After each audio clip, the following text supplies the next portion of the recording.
connected again? I can't tell. Internet connectivity is just a bit jittery. Huh. Test, test, test. Test, test, test. Am I streaming? Am I not streaming? My apologies, folks. The networking is not so great right now.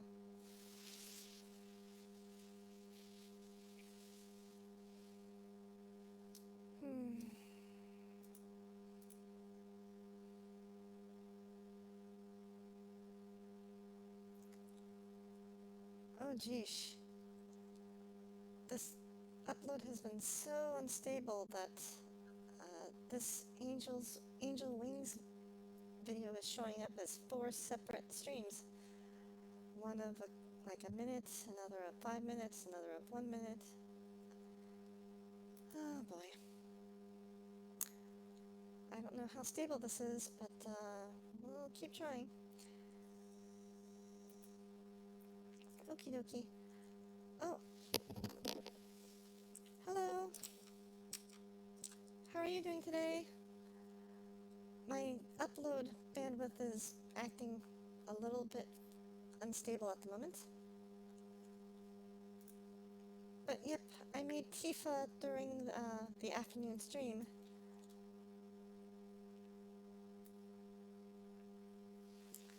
So, so long as you're here, I may as well show the outfit. Yeah.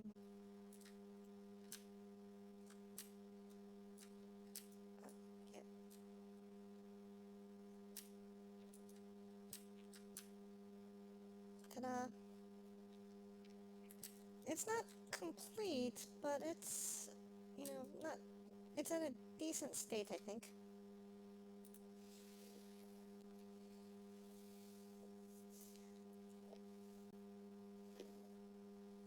Yeah, I used some parts of the picture of Tifa to kind of recreate her skirt.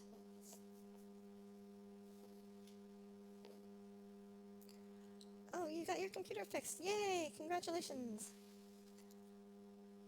Let me readjust myself. Is this right? Yeah, that looks about right.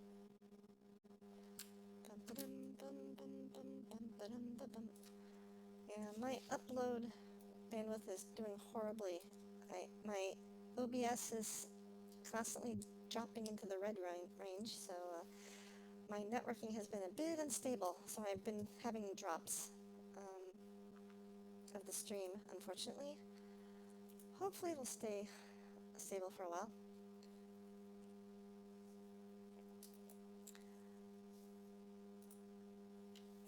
Okie dokie, I got a card. High heels. D4, the hermit that longed for love. Oh, this is a game called Angel Wings. It's free on Steam. And it's new, relatively new. I think it came out like in the last month or so. Month, maybe 2 months at most. It's past 9. You're late for work. Oh, darn it. I leap out of bed quickly and quickly change into my work clothes. That tongue twisting. Sorry. My frantic attempts to soothe my bed head prove futile after a quick glance in the mirror. Hold on, you wrote something in the chat. Let me take a look at it. Lost in translation. Oh, my cat has jumped in front of the monitor. And in front of the camera. Hey, kitty. Okay, my cat wants some attention, so I'm... Oh, no, and she jumped in front of the camera again.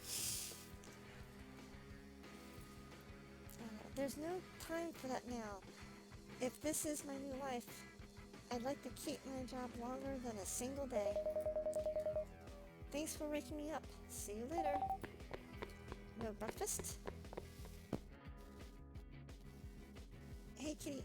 Oh, in front of the camera again. Okay, there we go.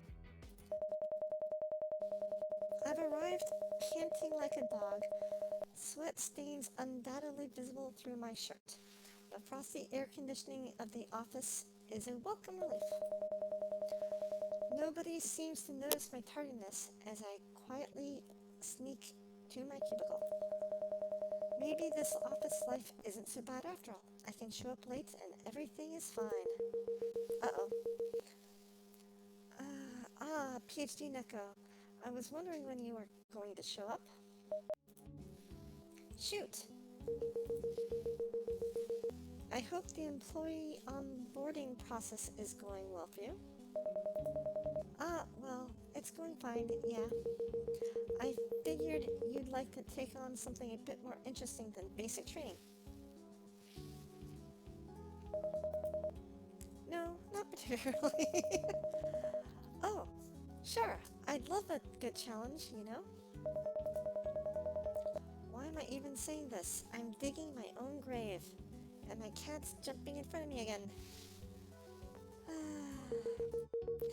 That's the kind of attitude we love to see. Anyway, I sent you an email containing an old analysis tool we never finished. We'd still like to see it completed, and I think you'd be the perfect candidate for the job. We'll circle back in a week and level set on your progress. Hopefully you'll have some results by then. Make sure it's scalable. What does that even mean? That sounds great. That sounds awful. Wonderful. Hopefully you'll have better luck than the last employee who tried. What happened to them? I'd tell you, but then I'd have to kill you. Haha. My cat loves walking in front of the webcam. Like right now.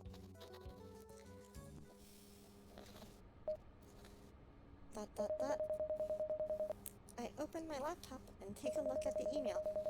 The attachment opens hundreds of files, spreadsheets, and scripts, all named seemingly at random without any sort of organizing document or instructions. You know, that sounds a lot like when I write code. After searching some of the code snippets, it appears to be scraps of a program built in an archaic programming language, named after a jewel or something. Programming language named after a jewel or something. Let's see. Python? No. Java? No. Django? That's actually a set of libraries and framework for Python, so not that. Not C or C++. Lisp? No. Basic? No. Perl? Perl? Is Perl considered a jewel? I think of gemstones as jewels, but are pearls jewels? Not sure. Fortran? Definitely not. Cobalt? Cobalt? Not sure. Anyways,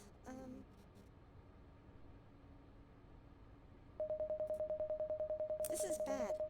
I'm way in over my head here. It would take me months at the least to even learn the language, let alone sorting through the heaps of files here. The life of a CS student. I hear footsteps approaching my cubicle. My cat has decided to put herself in front of the monitor, in front of the text. I hear footsteps approaching the cubicle. Cat body. Cat body. Ruby? Oh, there is Ruby. Yeah. Ruby like Ruby on Rails. Yep. Thank you. That's actually a good suggestion. I really hope it is. Hey, new friend. What are you working on? That goofy, over-enthusiastic greeting tips me off immediately. Hello, Hye-dong. I hope I'm pronouncing Korean names properly. Why so glum? Let's see what you're up to. I don't know. I think this might be beyond your... She puts one hand on my shoulder and leans over me to see the screen, her long brown hair covering my face in the progress. You know, I would really like it if there was a guy version of this game. Like, with a bunch of hunky office guys. Office guys? Okay, maybe not office guys. But, okay, some office guys can be kind of hunky. Yeah, that's true. But, anyway, sorry. I was getting wrapped up in my own thoughts there for a moment. Long brown hair, covering my face in the progress. Yeah, well, okay, I should correct myself and say that I would kind of like there to be a gender-flipped version of this game that was also free on Steam and had positive ratings the way this game did. This game was free on Steam, positive rated, but whether or not you pick yourself to be as the main character being a guy or a girl, you're always matched up with girls. I would like to see, you know, a nice gender-flipped version of this game that's also as highly rated and also free. But anyways, she... Oh, yep. Hey! She ignores my anguished cry as she takes the mouse out of my hand and scrolls through the files, humming pleasantly. She stands up straight and crosses her long, thin arms. She smiles at me. Well, what do you think? You're screwed. Oh my god. What kind of answer is that? It's a tough problem. I don't think most people at this company could solve it. It's written in an archaic language that nobody uses anymore. Like Latin, but somehow even less useful. You're right, I think this might be Ruby. Sigh. Yeah, I've dabbled in Ruby. Oh, that's right. When I was doing my master's, I did one of my classes used Ruby. Not the biggest fan. Honestly, I prefer Python or Java more.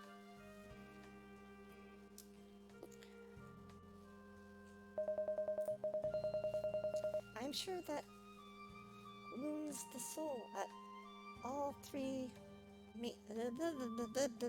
tongue twisting. I'm sure that wounds the soul of all three Latin majors in the world. There we go.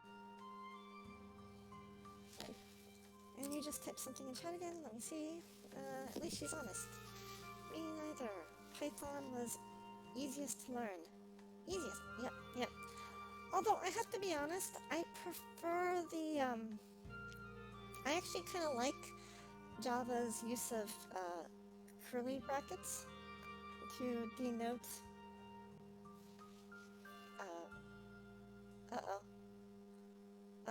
Am I still connected online? Test. OBS just gave me the very, very red upload indicator. So I'm like, am I even connected still? Test. Yeah, I actually kind of prefer Java's bracketing versus the indentation format of Python. But both are nifty. I used Python a bit during my undergrad, but used Java quite a bit during my master's.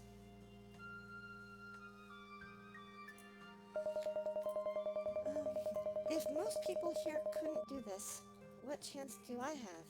I could ask Hyedong, or I could try to handle it myself.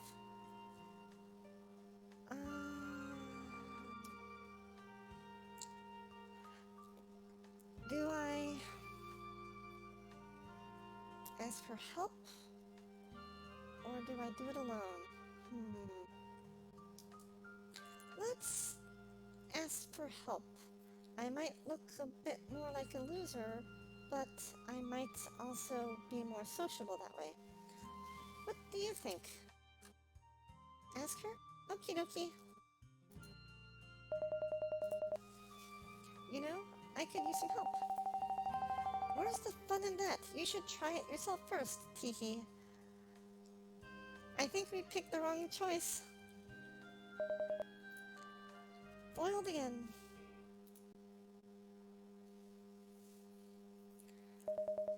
Bum, bum, bum, bum. I've spent what feels like hours staring at this script without progress. Oh my god, this does feel like my life.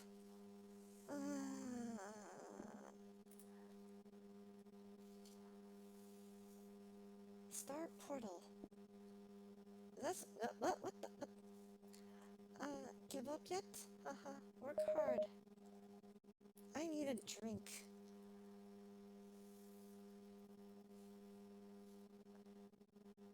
Cute. Very cute. Although, admittedly, I didn't even get to see what the text was behind this message. I stayed late attempting to decode the unintelligible mess I've been assigned.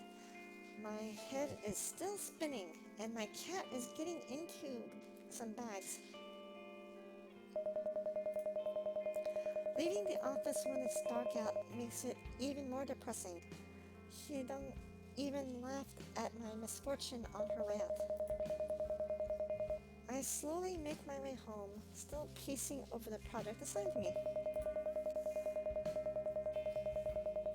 Retreading the same steps and considering the same options as before, this is the textbook definition of insanity. The more I think about it, the less I understand it. This feels like school days all over again.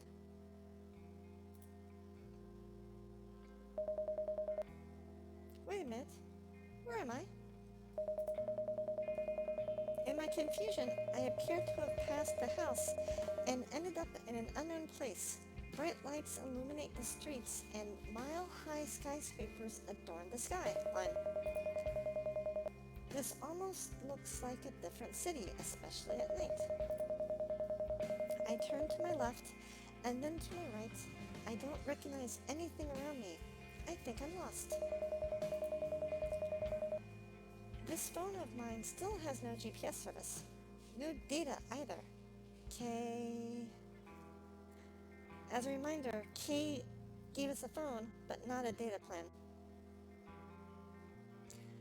Which, admittedly, I kind of feel like I'm using a very bad data plan right now with my streaming upload that read my OBS upload indicator is still bouncing between red, orange,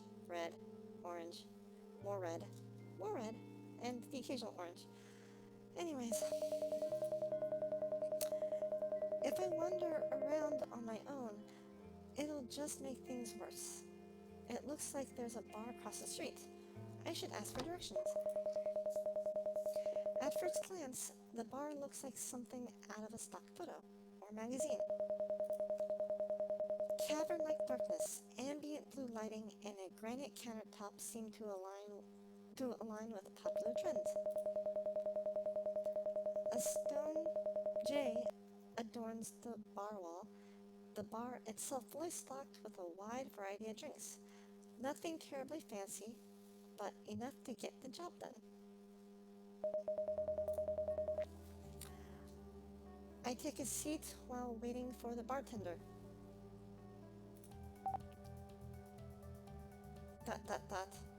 We know her. ...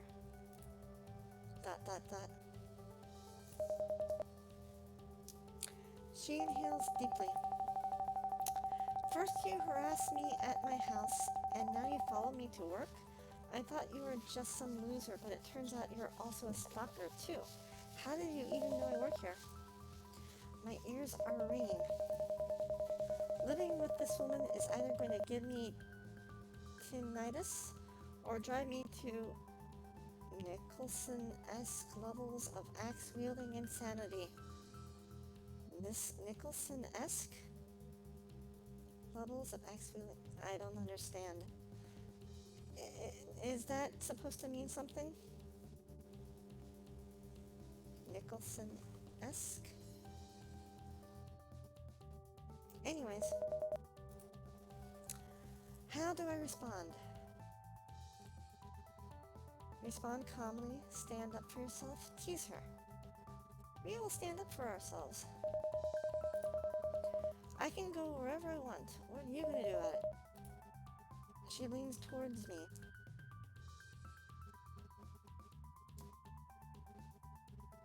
Oh, when I first met her, I was given these two options. One was to like talk back at her, and the other one was to kind of like explain things calmly. And she kind of called me a wuss for not like standing up to her at the time, so I'm trying to stand up to her now. She leans towards me. There's a fully loaded pistol behind the counter. This counter. What the? Now, are you going to leave? I would, but I'm lost. She rolls her eyes. Well, if there's anything that will get out of my bar, I'd be more than happy to help. If there's anything that will get out of my bar, I think you're missing a you. Anything that will get you out of my bar, I'd be more than happy to help.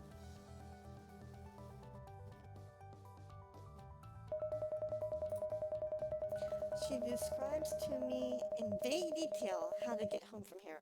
Instead of using street names and landmarks, her directions are a bizarre string of lefts, rights, and streets.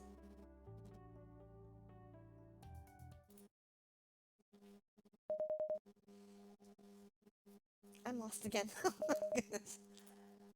Thanks, Jay.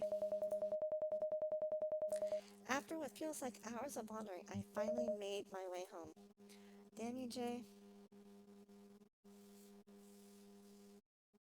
The hermit that longed for love. The blaring of trumpets and the whining of whining? Do strings whine? The whining of strings fills the classroom as I walk in. Yu Jung? I guess that's how you pronounce it. Yu Jung is sitting at her piano, fingers running up and down the keyboard. This corner of the room is somehow quiet enough that one can hear the piano clearly. Some superb acoustics in this room. Morning. Yu Jung appears to be playing all the notes on the keyboard sequentially, all the way up and all the way back down with both hands. She makes 8 rounds with increasing speed before stopping and acknowledging my presence. Good morning, PhD Neko. Keeping your fingers warmed up? Yeah, I think practicing octaves is one of the best ways to keep your skills sharp. I don't think she needs any help with that. I was thinking today you could give it a try as well. Here. She stands up so I can sit. She doesn't give me the option to decline this time around. Let's try starting from C and going up to the next C. You can start with your right hand.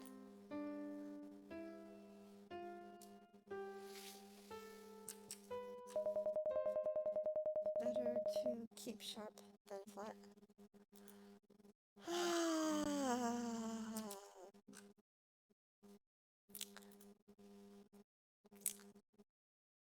I don't know how to respond to that one. Thanks, Goodly. Thanks for that. My fingers clumsily flail around the keys, but they eventually make the climb. That was good. Now let's try it this way. She reaches over and demonstrates the seamless transition from one key to the next, fingers crossing over one another to reach the next. I guess each key should be pressed by a specific finger.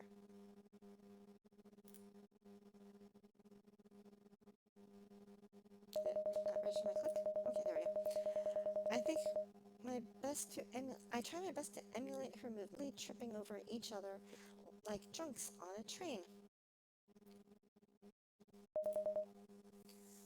Yujong giggles.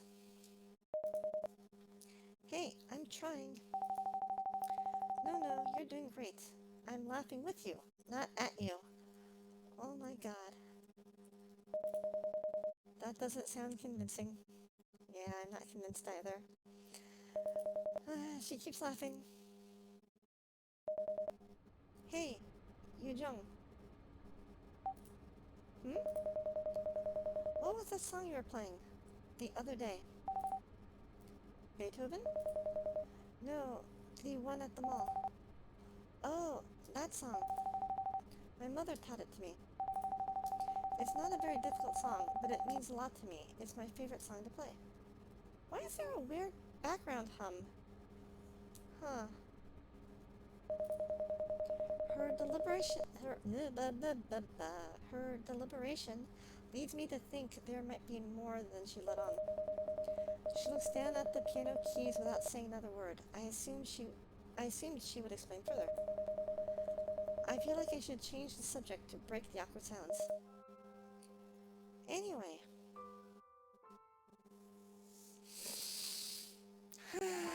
Okay, Scoodly. What option?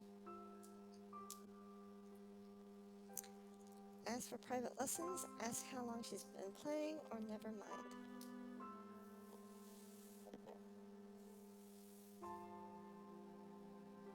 I'm kind of leaning towards the private lessons, but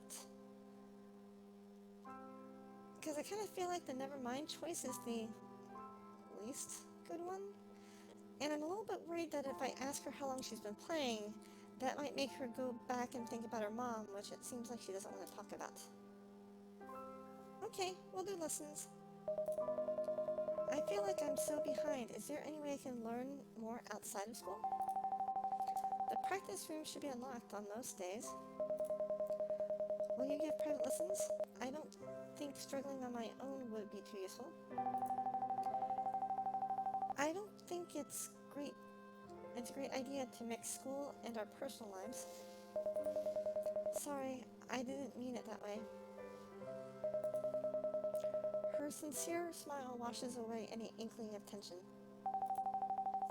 It's alright, PhD Neko. I'll try to teach you as much as I can while we're here. Despite being rejected, her answer was still comforting.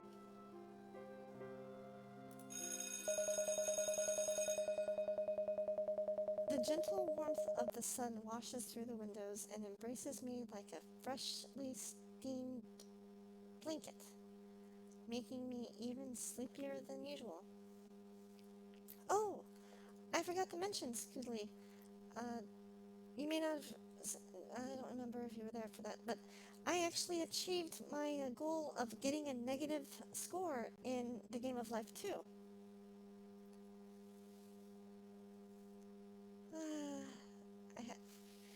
Yesterday's the Game of Life 2 stream went so well. Anyways, back to the game.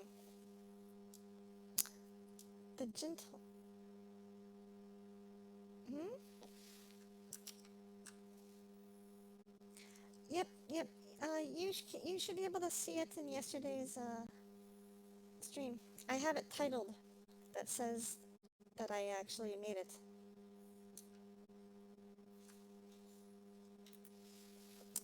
The gentle warmth of the sun washes through the windows and embraces me like a freshly steamed blanket, making me even sleepier than usual. It's going to be a challenge to get through the day.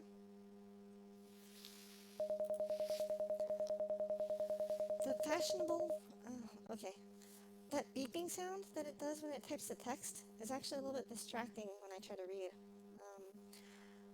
The fashionable redhead peers over at me, the sunlight making her hair glow reminiscent of a black cherry lollipop. Why is she staring? She looks me up and down unabashedly, seemingly to openly judge not only my fashion, but also my mere existence. I feel attacked. Should I say something to break the awkward silence? Okay, Scoodly. Do we say hi or wait for her to speak?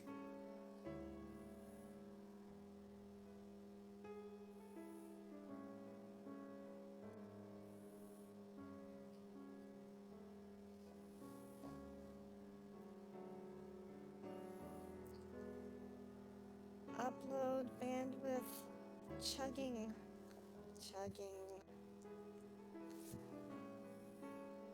We will say hi. Extend an olive branch, perhaps? Hi, I'm PhD Neko. Half expecting a snarky opener, I'm surprised when she smiles warmly. I'm Huri. Nice to meet you, PhD Neko. Her pleasant and formal nature is a major contrast from Chang's aloof indifference. Today will be, what was it again? I forget. Well, you can use this as free time for your projects. Desks clatter and chairs squeal as students group with their preferred partners. In less than a minute, the class is clustered into small groups of artists. The only one without a group are me, Huri, and Chang. The three of us sit in a sparse triangle formation of general indifference. Chang looks around the room, looking lost for a moment before picking up her bag and sneaking out the back door. Not wanting to be left alone in this cold, lonely art world, I pick up my things and stand up to leave. Are you going with that girl again? I didn't realize she was even paying attention. She has a bit of a unique reputation. Just thought I'd let you know.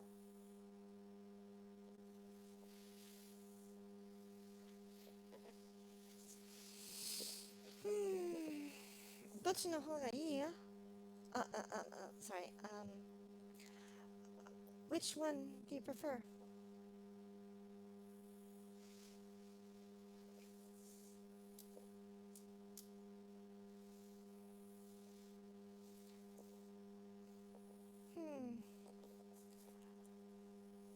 My upload is back in the red region. Now in the orange. Back in the red. No idea. Let's say I'll be careful. I'd rather say that than whatever. Whatever seems more dismissive, you know? I'll be careful.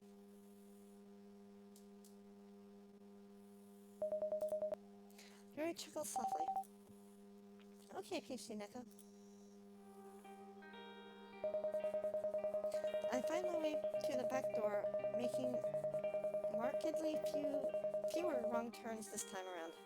Opening the door and descending the stairs, I can see Chang planted in her usual spot, cigarette in hand, drawing in her sketchbook.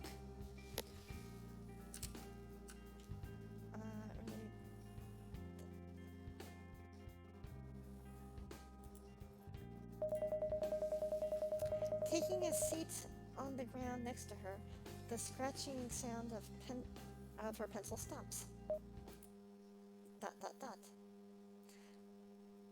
Folks, I think we're going to be killed and thrown into the back of that garbage bin.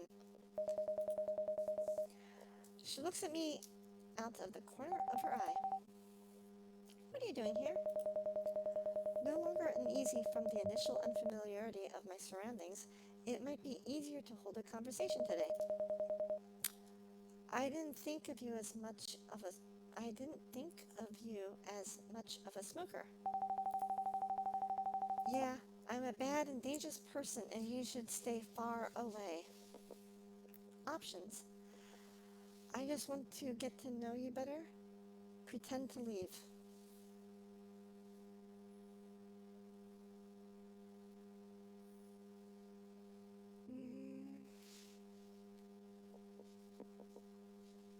Pretend to leave? Really? Uh-oh. Am I still connecting? I saw little spinny bars on the monitor. Hopefully I'm still connected. Okay, since you said it, she has interesting pants though. Oh, they're just torn. We are going to pretend to leave. I stand up. Alright, I'm out. An inkling of concern arises from Chang's face as she shifts uncomfortably. What's wrong? Will you miss me if I go? Nope, you can keep walking. She laughs. Hey, I think you picked the right one, Scoodly. Good job.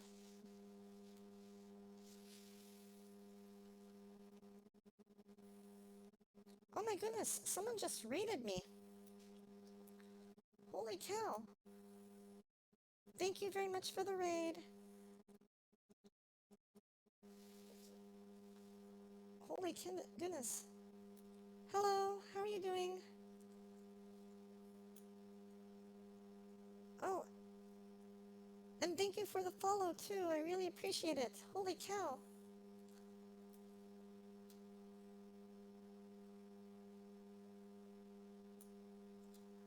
Yeah, we're just playing a little bit of Angel Wings. It's free on Steam and it has a pretty positive rating from what I saw, so I figured I'd try it out. I'm also cosplaying as Tifa from Final Fantasy VII, an outfit that I made earlier today. I'm doing well. Oh, hello. Oh my goodness, I'm not used to having this many people in chat. Usually it's one or two people at most. Anything for a fellow small streamer. We were also playing Angel Wings, so I thought I'd keep the game. Oh, thank you, thank you, thank you. And my upload is going so poorly today that it's getting a little bit... I'm getting little spinnies from time to time. Oh, I hope you've been enjoying the game. I'm pretty early into it. Day 5 into it. Although this is really my just second playthrough, or not playthrough, my second time playing this game for the first time. English, hard to explain. It's okay, my game was also making me skip a frame or two, so don't worry. Okay, okay. But thank you very much for the raid, and for the follow. Oh my goodness, thank you, thank you. I'm at 34 followers now, holy cow.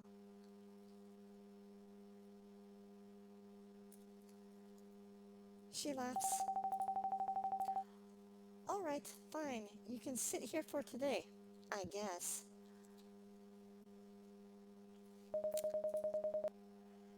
So what do you usually do out here? Chang appears to ponder for a moment.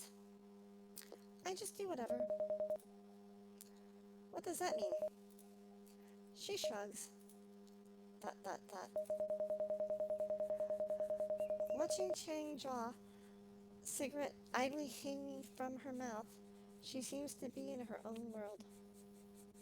You know, I don't actually like smoking, so I was a little bit worried about her, but she seems to be holding onto a cigarette but not actually lighting it. Did you pick Hierophant? I picked that on my personal playthrough and was talking to Chang. Yeah, I picked Hierophant as well, I think.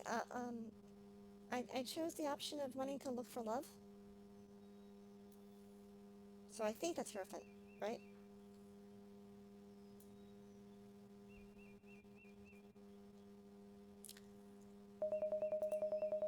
Relaxed and easygoing, the current Chang is a stark contrast from my brief glimpses of her reserved and sarcastic nature. The two of us sit without words, the sound of nature accompanying the rhythmic scratching of pencil on paper. Oh, you just typed some more things. Hold on, let me go to the chat. The NPCs you get depend on which one you pick at the beginning.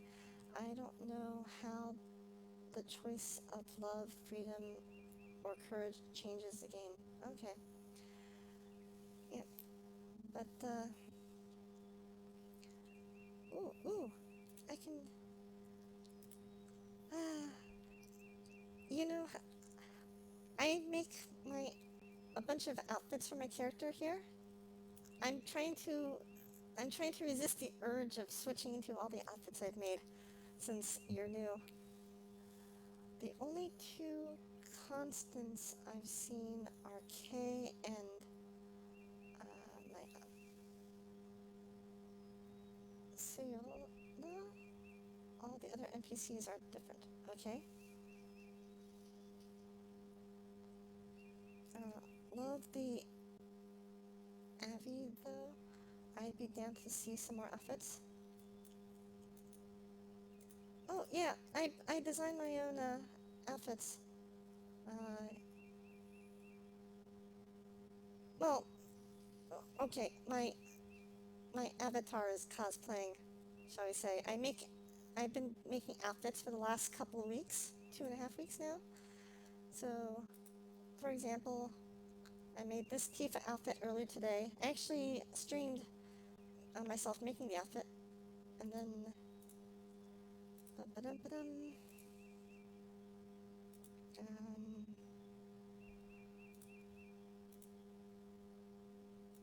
I made a little Sailor Fuku outfit, and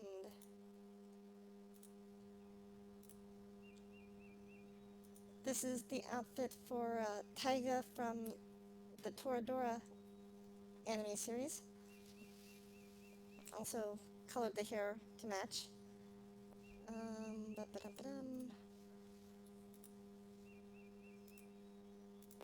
Let's see here.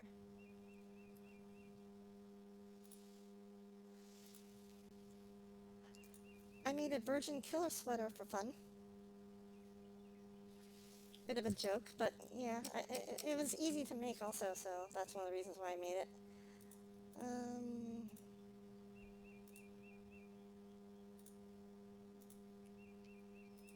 I made this outfit yesterday, I think it was. Was it yesterday or before yesterday? Trying to make 02's outfit from Darling in the Franxx.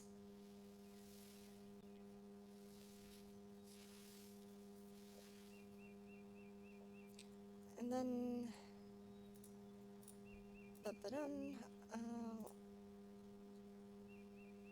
let's see here.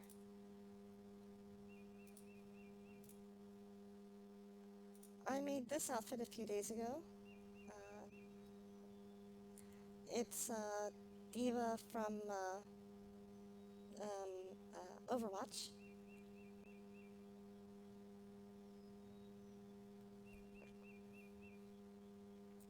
And then, let's see here.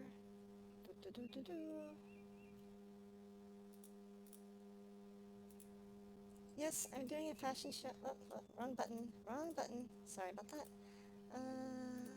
I'm having way too much fun. No, that's not really that good. Let's see here.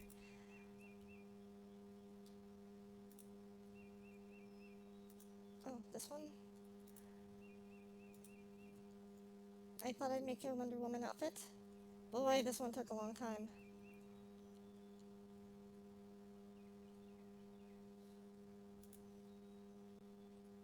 And then, what else did I make? Oh, my goodness, we have 6 viewers on. Holy cow. That's kind of almost a record for me. Yeah, this one took 4 hours to make, I think.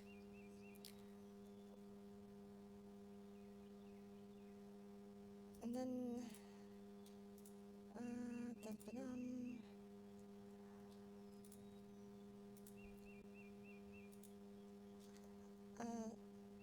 there was a request, I think by Scoodly, in fact, to have an outfit that showed some, like, bare shoulders. So I made this white dress. No problem, Disco. I'm not the best typer either. And then I also made, let's see here. Oh yes. I made a maid outfit.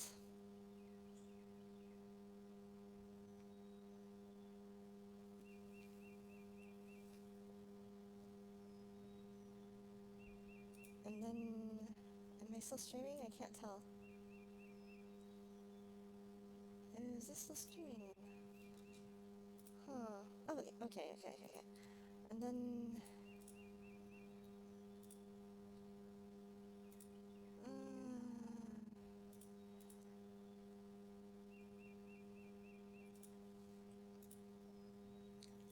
a simple sports jersey.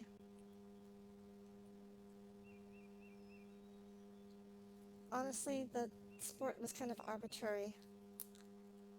I don't really follow sports that much unless you count figure skating. So, but I thought, this was easy enough to make.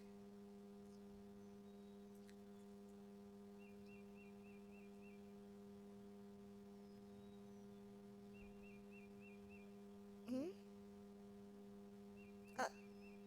She, her, is fine.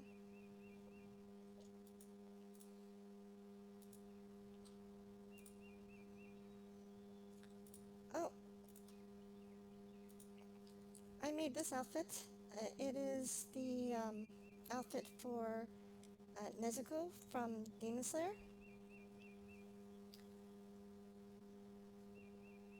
This one also took a few hours to make. And my upload seems to be going to hell. Test.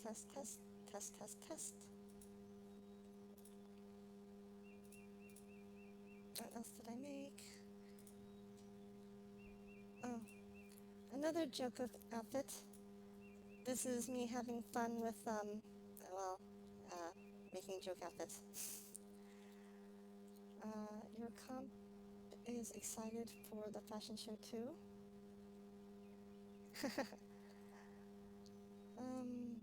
Let's see here. And then,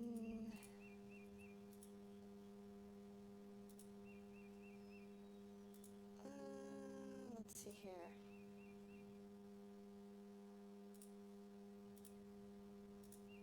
Bandana top? Or is it bandana or is it handkerchief top? Handkerchief top. And then, moving on. Yeah, but I made a bunch of different outfits. This is me showing school pride. Yes, that is in fact my school.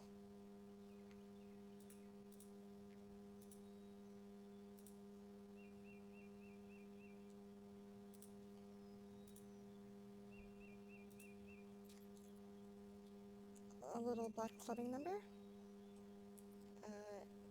Gotta go. My phone is...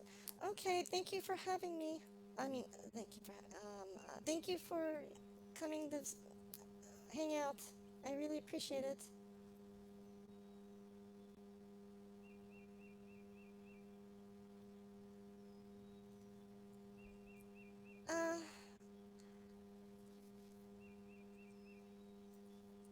It's not, well, it's not that big a deal. I mean, every school offers you a good education.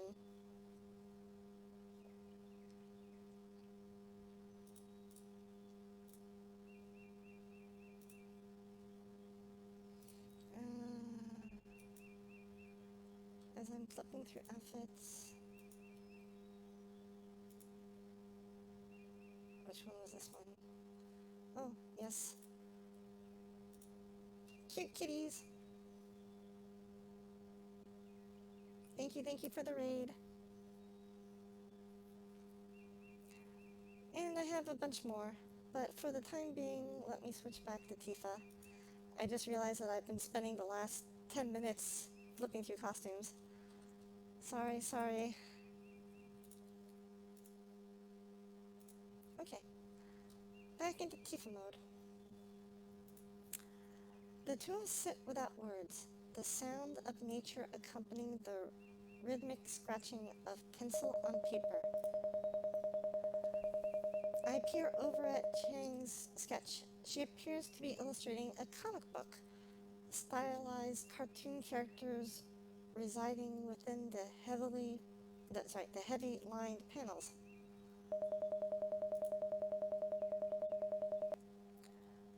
Her style is very unique, and as far as my amateur eyes can tell, her technique is quite refined. You're pretty good. Whatever. We complimented her. I feel like we made a mistake. The house is strangely silent as I arrive home.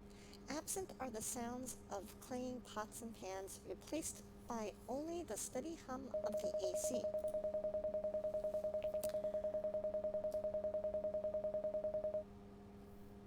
I walk to the kitchen expecting to see Kay, but nobody is around. Instead, a single wrapped bowl full of rice, vegetables, and assorted sides sits on the counter.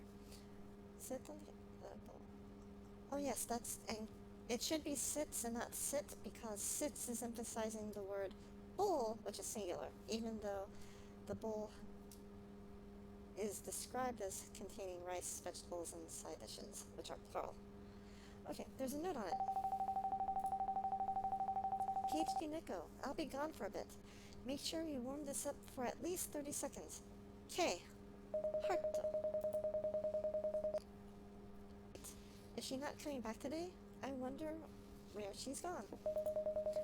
I guess I have some work I need to do anyway.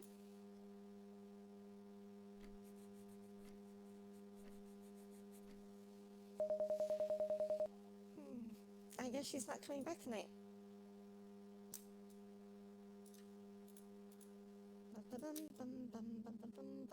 Just reposition a little bit. No, too high.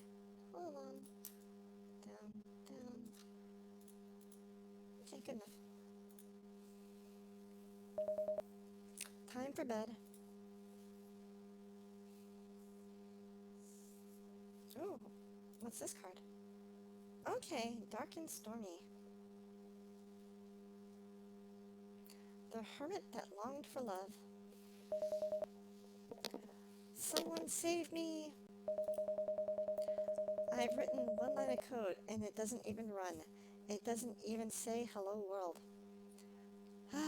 Story of my life. Oh my god, what the hell? PhD Neko, how's the project coming along? Just who I wanted to not see. It's going. Well, I'd like to see it tomorrow, or the next day you're here. Don't have many other employees that are only here half the days. In 2 days? Oh, did I forget to tell you that? It must have slipped my mind. Is this what corporate life is really like? I'm only familiar with academia.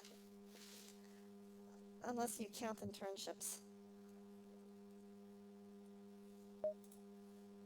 Dot.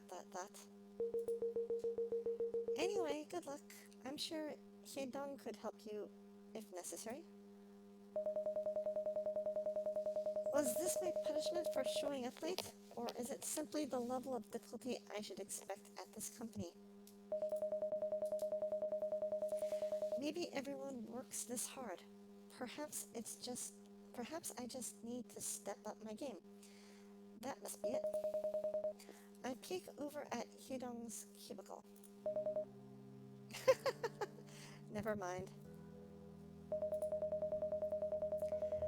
She is most definitely not busy. Should I ask for help or keep struggling? Okay. Scoodly, I need you. You were right about how to talk to or pretend to leave with Hyedong.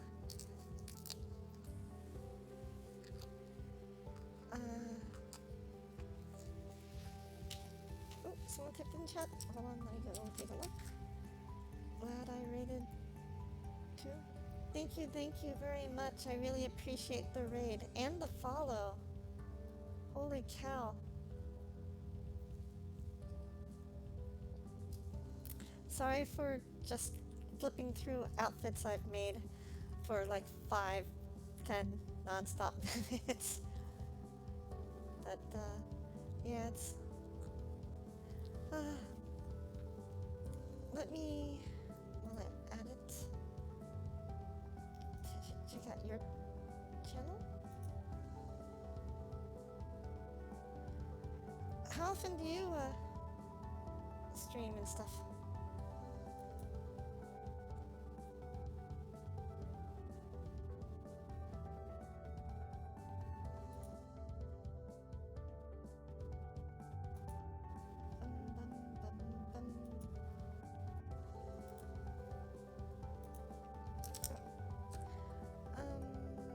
Of course, it's okay. They're all super cool.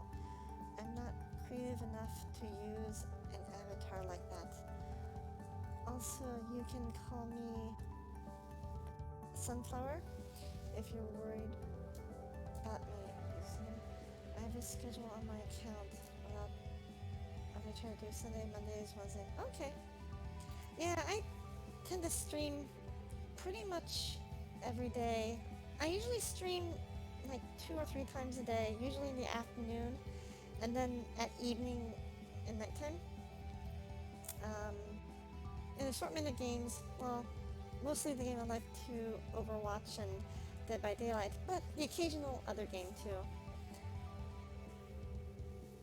Oh, and I use the avatar because after I finish my PhD, I want to become a professor, and let's just say I've been told if you want to get a professorship, it's best not to, like, do video game streaming, like, as yourself, if that makes any sense. Sadly, it's only 1 stream a day for me. I'm in full-time undergrad. Yeah, oh, I understand. Undergrad and masters were quite busy for me. PhD, less so.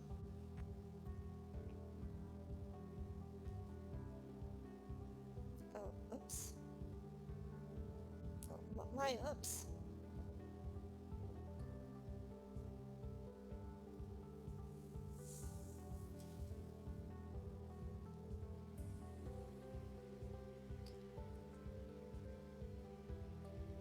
Oh, yeah. I've been wanting to stream for like a couple years, and thanks to, well, COVID, and the fact that I only have my dissertation to work on now. Like, I finished all the coursework part of stuff. I just have the dissertation research to do. I have more free time, which is why I'm able to play games and stuff. But, yeah, but if I want to become a professor, you know, it seemed like that it was best not to have this,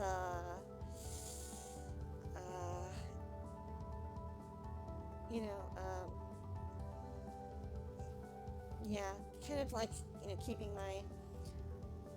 keeping my academic professional life separate from my personal and streaming life.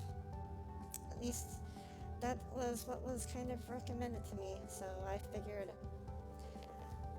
But okay. Oh, Scoodly, yes. I will ask for help. I shamefully trudge to her cubicle. She's still asleep. Hey, can you help me out? Ah! Why would you scare me like that? Uh-oh. I'm afraid we may have screwed things up. Skiddly. At least I have a long time until I'll be the age to be doing my PhD. Yeah. If I'm lucky, I'll finish my PhD in, I want to say 1-2 years, if I'm lucky. but, yeah. Yeah, I'm sure, they care less about it when you're an undergrad, but if I'm going to be looking for a professorship, even though it's like, starting out, in a year or two, hopefully, knock on wood, um, I like to kind of keep that part of my life separate. Yeah, I'm at third year of undergrad and still have to do your master's. Okay. What are you studying? Why do you scare me like that? Sorry, I, uh, need help. She flashes the smuggest smile I have ever seen in my life. She snatches a laptop from my desk and sits in the spare chair next to me. After briefly stretching her arms and cracking her knuckles, she sighs softly and begins a flurry of keystrokes.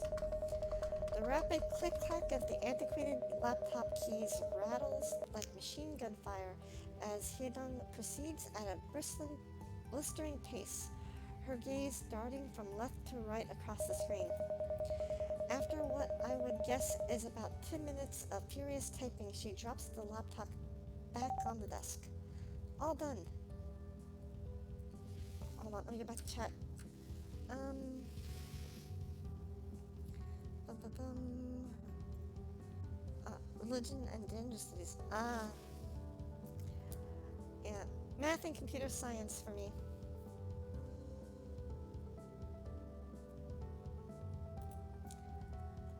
Oh, Scoodly, I don't know it was a good thing that we woke her.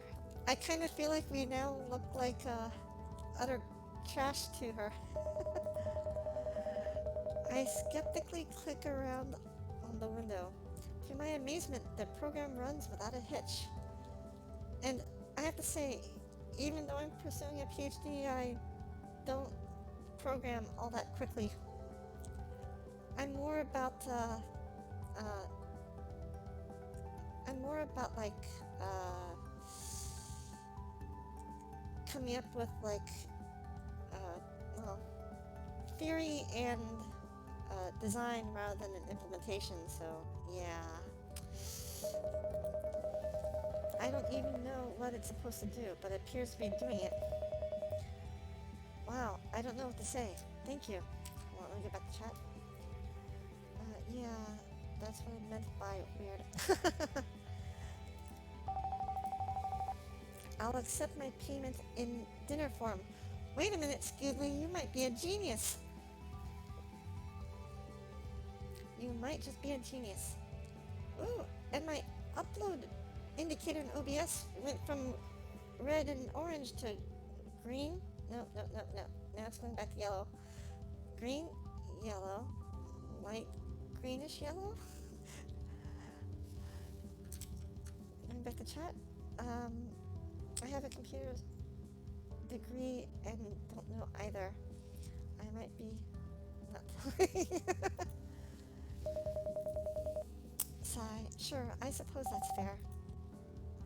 And drinks. Fine. Let me go back to chat. My OBS gets switching to red for a few moments. It's okay. Your game still looks great. Okay, cool. Yeah, there was a period of time when OBS was really giving me a lot of reds and disconnections. Like this stream in Twitch is showing up in 4 parts because it would lose connection and then reconnect and then lose connection and reconnect multiple times. For a week. No. 3 days. Oh my goodness.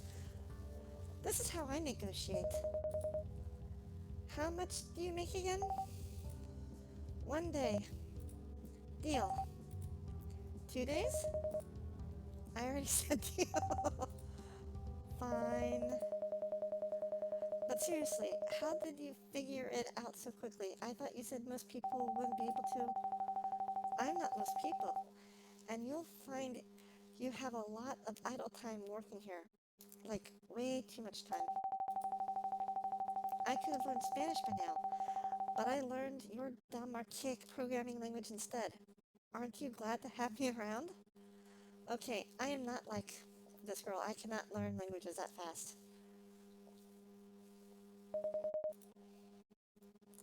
Yeah.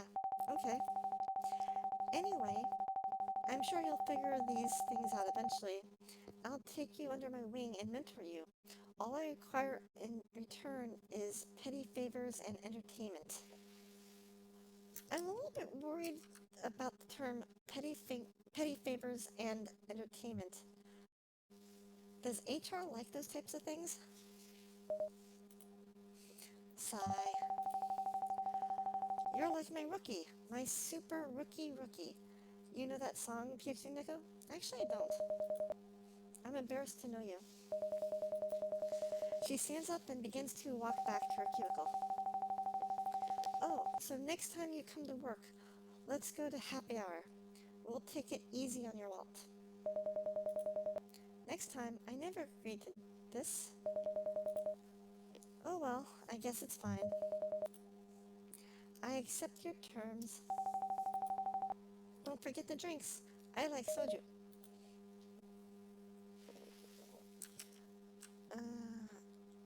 HR loves stuff like this. I'm sure they do. I'm sure they do. Grumble. Man, she's really something. I don't know how she managed it in such a short time, but I'm absolutely grateful. The stress of the deadline has virtually washed away. Some typed in chat? Wallet. There's that favor. Mm-hmm. For the first time in what feels like years, life seems pretty good. Although I have to admit, since I don't have money in real life, uh, getting treated to some favors for doing coding work for a colleague, I would be kind of up for that personally. Oh, chat. I got a dip for the evening because I gotta go to bed because I have a critical disability theory course in the morning, but I'm glad I was able to connect with you. See you around. Oh, thank you very much for tuning in, for watching. I appreciate it, for the raid, for the follow. Have a great night. Good luck in class or with your classwork tomorrow. And sleep well.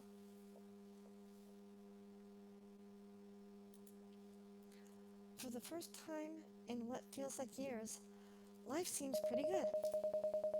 Having a decent job, having a few friends, a luxurious living arrangement. It's a weird situation, but so far I'm enjoying it. More than anything, I'm ready to lay down and rest. It's been a long day. How's it been a long day? We literally had an office coworker,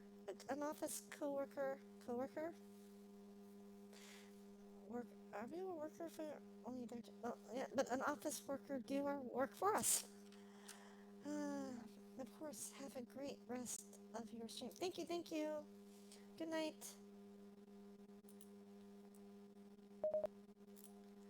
Wait. Gosh darn it. I'm almost too ashamed to face Jay again. Maybe I should just ask someone else for directions. No, she needs to know her directions got me lost again yesterday. Hey, so... why are you here again? How do I respond? So, Spiggly, have a suggestion? I wanted to see you, of course, or your directions got me lost again.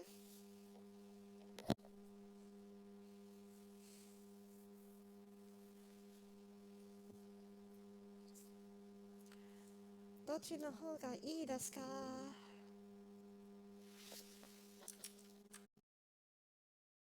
Looking to flirt? So the first one. Got me. Wait, you told me two different things. Which one?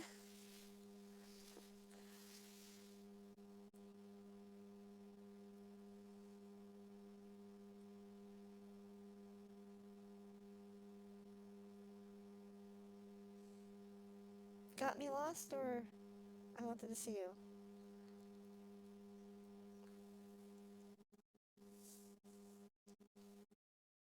Tick, tock, tick, tock, tick, tock, tick, tock. Okay. Since the last thing you typed was got me lost, I will pick got me lost.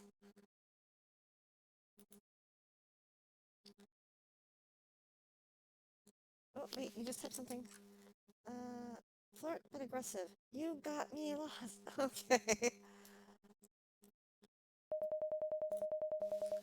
I got lost again because of your shoddy directions. I'm offended that you would say such a thing. You probably just didn't listen well enough. I didn't listen well enough. How am I supposed to deal with straight, then left again, then right? That's a perfect description of how to get home from here. Are you stupid, or do you just look that way? I feel like no matter what I say, I'm never going to make headway with this girl. If you'll excuse me, I need to serve other paying customers. I rest my head on my palm while observing my surroundings. A sparse contingent of happy hour workers in dress garb are scattered about the bar, eating and drinking merrily. Jay hops from one patron to another, energetically greeting them with a wide, friendly smile. She's full of energy and seems friendly to everyone, except me. What am I saying? This girl has been rude to me every day. A million times more devil than angel. She grumbles before reach my end of the counter again. Alright, idiot, do you want a drink? How kind of you to offer. Unfortunately, I can't refuse service just because you're stupid. As much as I'd like to. Stupid. Idiot. Anyway, drink or no? Hold on, let me check chat. She's into you. Show no weakness. Do we drink or do we not drink? Scoodly?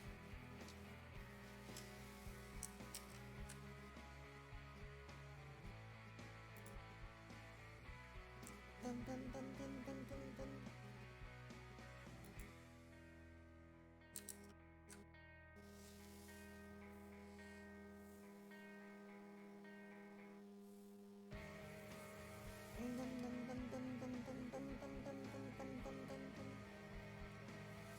Sure.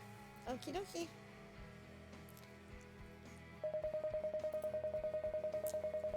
I recognize that this may be Jay's attempt to extend an olive branch, albeit a thorny one. Or maybe she just wants to make an extra tip. Sure. She places a glass on the counter, pulls out a bottle of bottom shelf, no-name tequila, uncorks it, and turns it upside down as it empties into the glass, filling it to the brim. That's disgusting. It's on the house. Take it or leave it. Hold on, let me check chat. I seem to be delayed tonight. Just a bit.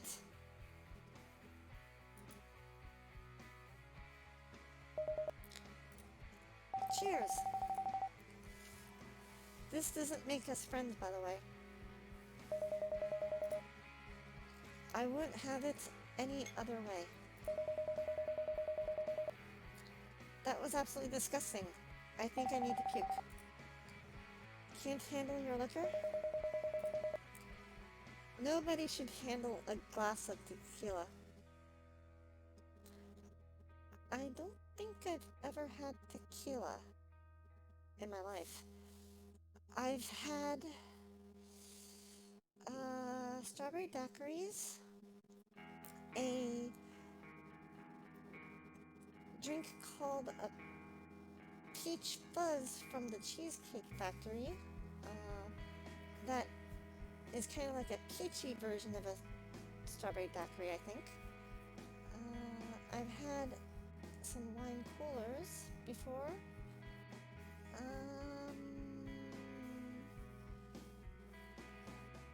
Yeah, that's largely the type of alcohol I drink.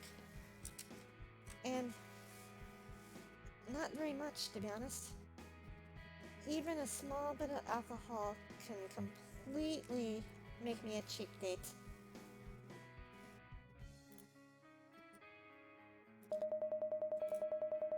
Jay pulls a pen and napkin out and scribbles out a messy attempt at a map.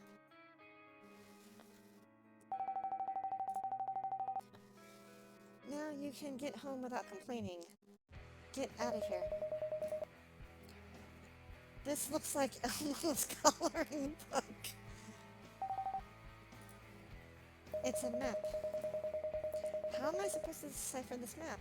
It looks like an illiterate child drew it. It's easy to understand. How do you not understand? Okay, I'll figure it out. Thanks. Let's see. Crude yet effective. I had no problems getting home this time around. Thanks, I guess.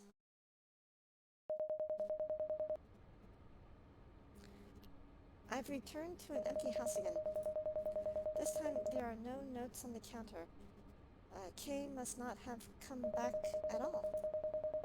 What kind of a job requires overnight work like that? Secret agents and mob bosses, that's who. It's cheap. Oh, gee, thanks. I remember one time, I went to a frat party, had some punch, woke up in my place, at my dorm, had no idea how I got back. I just don't remember how, from the time, I was at the frat party, and then got to the door, woke up in my bed, the following morning. That was a little scary. I did hear later on that apparently the punch was spiked with something called Everclear. But yeah,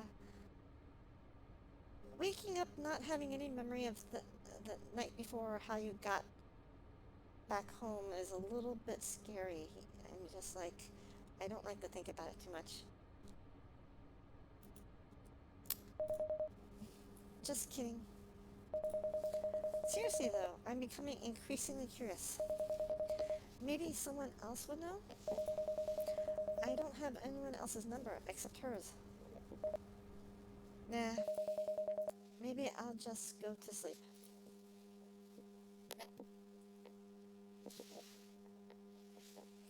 The hermit that longed for love. Sunlight fills the room, the birds chirping as if awoken within a dream. I hear the familiar hum of the oven fan once again. You just type something in chat.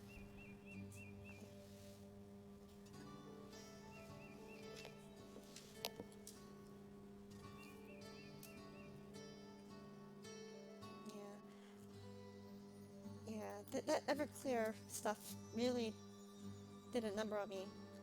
The most drunk I've gotten other than that was during a friend's birthday party. I had 2 strawberry daiquiris, and let's just say I was falling all over the place on the walk home.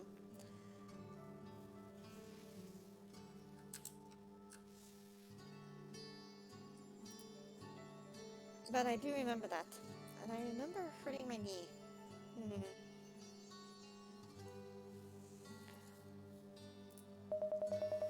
Walking out into the kitchen, nearly blinded by the intense white light emanating from the windows, I'm struck by the overwhelming feeling of deja vu. Hair shining like illustrious sterling silver, delicate pale skin glowing like snow on a February afternoon, Kay's form is distinct, even from behind. In this moment she appeared celestial, angelic even. Wow, I am definitely still half asleep. What am I saying? She was only gone for a few days, and I'm waxing like Thoreau about a girl I hardly know. Get your stuff together, PhD Neko. It must be the drowsiness of waking up. That's gotta be what it is. I clearly need to get out more. She turns around, her one-of-a-kind golden eyes, golden, meeting me, meeting my regularly colored eyes. Now I'm really feeling the deja vu.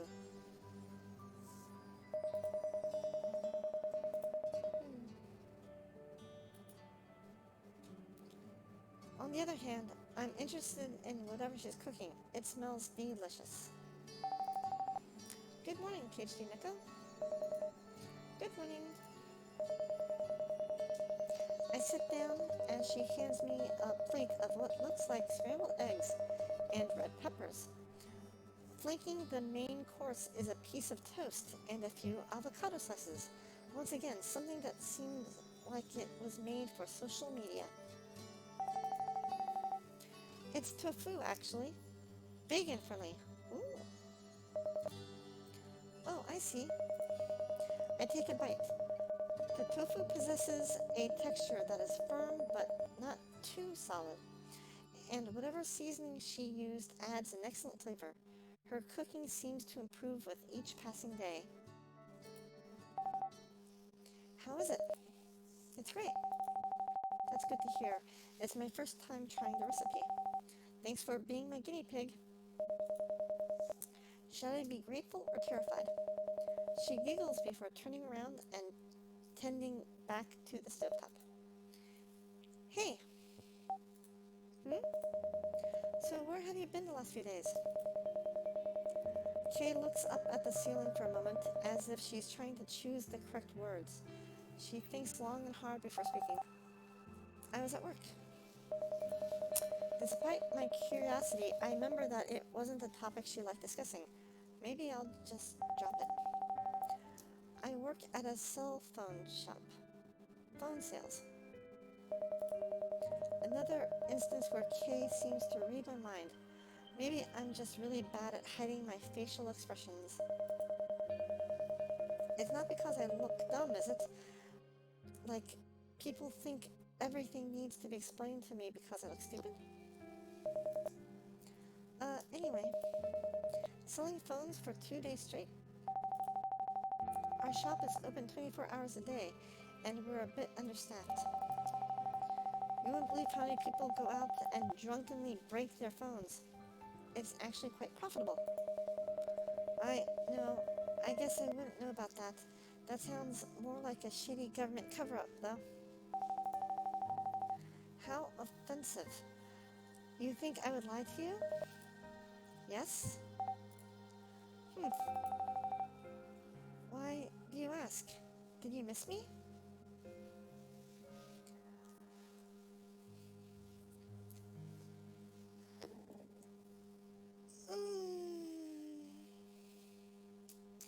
So, which way do we go, Goodly? I think your last pick went pretty well. Your last couple of picks seemed to go pretty well. Your first pick maybe not so much, but since then you've been doing pretty well.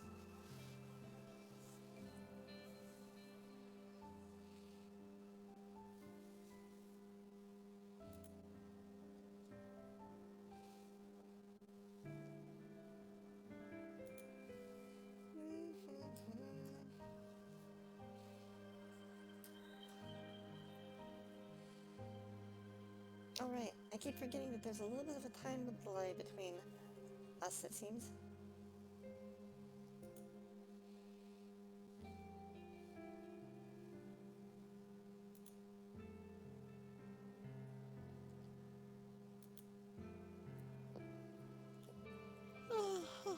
Yawn.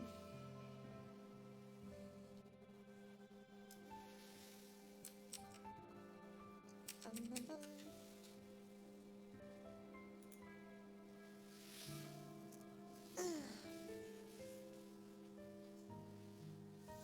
A little? Okay.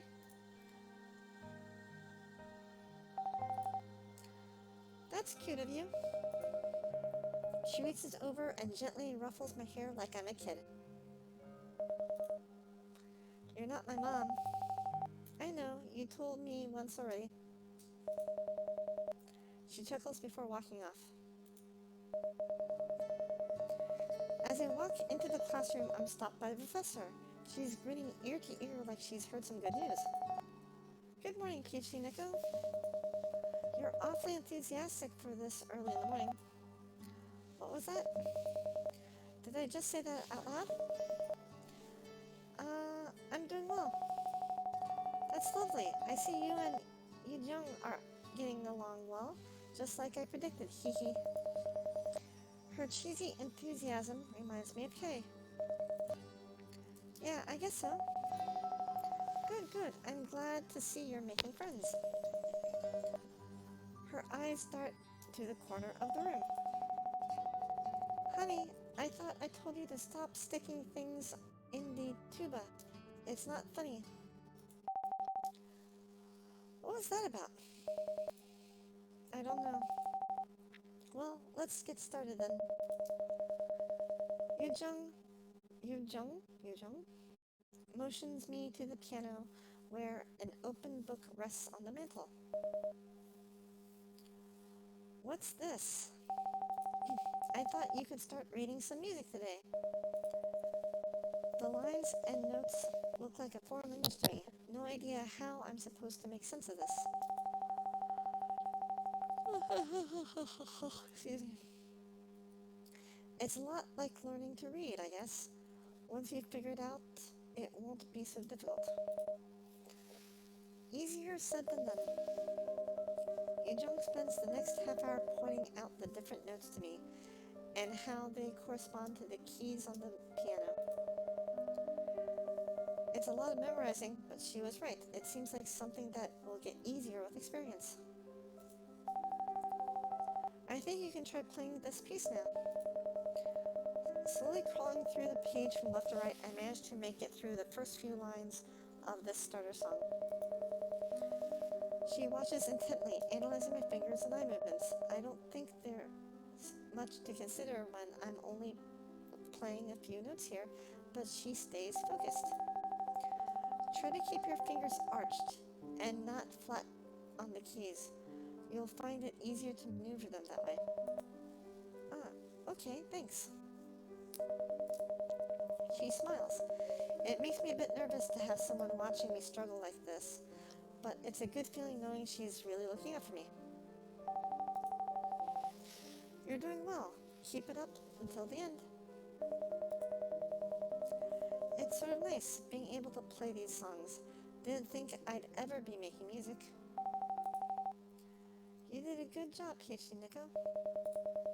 Thanks. I still have a long way to go, I think. It's a marathon, not a sprint. I'm enjoying seeing your progress. I hope I'm not keeping you from your work. It's no trouble at all. I'm starting to enjoy teaching, I think. Using your knowledge to help someone grow. It feels meaningful. I have to admire your perseverance too, PhD Nico. She laughs. Yu-jung grabs her bag and stands up. I guess I'll see you tomorrow. Ooh, do we say see you or ask her to work together? Do remember that she has mentioned before that she doesn't like to mix personal life and school life.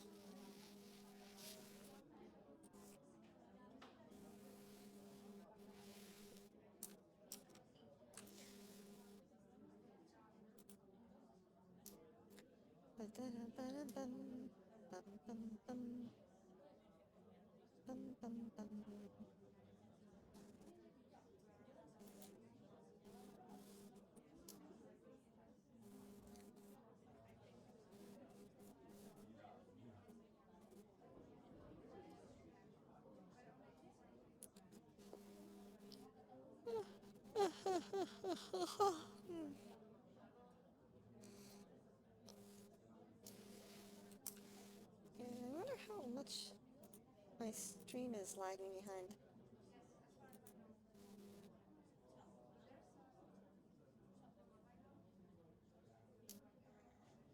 Just a bit, I think.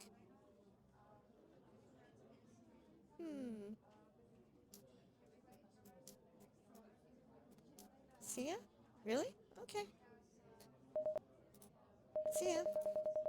She smiles and waves goodbye as she walks off alone. Yu-jung. She's not unfriendly, but she keeps her distance. Her smile feels uncertain.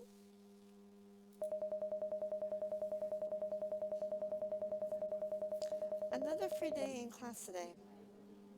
I think the professor may have simply run out of material at this point. In any case, it's a chance to work on improving my skill. Let's see what the scoodlers say. I have to go for a bit. I will try to get back online later. Okie dokie. Have a great rest of your night.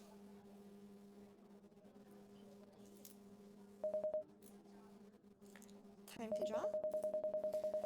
This page is vastly blank, infinitely empty. I could draw literally anything here. ...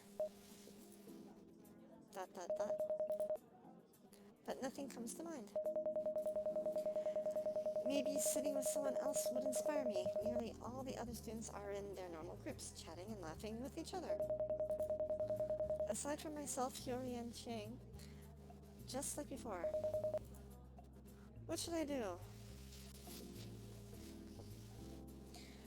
I think I will try to sit with Hiyori.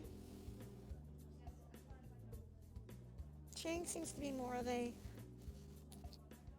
by the trash can kind of person. I mean, outside person. Sorry. Sit with Hiyori. Chang is sitting in her usual back corner, leisurely marking the page with broad, refined movements. She looks like she's in the zone. Probably shouldn't bother her. Maybe I'll work with Hiyori instead? Hey, Hiyori! Do you want to work together for a bit? She lifts her head and looks up at me with her dark, smoky eyes. Sure, why not? I scoot my desk over to within arm's length of her. She leans forward over her sketchbook and continues her work. I'm going to the bathroom. I look over and Chang has left the room and likely the building.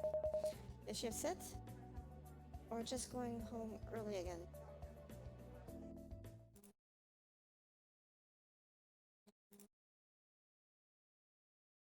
Twilight. The hermit that longed for love. As you can see, the program runs to completion here. And as you see, I don't even know if this works. There's a chance that Dong just made a program that plays solitaire. Or Minesweeper?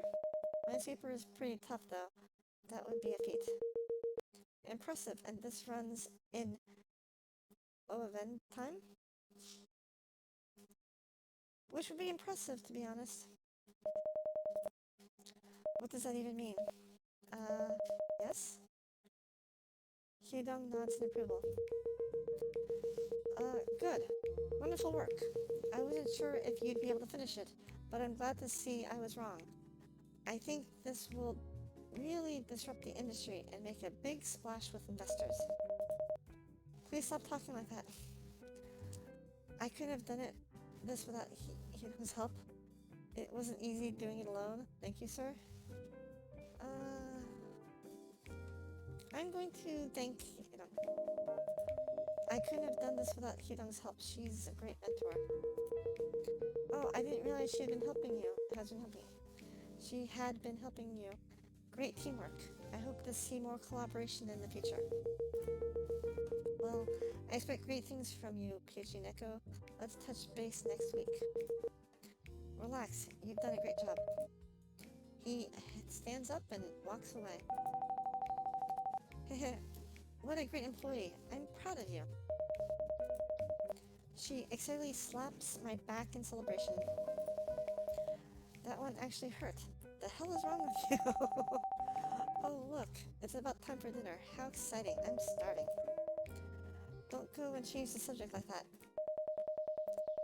The orange hue of the sunset is mated with the sounds of rush hour traffic as we navigate our way through the myriad crosswalks, cars, and trucks.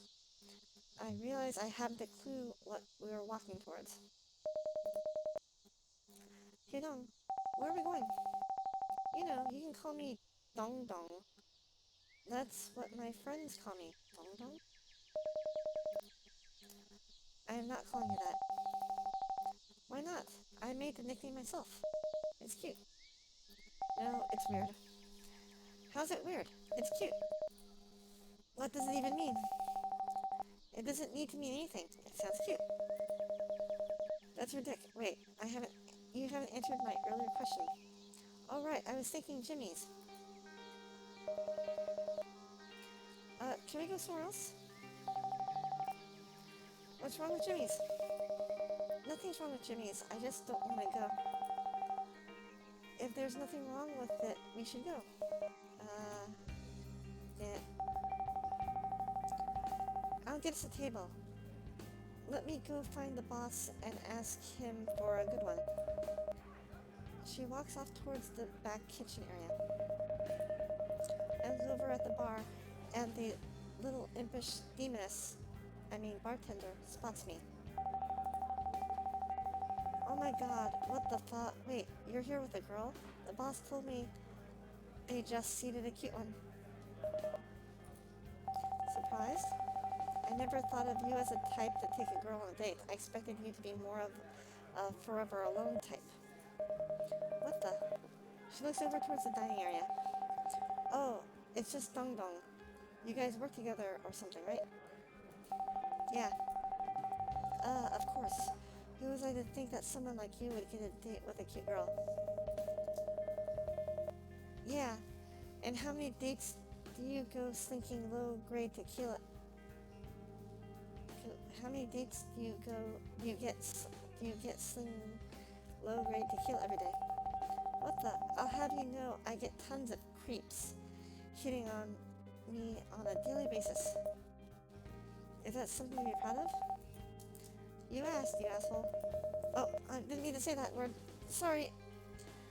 I can virtually see the steam coming out of her ears. Oh, right, the table. I'll say nothing.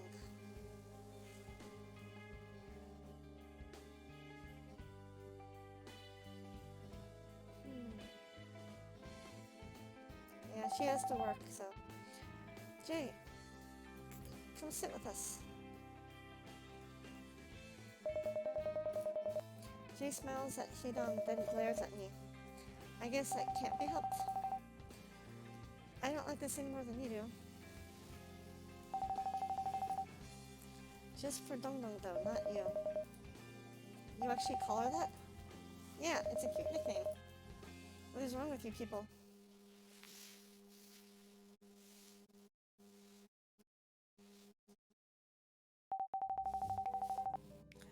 I feel like I haven't seen you in forever. We live together. Yeah, well, you're always up late and I'm working. Where do you go after work, Hidong? I go to sleep. What? I need a lot of sleep. Thinking is very tiring.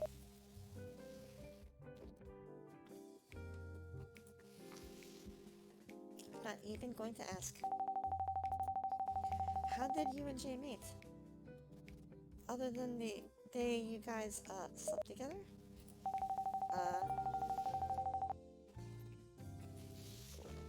say it like that. That makes it sound like it was consensual. You came into my bed. This idiot here got lost and wandered in here the other day to harass me. Hidden laughs gleefully. The two girls squabble along without missing a beat, scrolling through their phones and showing each other social media posts. There's no shortage of conversation about boys, celebrities, and the like.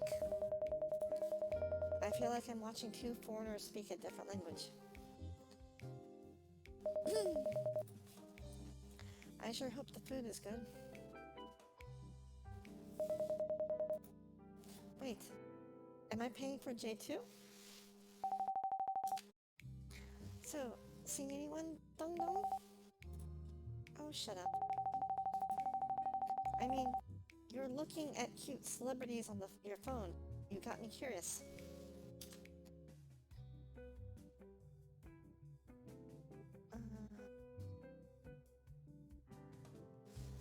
New Elvis style? Latergram. Oh, not Instagram, but Latergram. Cute. Winter may be over, but Seola still turns up the heat in this month's Style magazine. Okay.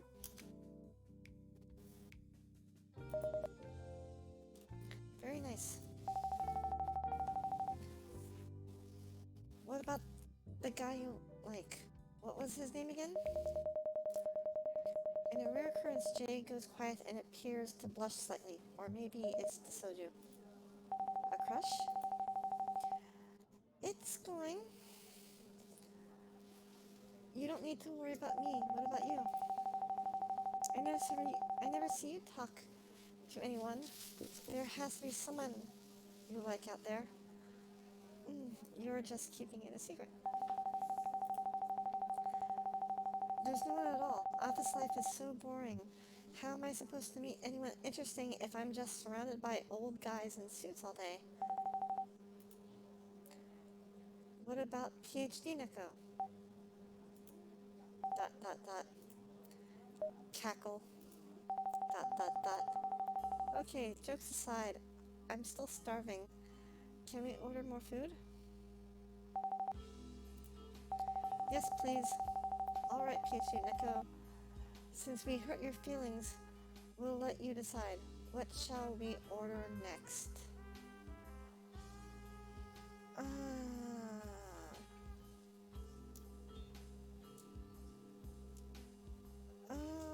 Let's see here. Starving. Let the girls decide. That might make me look a little indecisive.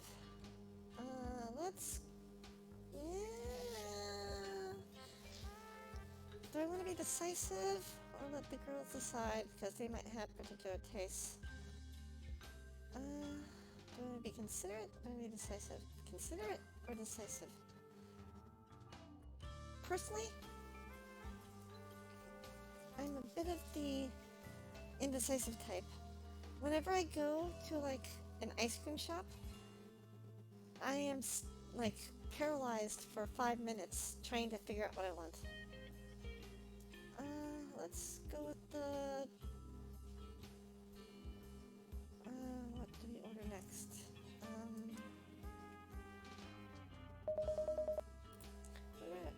I'll have the bulgogi.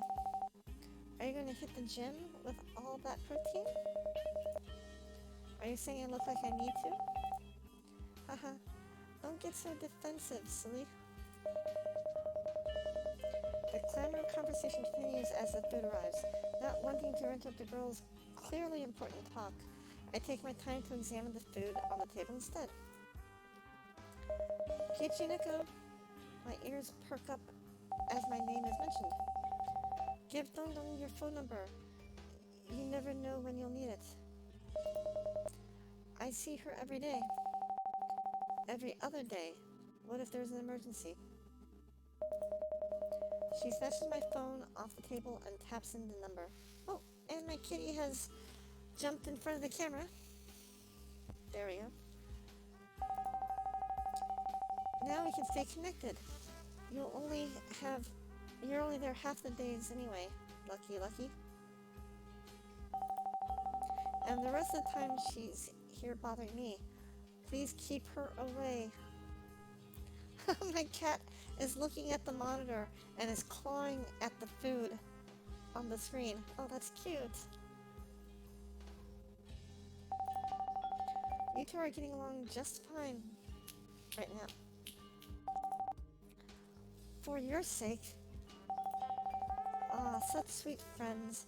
What would I do without you? Even less at work? I take it all back.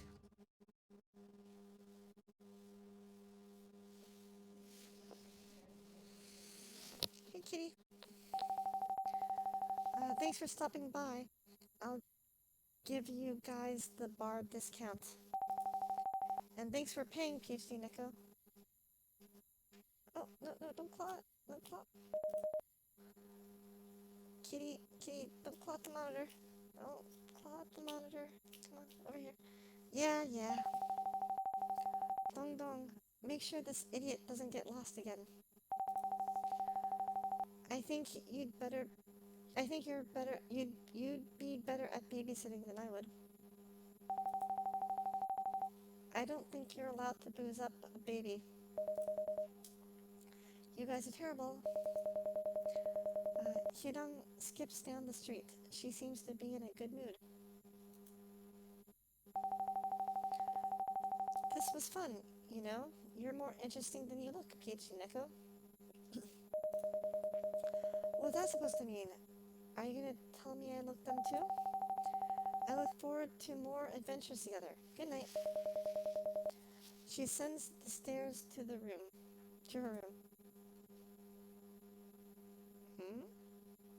I now have 3 contacts. Cute. Wait. When did I get Jay's number 2? The hermit that longed for love. Achievement. Code monkey. Huh. Another lovely morning. Kay sits on the opposite side of the counter, taste testing the new culinary concoction she created today. It's a wonder how she stays in shape despite cooking so well and often. If it were me, I'd be eating at all hours of the day. I'd be massive. They'd have to get a helicopter to airlift me out of the house. Excuse me. Hey, Kay. She looks up at me, momentarily breaking her contemplation of adjustments to make for next time. When are you working next? I don't remember. I should look at my schedule. Why do you ask? I'd like to visit you someday. See what you do. She smiles sweetly.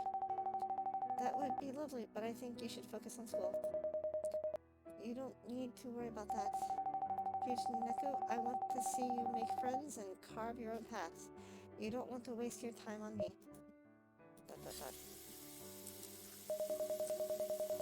After finishing breakfast and helping clean up, I grab my things and prepare to leave.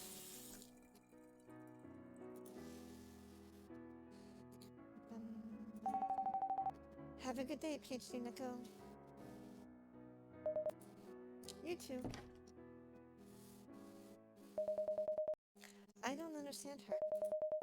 Carve my own path, what does that even mean? I just don't understand why she invests the time and effort in keeping me around. I definitely don't make enough money to pay a full share of rent. What's her motive? On the other hand, she seems sincere and genuine. I don't dislike her. I don't think I could. I don't see Yujong anywhere today. Good morning, PhD Neko. Good morning, Professor. It looks like your regular teacher is out today. But not to worry. We borrowed a very capable substitute for you. Wait, why don't you just teach me? Aren't you supposed to be the teacher? What did you just say? Oh no, not again. I'd love to teach you, but I'm very, very busy, so, you see. I don't think I need... Ellie, I swear to... PhD Neko, over here. I turn my head towards the strawberry blonde-haired girl waving me over to the piano bench. This must be my substitute teacher for today. Have a seat. I turn to grab an extra chair. She flashes a confused glance in my direction. You can sit on the bench with me. It fits too, you know. Oh, sure. I sit down next to her. She wears a gray sweater hanging over one sleeve and a denim skirt. Upon closer inspection, she kind of looks like... I'm Yuri. Nice to meet you. You seem to know who I am already. You're not in this class, are you? You're not in this class, are you? Nope. I'm on loan for today. The opportunity came up and I just had to meet the new student my sister has been raving about. I'm expecting only the best from you. Sister? I'm joking about the last part, of course. Hehe. I didn't know Yu-jung had a sister. Oh yeah, my perfect older sister. She's the best, isn't she? You guys really look alike in some ways. We get that a lot. She giggles. Anyway, let's get right into the lesson. I think you've been playing this piece here? Wait a minute. Where's Yu-jung today? She's not feeling well today. Probably caught a cold or something. But don't worry, I'm a qualified teacher too. Ha, I'm sure. Okay, let's see what you can do. Go ahead. Using the technique that Yu-jung taught me, I begin to make my way through the notes in front of me, fingers moving with just an ounce of newfound coordination. Playing it now feels a bit easier than before. Wait, stop. Surprised by the interruption, I take my hands off the keyboard. This part should go a little quicker, but the notes need to be even, like this. She reaches over and quickly plays the melody on the keyboard. Okay, now you try. I'm able to successfully replicate her keystrokes. Good, very good, keep going. The rest of the lesson proceeds without a hitch, Yuri stopping me when I get something wrong. Her piece is hands-on and a bit frantic, a major departure from Yu-jung's laid-back approach. Different methods of teaching, I can't say which I prefer. Well, it looks like we're just about out of time for now, too bad. One thing's for sure, Yuri is indeed a very qualified teacher for today. Well done. I don't know if I did this teaching thing right, but you've put up with me long enough. She stands up and stacks her books up before putting them in her bag. I remain seated on the bench, looking over the music sheets. I hope I see you around, Kichineko. She turns away and begins to leave.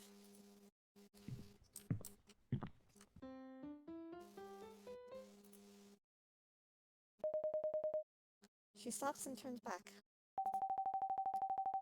You want to come over? Say hi to Yu-jung? Don't worry, she won't get you sick or anything.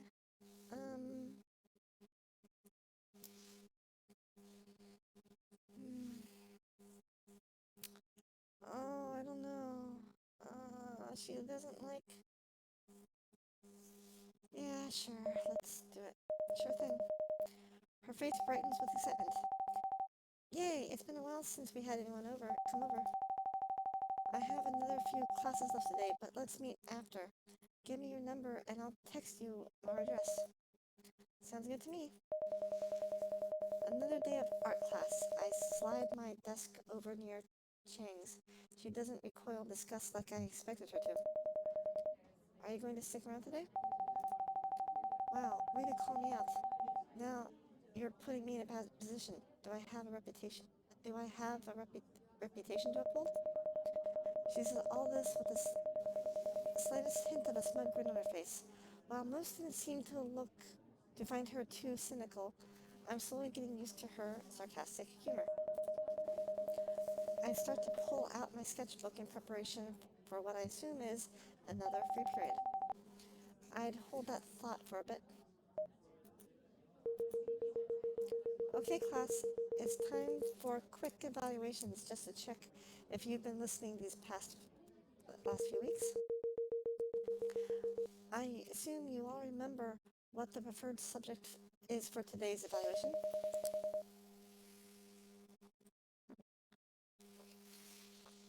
Chang lets out a long, drawn-out sigh. Wait, what's going on?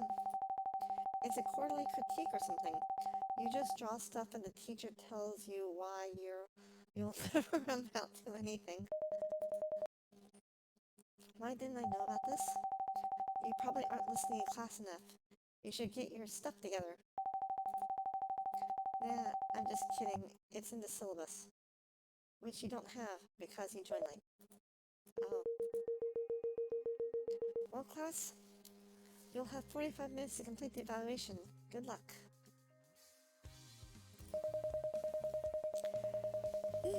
This is not an ideal situation. I quickly pull out my few pencils and erasers and lay them on the desk. My previous lack of knowledge on pencil types and art technique are only exacerbated now by the time constraints. Shuffling through my tools, I see 4H, 3B, 2B. What is even a 2B anyway? A Japanese robot? Who has time for this? Looking around the classroom, Hiyori's nose is nearly touching the paper as she scribbles on the page at breakneck speed. Chang leans back in her seat and carries on like any other day, without relaxing and measured movements. My thoughts race and potential ideas fly around my head like gnats in the summer, numerous and largely disgusting. 3 major ideas seem to stick. Which do I pursue? A comic book character? A photorealistic self-portrait? Draw the robot. I will go with, comic book character.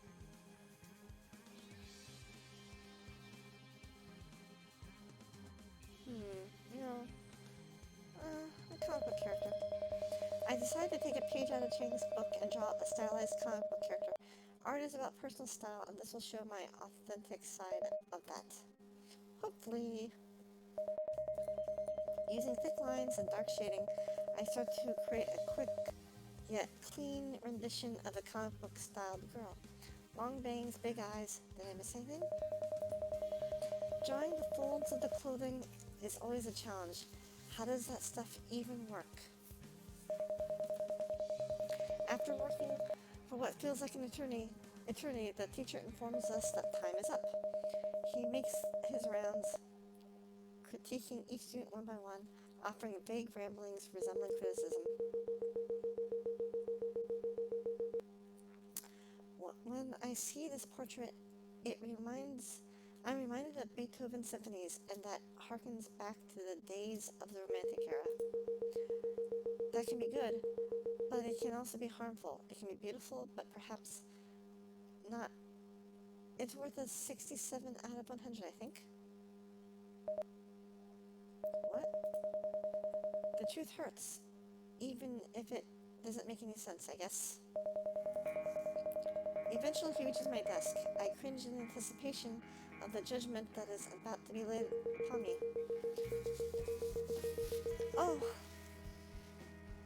PhD Neko, I forgot to tell you about today, but it looks like you made something anyway. Let's have a look. This is an example of new contemporary art. Not what we were studying. Something that Miss Chang would create, despite my wishes. I see you have great skill in this regard, though. I look back, and Chang is nodding her head in approval. The teacher moves on to Chang. She appears to have simply continued her comic work without even considering the object of the evaluation. Miss Chang, you really need to start paying attention in class. This isn't what I asked for at all. I believe you can do better than this. Chang sighs heavily and audibly. She tears a blank page from her sketchbook and begins sketching at a frantic pace while the professor observes inquisitively. No more than 2 weeks later, Jang lifts her pencil from the paper and slides the sheet over the desk. A fully realized figure sketch lies in front of the professor, with all of the ball joints and cylinders and other lines that art teachers love. This is what you wanted, right? This time the professor sighs, rubbing his temples in exacerbation. Well done. This is Yu Jung's house? Another modern mansion? Yu Jung and Yuri's house looks to carry the same modern aesthetic as Kay's. The sprawling and freshly cut lawn and long concrete driveway offer a sense of maturity. Beautiful and well kept. Wonder if they have hired help. Would they hire me? Puppy! Hey, Pishinako, welcome. A small dog with curly brown fur trots over and yips at me. Yuri picks it up as it continues barking. Come on, Creamy. Be nice to our guest. Who's a good boy? Yes, you are. Yes, you are. She playfully puckers her lips, inches away from the dog's face. It gleefully licks her in response. TT. Oh, sorry. Come on in. Thanks for having me. Yuri carefully sets the dog free as it scampers away into the kitchen, where it's greeted by another equally fluffy dog, this one with white fur. I follow Yuri through the living room. Floors adorned with white leather couches and walls with portraits of Yuri and Yujong. Nice place. Our rooms are up here. She points up the stairs. Do you guys live with your parents? Oh yeah, my dad is usually gone though. He's always busy with his meetings and clients and all that. Independence is good, I guess. Haha, I think so. Yujong, open up. Is it better to let her rest if she's sick? Oh, I think she'll live. She's not that sick anyway. I don't think. Open up. Yujong cracks the door open, exposing only a glimpse of her hazel brown eyes. What is it? Oh, she nervously looks over at me. Hey, Yujong. Yujong instantly shuts the door. Hey, Yujong, come on, open up. Patient Neko came all the way here to see you. You're not going to spend the whole day in there by yourself, are you? Yuri sighs. Should I try to coax Yujong out of her proverbial bubble?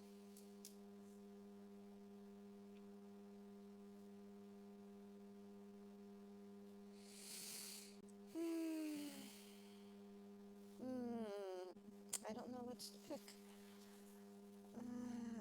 Let me ask her to come out. Yujong seems like the type that might need some help putting herself out there. Come on, Yujong. How am I going to learn without my music teacher? Hey, I'm a capable teacher too. Okay, I know. I'm just trying to... Yujong cracks open the door just enough to take a single step into the doorway. Her heavy eyeliner always gives her a serious cat-like appearance. Or maybe it's because she looks like she might be mad. I can teach you another day. There's no need for us to meet outside of school. And Yuri, please respect my privacy. Damn. Darn. Yuri gently tugs my sleeve and pulls me to the corner, out of earshot of Yujong's room. Hey, don't worry about it. This stuff happens. I shouldn't have done that. It's not your fault. She's like that sometimes. I mean, it's my fault, really. What do you mean? Well, I invited you here. Obviously, I meant the part about her being like that sometimes. Oh, sorry. Well, she's always been the type to... When she has problems or something, she doesn't want anyone else to... She'll shut others out, I guess. She's always been the independent, responsible older sister. Cheer up. It'll be fine. Rest up. Get ready for class tomorrow. Yeah. I guess I had just thought of Yujong as a flawless, perfect student, keeping to herself, focusing on her work. I never thought that she would also have days like this. I suppose we all do.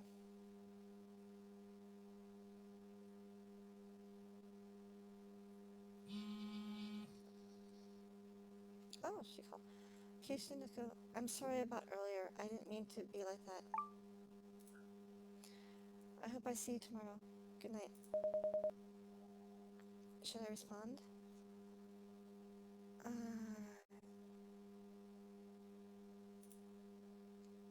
Thanks, you too.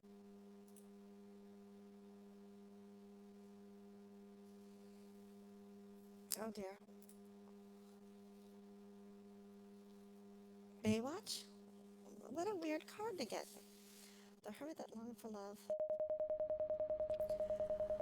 With the previous daunting project behind me, I'm beginning to comfortably sit at the work.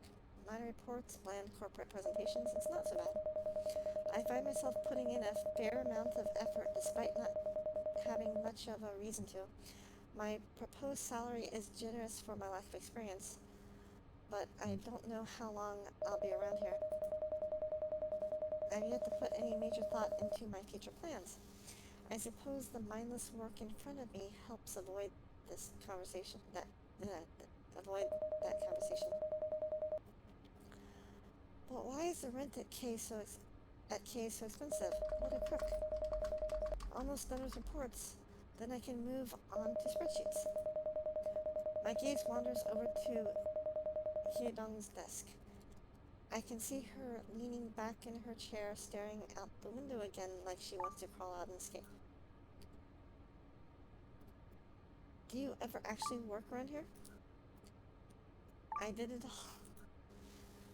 All of it? It's 10 a.m.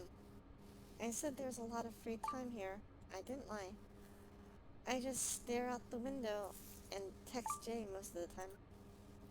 She wants to buy a dog. She wants to name it Cum Cum? So ridiculous. Ha ha ha.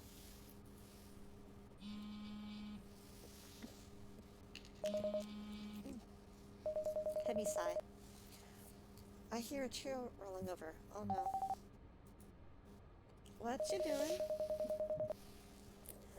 Some reports and stuff. I'm kind of busy. I'll keep you company. Sure. Yay! In the corner of my eye, I can see Hyedong spinning around in her chair while playing around on her phone. After a few minutes of constant revolving, she stops and stares out the window. Do you ever look at the birds outside? My computer faces the opposite way. They're cute, hopping around on their little legs and stuff. Oh my god. I feel like I'm Hyedong. Oh sorry, I shouldn't bother you. She goes back to spinning in her chair. It's kind of boring, isn't it? What is? Being here? Don't you wish there was something more? In the end, I didn't finish everything for the day. Maybe it was Hyedong distracting me, or maybe I was just curious about the things she said. If I was sitting idly in a cubicle for 8 hours a day like her, I'd probably lose my mind too.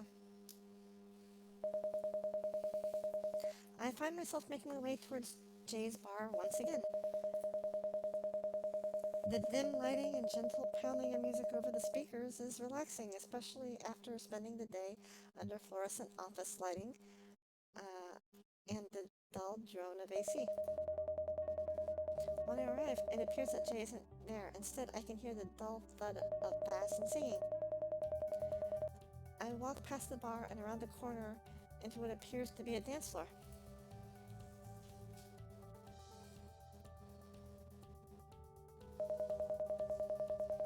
Dressed in blue mood lighting, with smaller golden lights darting around the room, the shadow of a band is barely visible on the far end. The sparse crowd half-heartedly cheers and soon dissipates as the song ends. Jay is standing center stage, clutching a microphone. That couldn't have been her singing, right? It doesn't appear there were many around to see the performance. She makes eye contact with me, leaping away in shock. Oh God, don't tell me you were listening to me sing.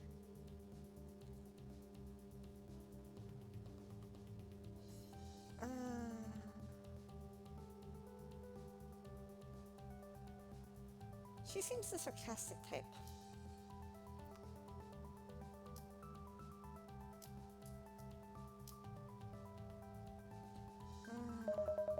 I heard it. It was awful. You're the worst. I knew you weren't here. Because there are only like 3 people here? Exactly. Hey, are you making fun of me? Get the hell out.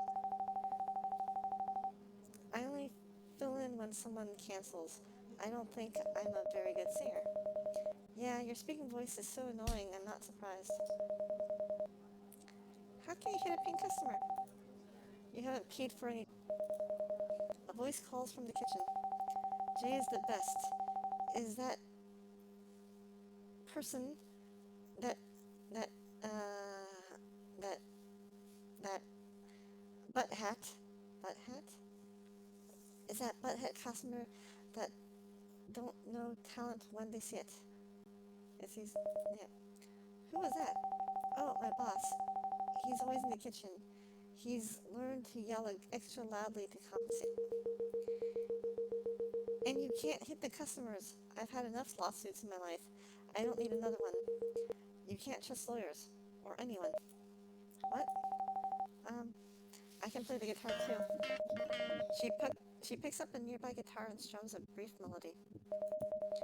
Alright, that was actually kind of cool. That sounds like sarcasm.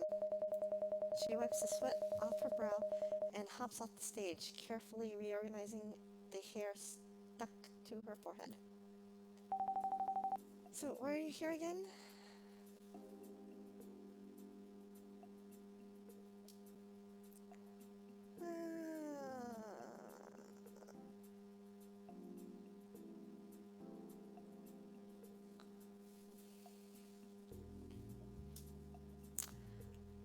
I feel like because I like you thing won't work on her. That makes me want to drink. That makes me want to drink. Haha, that's a good one. Well said. You're paying for your own drink this time, too. I guess it's only fair.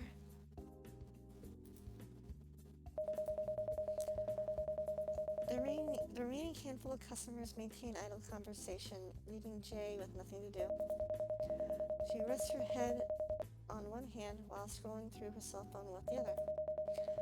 Without something or someone to egg on and fire her up, she seems quiet, bordering on reticent. I guess I should add some fuel to the fire. Who are you texting? Your crush? She drops her phone and turns beet red. What are you talking about? The one you were talking about the other day at dinner. I have no idea what you're talking about. It's none of your business. She crosses her arms and turns away, aimlessly shuffling cups around on the corner behind the bar.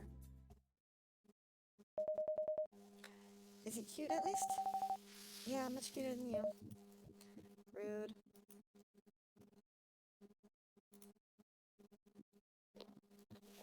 Okay.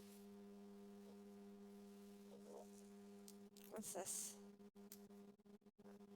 Pinstripe. The hermit that longed for love. Day 11. I wonder if Yudong will be at class today. Maybe it'll be Yuri again? Maybe my actual teacher will teach me something. Well, let's not get too crazy here. Come to think of it, I don't even know her name. Good morning, PhD Neko. Morning. I have to say, I'm impressed with your progress. Your lovely teacher won't stop singing your praises about how much you've improved. My teacher. Aren't you supposed to be my... Never mind. She pushes her glasses up and chuckles. I think you two are blossoming into a wonderful pair. Keep up the good work. Hey, Professor, I have a question. She's already strolled out of earshot, likely to scold another student for misbehaving. I still don't know this woman's name. Anyway, which teacher is she talking about? I look over at the piano and see the familiar vibrant red hair and Pacific blue dress I'm accustomed to. Looks like Yu Jung's back. I approach cautiously, hoping not to get on her bad side so soon after her absence. She looks over and smiles warmly. Morning, PhD Neko. Hey! Hope you're ready for a productive day. She reaches behind the piano bench and pulls out a towering stack of textbooks and newspapers, dropping it on the end table with an audible, hefty thud. What's this? I begin leafing through the mess before me, hundreds of pages of sheet music, blank worksheets, and enough text to make PhD students blush. Make a PhD student blush. Oh, believe me, it doesn't take that many pages to make a PhD student blush. It's music theory. This is theoretically a lot of work. Well, it's important for any good musician to brush up on their theory. Plus, it's graded. You wouldn't want to fail, would you? Who wants to know? Your teacher, who gets evaluated based on your performance. Grumble. Fine, I'll do it. I'm glad, don't worry, I'll help walk you through it. She explains the basics to me, setting me up to work through the rest on my own. It didn't take as long as I expected, although there's still a lot ahead of me. I'm going to go practice for a bit. Will you be okay? I'm not a lost child. I'll be fine. Laughs. Just want to make sure you're not confused. She slips away as I flip through one of the nearby books. It's going to be a long semester. Yejong diligently plays through what seems like an entire concert's worth of songs, and I get through about 3 pages of music theory work.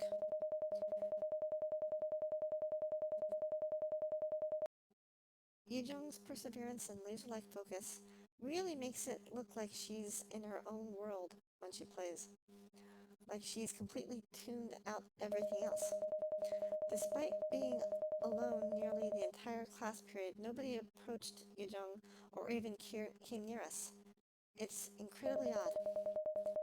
I never expect a girl this talented and friendly to be left alone for a minute, let alone entire class periods.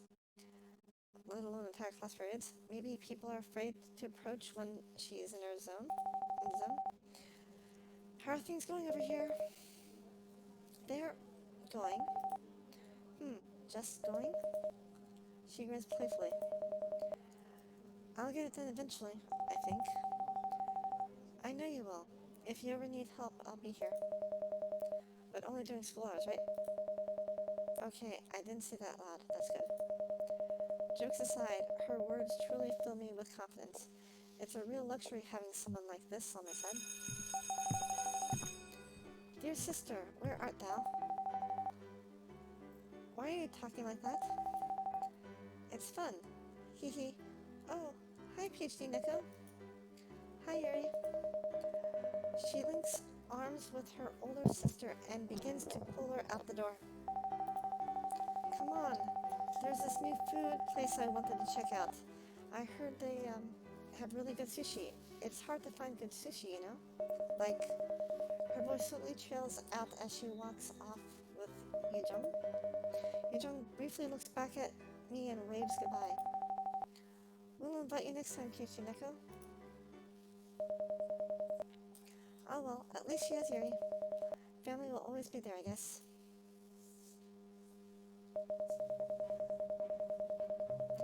After the fiasco in the previous art class, today is much more relaxing. The heavy aura of evaluations has been lifted and students are significantly more talkative and cheerful. Even though we're back to the slow, drowsy lectures, I feel more comfortable here than I did before. I have at least one friend.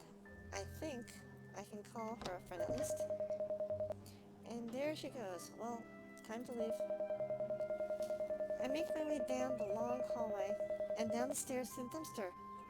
Chang is leaning against the stone wall as usual, cigarette in hand.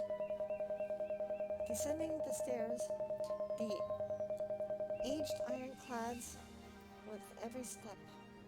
Oh, clings with every step, sorry. But Chang seems unperturbed. Her arms continue to move across the page, lines unbroken, concentration undisturbed. Without even looking over as I approach, she acknowledges my presence. I don't need a sidekick, you know. You don't need to follow me everywhere.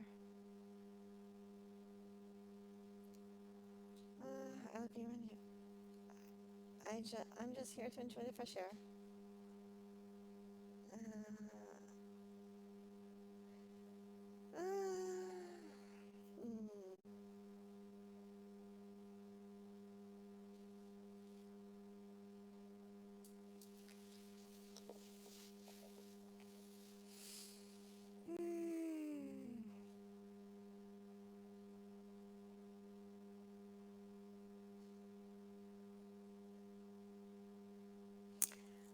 Is this too aggressive?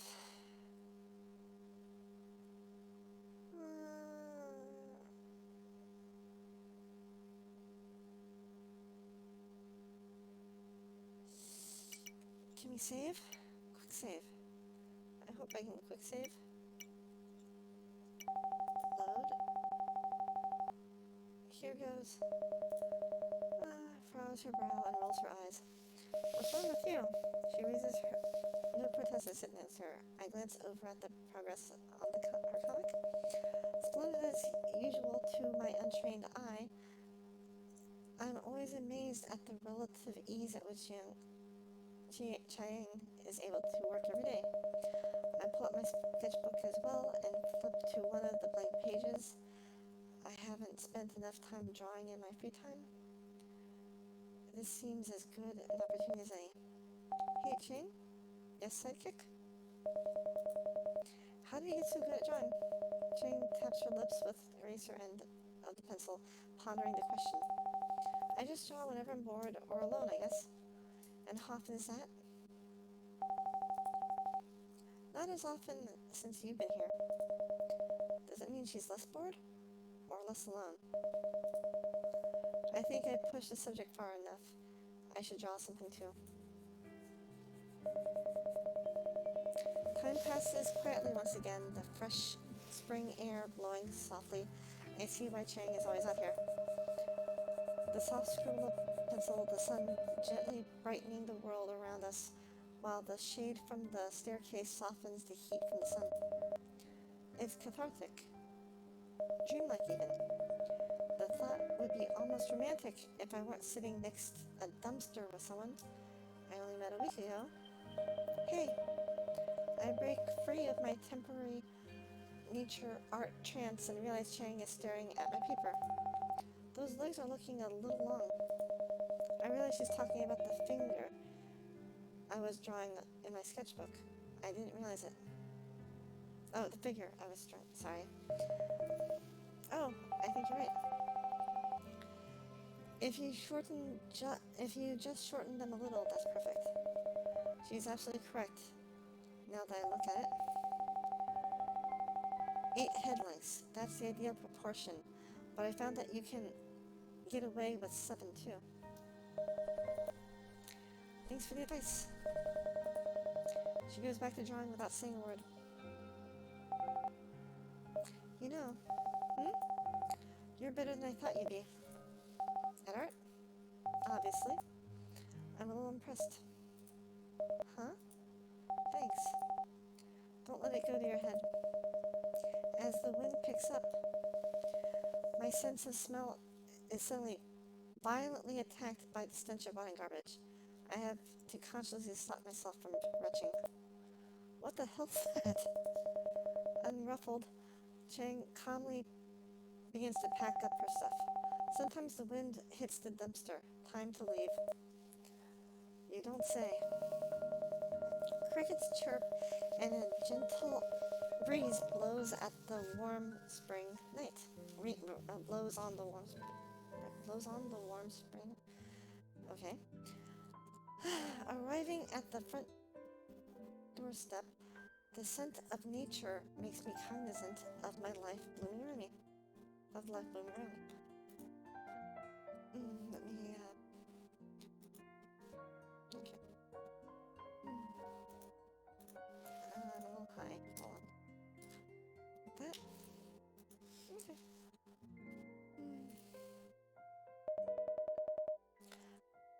also reminds me that I'm alone. And it reminds me of my allergies. But that's neither here nor there. It's late, yet nobody's home. Another lonely bull rests on the countertop with a note. Peachy Nico, I'm off to work again. Don't miss me too much. So cheesy. Dot dot dot. Navar?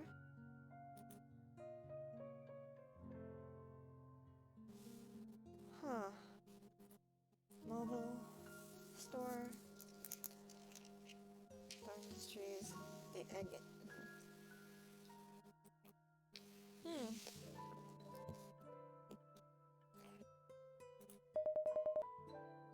Phone shops near me? There are a few, but only one is open 24 hours. It's at the nearby mall. Another late night mall trip.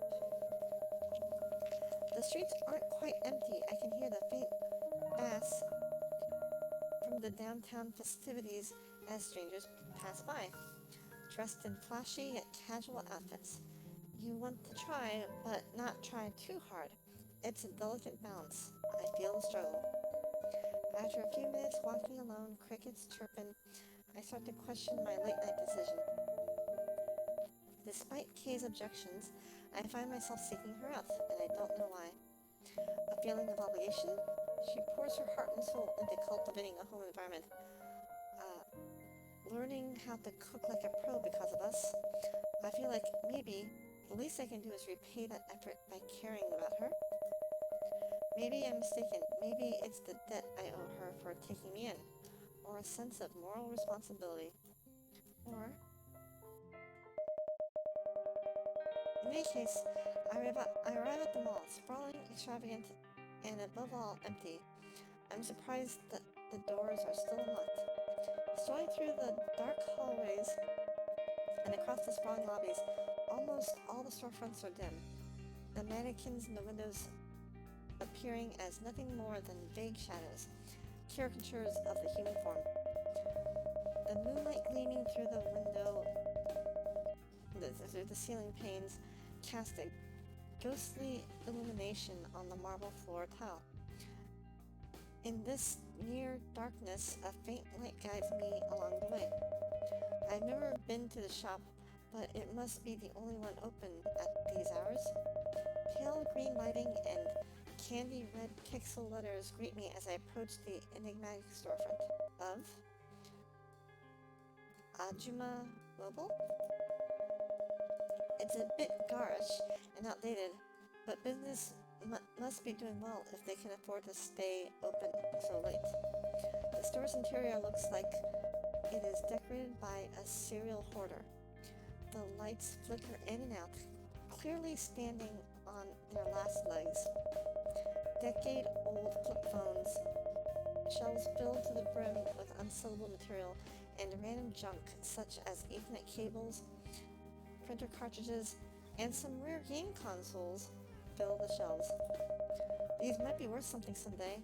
I'm coming back for these. Maybe I should buy them now. Wait, why did I come here again? Nearly forgetting the reason I came here, I direct my attention to the front desk. Kay hasn't noticed me yet. Ears plugged by headphones, diligently scribbling away at what looks like a complex spreadsheet. Approaching Kay, I lean over and rest my elbows on the rickety counter. She removes her earbuds and looks up at me. She smiles skeptically, like the face of someone who just heard a really bad pun. Hello, stranger. What are you doing up so late? I came to visit you. She smiles warmly and sincerely this time around. You didn't have to go out of your way for me, Kishineko, but that's very sweet of you. In any case, it's quite late. You should head home soon. I will, don't worry. I realized that upon my preliminary inspection, there are also no other employees around. Are you the only one who works here? Right now, yes. Where are the other employees? Kay gazes out the front door. Only a handful of us work here, and nobody wants to work overnight. That's why I'm here most of the time. The boss is too cheap to hire more workers. I hold myself back from sarcastically remarking that it doesn't sound like a healthy work-life balance. It's not so bad. I mostly just fill out reports and accept broken phones from the late-night crowd. Isn't it dangerous for you to be here by yourself at night? What if an angry junk guy comes in here? It's fine, really. Besides, you think someone would hurt a pretty little girl like me? She places her hands on her face and flutters her eyelashes at me. You're truly strange. Humph. You should learn to respect your elders, PhD Neko. You won't even tell me how old you are. Anyway, I'll give you a little something before you go, since I appreciate you coming out here for me. That was a quick subject change. Well played. She pulls open a drawer to her left and rummages through a pile of assorted trinkets, ranging from cartoon characters to classic representations of fruit. There's a bread one. Why would someone want a loaf of bread hanging from their phone? I don't get it. Actually, it's starting to grow on me. I kinda like it. Finally, Kay finds what she's looking for and lays it on the table. It's a small metal ring. It is rather charming. Actually, it looks sharp enough to really hurt someone. Give me your phone. Without questioning, I pull my phone out of my pocket and hand it to her.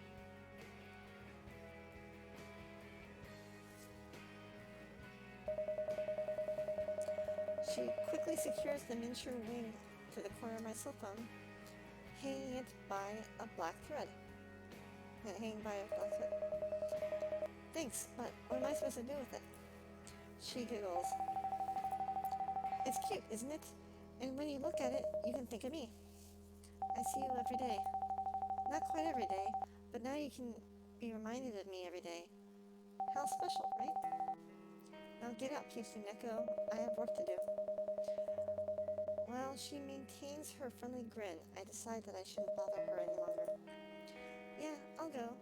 I'll see you at home. Hopefully soon. I turn and begin to make my way out. And PhD Neko? I momentarily stop in the doorway. Thanks for thinking of me.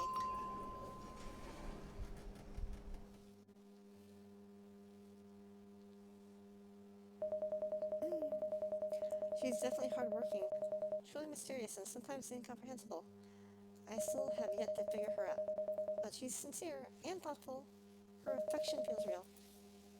I guess I'm glad I met her. Just so you know, that trinket was $3.99 before tax.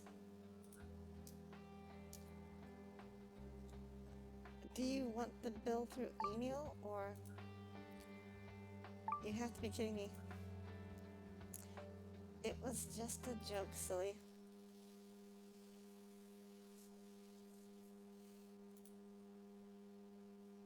Red carpet. Okay. The Hermit That Longed for Love. Day 12. Good morning. What are you doing at my desk? I'm officially a mentor now. Congratulations. I never asked for this. Mr. Sayo did. Ignoring her, I sit down and open my laptop and try to wrap up what I left unfinished yesterday. I have to write technical documentation of the analysis program Hyedong helped out with. I'm slowly starting to understand what the program does by simply inputting random numbers and running it hundreds of times. Hyedong is bouncing up and down in her chair while on her phone. I assume she's texting Jay. How does she have so much energy? Her company isn't terrible, but I'm worried I won't finish my work today. What should I do? Tolerate her. I figure it can't be so bad. Her positivity might be a boost for me. Hyedong hums to herself. I realize how I know that song, but I can't place the melody. Now it's really going to bother me if I don't figure it out. That one song with the music video, where they're playing lacrosse? No, maybe it was the one with the cat burglary? I'm never going to get anything done now. I give up. Might as well socialize a bit. Hey, Hyodong? Wanna chat?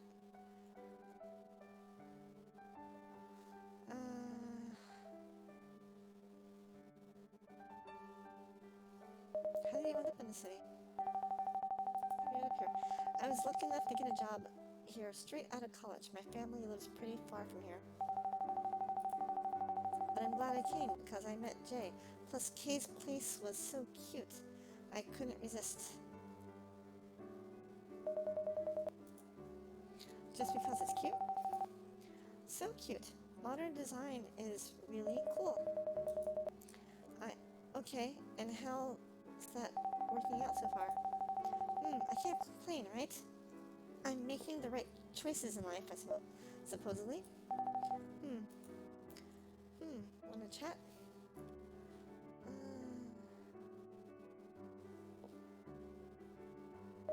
How do you finish work so quickly?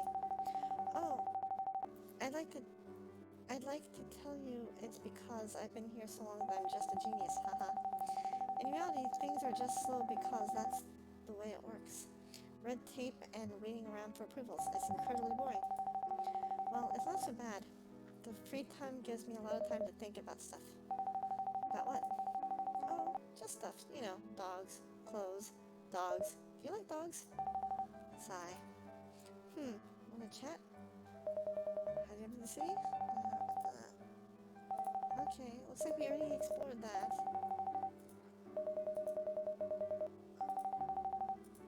Okay, we already saw this. Okay, let's say nothing. You're actually quite intriguing. I never knew. I wish I could say the same for you. Just kidding. I got the thing that while she wasn't happy, Hyodong wasn't. Hyodong wasn't entirely content with life. Oh, my cat is here to visit. Well, one of my cats. I guess I know that feeling too. Or rather, I knew. Not again. I'm glad to see you too. Sigh. What do you want? Liquor. Surprise me. Jay lazily fills a glass full of vodka and slides it over the counter. You know, you might be the worst bartender ever.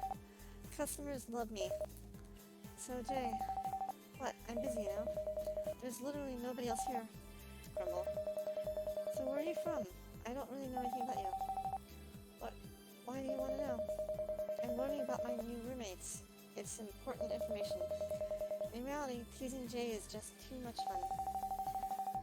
I don't want to share my details with a word pervert like you.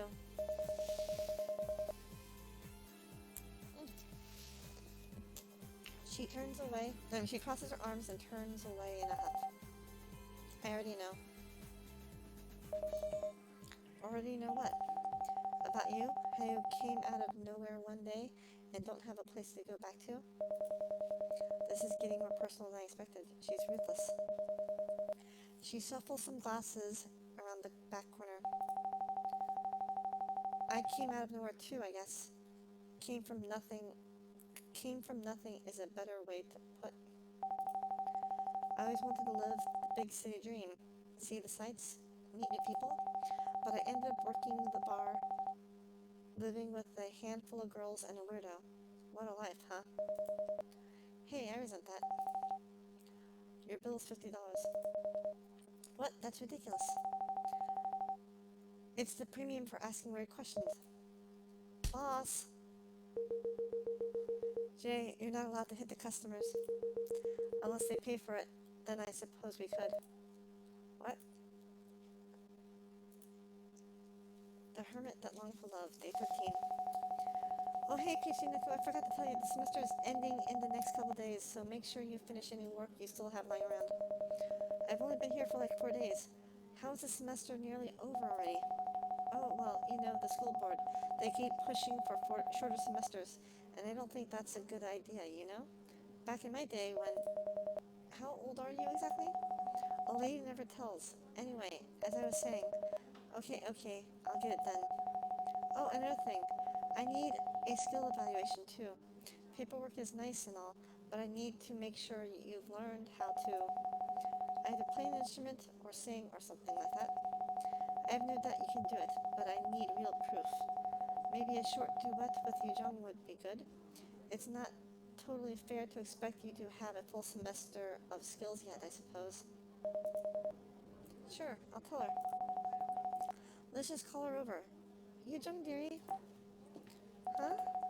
I was just telling Peachy Neko over here that we need to do some kind of evaluation. I think a duet would be good, don't you? Sure, I think that would be nice. Excellent. Here are some sheets I think that would suit you two. She rustles through her massive binder before eventually digging out a few sheets and handing them to Yujong. Yujong quickly scans the pages, nodding along. This looks fine. Shall we get started, PhD Neko? Sure thing. Oh, you two are so precious. To begin again. You are young. Anyway. Hey, Churio. Let me hop in the chat. How are you doing this evening? Night? Oh, what do you think of my, Tifa cosplay? I made it during this evening's stream. I actually streamed me making it. Let me, give you a little look. Let's see, I think I hit the Alt button. And then, let me scroll up. Oh, yeah. Ta-da! I still need to add some finishing details, but it's getting there. Oops. I actually took a picture of Tifa from, that I saw on the internet, and I, used it to kind of construct her skirt.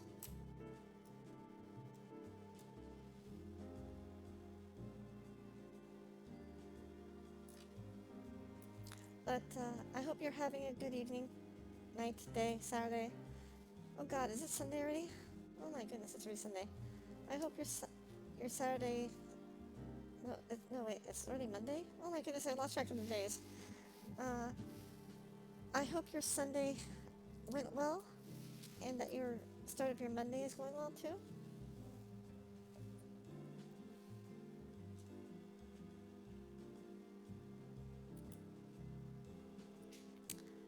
So, this is a duet, which means we each get one side of the piano. I'll take the right side, and you take the left. I think the higher notes are a little harder to read, so I'll handle that. Sure. Yujong sits on the bench. Come on, sit down. Oh, right. I take a seat on the bench next to her. I don't think it's too bad. Here, try this part. Starting from measure 5. Uh-huh. I think I'm starting to get it. I think we can get this down without a problem. Let's play a little together. I don't think I ever sat this close to Yujong before. It's amazing how her eyes stay on the music sheet the entire time she's effortlessly moving her hands around the keys. I'm still relatively lost, but slowly picking it up.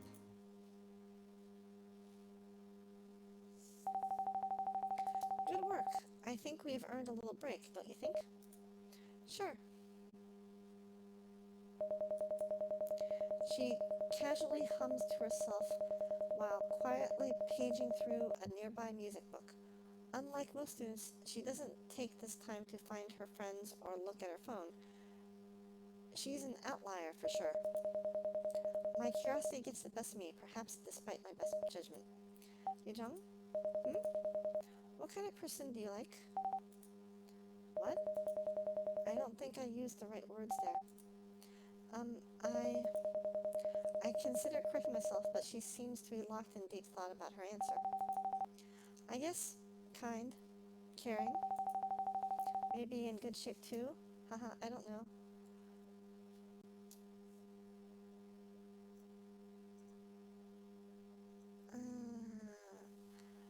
I just met as friends, not romantically. Sorry,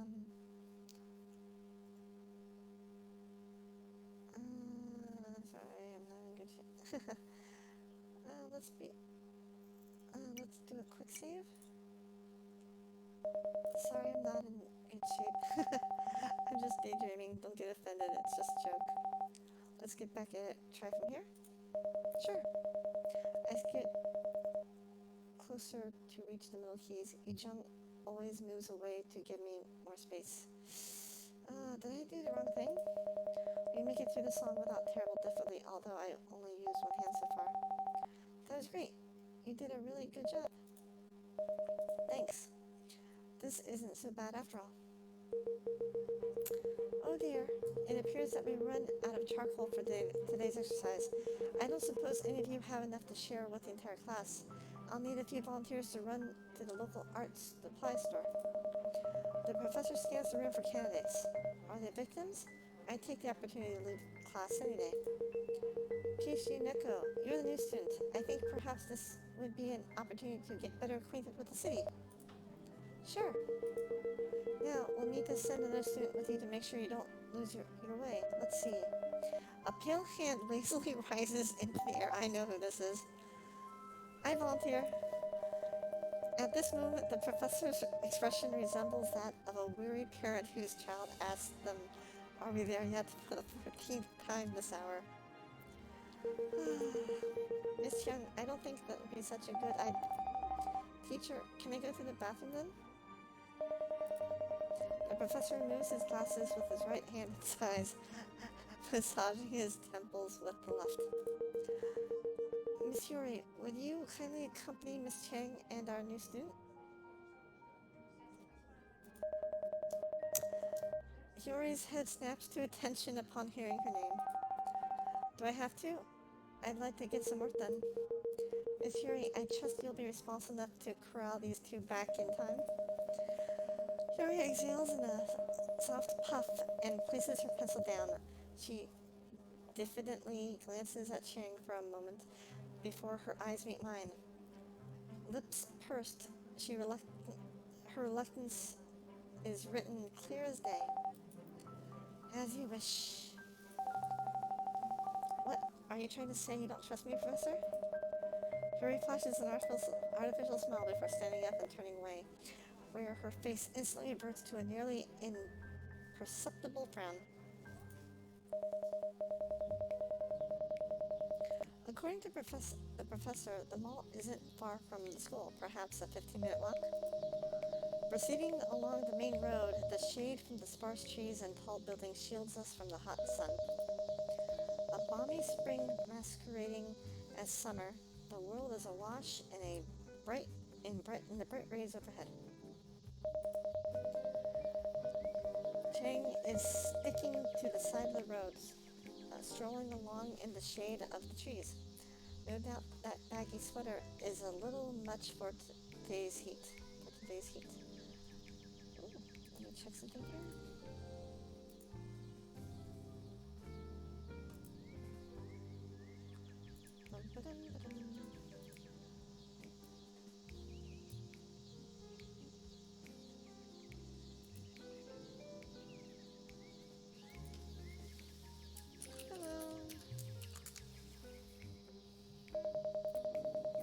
Yuri strolls ahead briskly, her long, thin legs covering large swaths of ground with every step.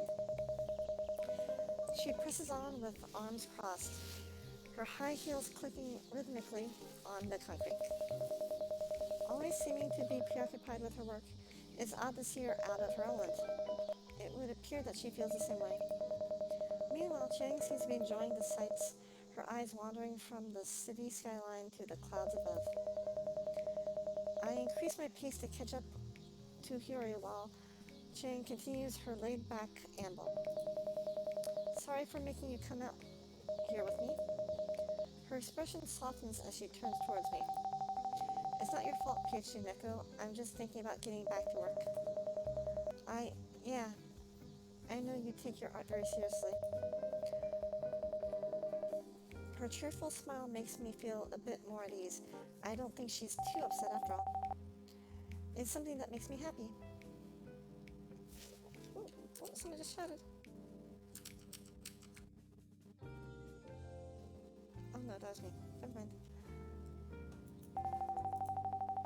What about you, Pichineko? Does creating art make you happy? This is a much deeper question than I anticipated answering today. I don't know yet. Not really. I think so.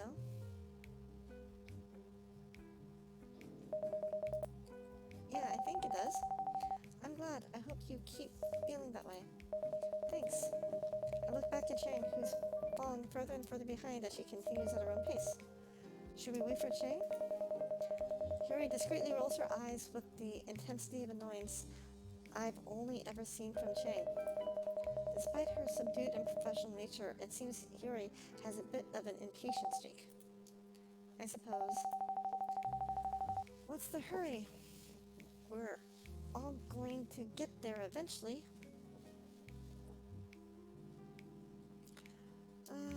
We should stick to our schedule. We can walk a little slower. Fine, I guess. Not like we're going to be late. Slowing our pace, we eventually arrive at the mall a few minutes behind schedule. Unlike last time, the mall is bustling with the constant chatter of conversation, despite the fact that it's the middle of the work week. And like every other mall in the world, this one smells like pretzels. There doesn't appear to be a pretzel shop anywhere in the vicinity, but still. Freshly baked pretzels. Somewhere. Shall we go directly to the art supply store? I'd like to get back to class on time. Chang has already wandered off in the opposite direction, seeming to have no intention of returning to Yuri. I will, follow Chang. I should go wrangle Chang. I'd only slow you down anyway. Well, alright then. The disappointment in Yuri's eyes partially masked by oh, jeez. I probably should have, gone... Oh well.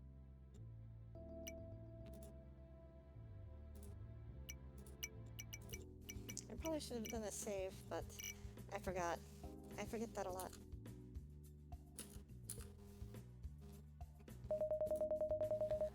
I feel bad for leaving her alone.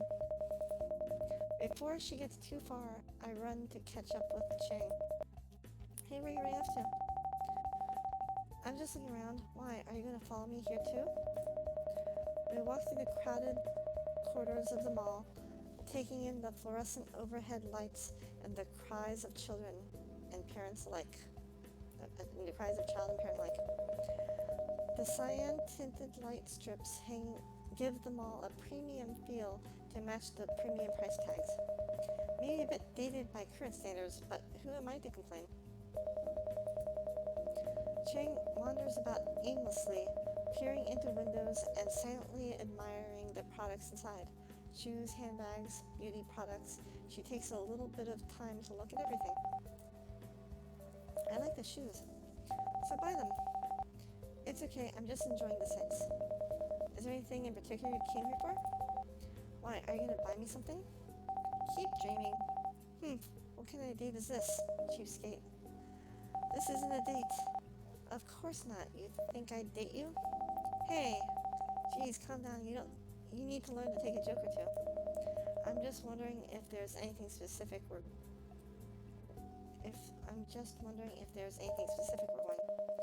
She places her finger on her chin, considering her options. I don't have a destination in mind. We stroll along, dodging child strollers and aggressive watch salesmen alike. The second floor is more of the same. Chang seems uniquely interested in each storefront. Hey, I've been meaning to ask. What is it? Why do you always sit so far from the rest of the class?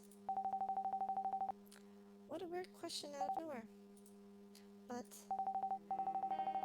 I'm not like them. I don't really want to be. What does that mean? Jane continues without breaking stride, eyes forward. She rests her hands behind her head. I think artists are really full of themselves. They're always searching for validation and they heap praise upon themselves. I don't want to be like that. I'm not sure I understand it, but Chang quickly averts her gaze before I can inquire further. Oh.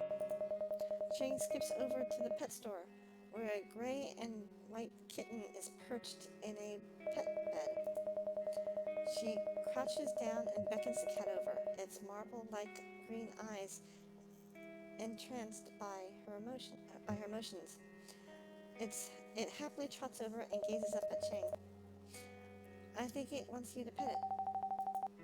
What a cute thing. Come here, you. I've always liked cats. They're so cute, don't you think? The cat affectionately nuzzles with Chang as she makes kissy faces at it. I've never seen this side of her before. It really likes you. I heard animals are attracted to kind people. That must mean I'm a good person, right, Peachy Nico? Sure. Hee hee. Looks like Chang made a friend today. You two intentionally disobeyed me and left Hiyori to take care of everything herself. What would you have done without her? And you, Peachy Nico, I think you should spend less time with Miss Chang before it begins to negatively affect your grades. The professor briskly takes his leave. I think this was the most coherent phrase he's ever uttered. Did you know he was capable of speaking so directly? Chang casually picks up her bag and walks out the back door. I get the feeling she's not too torn up about being yelled at. I hastily pack up my supplies and jog out the door behind her. Chang! She responds without breaking stride once again. You gotta go somewhere. I know you're not going anywhere. You're just going to go home, right? She stops. I run to catch up with her. I hate you. I wouldn't have it any other way. She rolls her eyes and turns away to contain her laughter. Hey, are you blushing? No, shut up. Well, I guess... Oh, what's this achievement? Achievement unlocked. Something. Oh, you're still up. I recognize Kay's voice behind me. Did you miss me? What are you working on anyway? Nothing. Cooking recipes? I'm touched. She clasped her hands together like a proud mother. Just trying to learn a little. How nice of you. It'd be nice to have an assistant around here. Or who knows, maybe you'll surpass me someday. She reaches over and casually ruffles my hair once again. You're doing well, PhD Nico. I'm proud of you. I'm going to head to bed now. Don't work yourself too hard.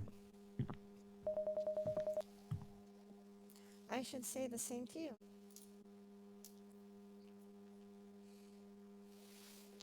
The hermit that longed for love. Day 14. Oh goodness. It's already been 2 weeks. Good morning, friend. Why are you at my desk? I'm your mentor. Why do you keep forgetting? I was waiting for you. Obviously. She looked back down at her phone. She appears to be playing mobile games. Have you finished your work for today yet? I literally just got here. Well, get to work then. Grumble. I sit down and turn on my computer, opening the spreadsheets from the previous day. Work, work, work. Are you learning anything new? I think so. Maybe. She lifts her head up and rolls her chair over next to me. I can smell her floral perfume once again. I reflexively move back. You spelled your name wrong. What? Oh. Some of these numbers don't seem right. These cells aren't calculated correctly. She makes a few changes. I think you're right. Thanks. No problem. She's helped me out again. At this point, she should just have both our salaries. How did you end up at this job anyway? You're clearly overqualified. I never thought I'd be working an office job, honestly. I just studied hard and one day I ended up here. I don't think I'm smart or anything. I think I've just been here long enough to know what's expected of me. I spend all my time growing up and focusing on other things. Now I'm working at a fancy company, and I have a lot of free time. I just never realized how boring things are. Office life? I don't know. Maybe I'm just not trying hard enough. I should be happy with what I have, I think. Still, there are still fun things out there. Things are really boring. I think there are still fun things to do out there. You think so? Yeah, I guess. I'm trying to find those things. We have to find them together. The two of us, partners, in an unfamiliar city. How wonderful does that sound? Sounds like a plan to me. Anyways. Hey, have you gotten paid yet? Not yet. Payday is tomorrow, right? Yeah, let's go out for lunch tomorrow. Am I going to have to pay again? That depends. How much do you appreciate me? Not at... She smirks, gesturing at my spreadsheet. Sigh. Sure thing, my lovely mentor. Don't forget pretty. Hee hee. Oh, she's a flirter. Definitely a flirter. Grumble. Oh, I won't be at work today, so don't go. I don't want you to embarrass me while I'm gone. Even more reason to go if the main bartender isn't there. I wonder if it's a special occasion. Should I ask?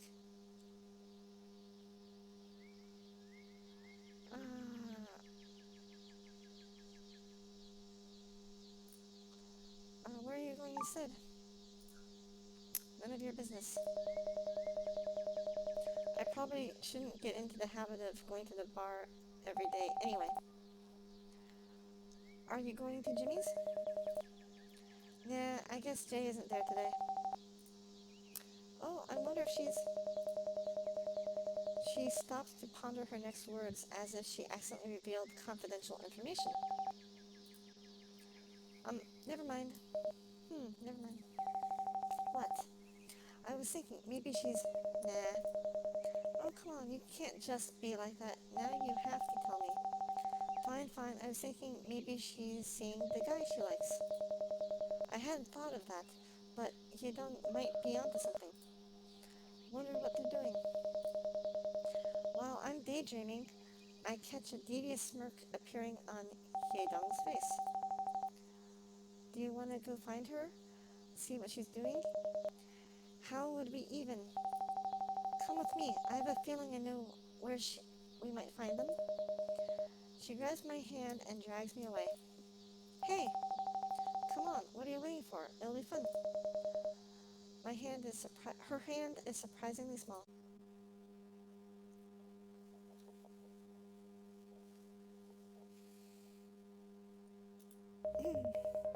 We continue down the street in the opposite direction of Kay's house.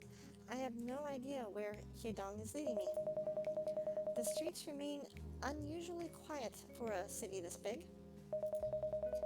The soft rumble of passing vehicles and the chirping sound chirping of birds nearby create a peaceful ambiance, only amplified by the setting sun painting the world a golden yellow. Hey, Hyedong? What? We're watching a sunset together. Isn't it romantic? Ha! I hope this isn't your idea of a date. Expecting something a little fancier? She laughs. At least a little bit.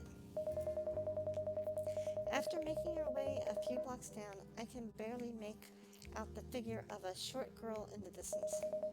Leaning against the brick wall of a coffee shop, the sight of black pigtails and the fashion-forward outfit is unmistakable. Yep, it's Jay. Target acquired. What do you think? Should we make our presence known or be sneaky about this? Being open about this is probably the less awkward route, but that does sound slightly less fun. Stealth mode. Oh, wait, Truya just wrote something in chat, I think. Enjoying this game? Not bad so far. It seems alright. Yeah, I don't usually play this kind of game, but so far I'm having fun. And I have to say, I do like the art style. The character portraits are very nice. We will go stealth mode. But I'm so stupid, I always forget to hit the save button before options appear. So I've messed up a lot. Sneaking is the only way to go. Achievement achieved. Silence as the something. I hop behind the nearby bush and take cover. Hyedong holds both hands over her mouth to contain her laughter before following my lead. I can't believe you're actually doing this. Shh, she's gonna hear us. We wait patiently behind the bush, Hyedong constantly snickering at the absurdity of the situation. Before long, a young black-haired man emerges from the coffee shop, holding a cup in each hand. Yo, ready to go? Oh, yeah, I'm ready. Thanks for the coffee. They begin to walk down the street together, Jay appearing to carry most of the conversation. Hyedong motions me down the street, and we slowly begin to walk in the same direction. The clicking of Hyedong's white high heels on the pavement seemed to draw Jay's attention. Hyedong quickly hops into a nearby alley to evade Jay's sight, pulling me with her. Jay turns back around and continues walking. Psst! Kishineko, carry me! What? My shoes are making too much noise. If you carry me, we'll move more quietly. Alright, good idea. She hops on my back. You're heavy. Okay, you're not heavy. We continue down the street like a bizarre circus troupe, keeping our distance behind Jay and her date. People are staring. After a few blocks, my arms are starting to feel like jelly from carrying Hyedong's weight. Hey, Kishineko, you're getting a little shaky down there. Getting tired? Come on, you can do it. She pats my shoulders to cheer me on, but it's only making my arms even more tired. I don't think I can hold on much longer. What are you going to do, drop me? Uh-oh. Dot. Oh, hey Jay, what are you doing here? Jay's face turns bright crimson red, and for a moment I think I can see steam beginning to erupt from her ears. What are you guys doing? Grumble. Name's Gray. Nice to meet y'all. So you followed me all the way here? And instead of just taking your shoes off, you decide to make this idiot PhD Neko carry you all the way down the street? Oh, well, now that you mention it, that probably could have been a better idea. You're smart, Jay. Ooh, you know, I'm wondering if I can create a cosplay outfit of Jay's clothes.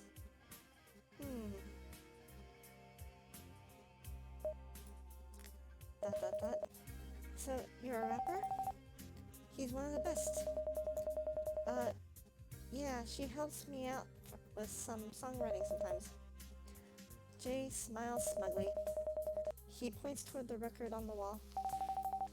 Oh, Oh, I know that song. I always knew Jay was talented. How exciting. Anyway, I'm trying to get her a deal with the record company. We'll get it eventually. I'm going to step into the booth real quick though. His videos have millions of views. What a stud. Do you get paid for this stuff, Jay? Jay looks at the ground and scratches her head. Not yet. He said once we get the contract worked out. She shuffles her feet uncomfortably. I just wanted to contribute. I'll be following him for a long time. I've been following him for a long time. How are you going to do that for free? I don't judge your life. You literally can't judge my life. I work a well-paying job and live generally scrumptiously. You also weirdly follow people around when they're on a date. How is this a date?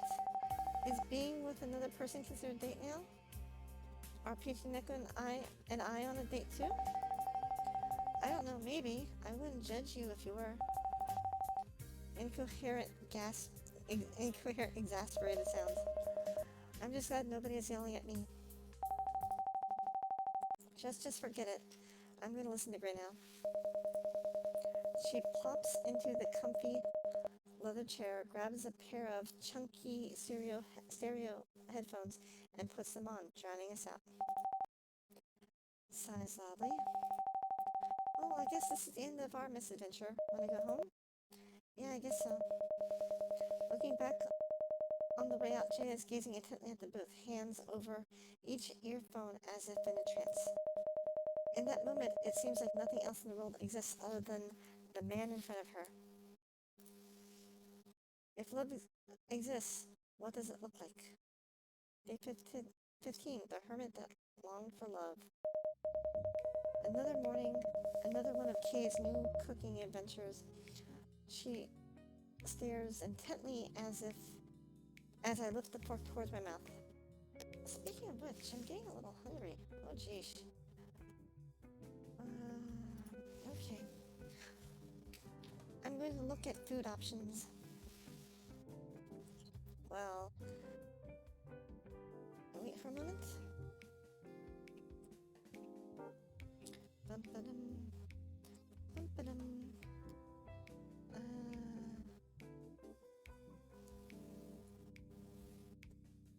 I feel like ice cream. Maybe?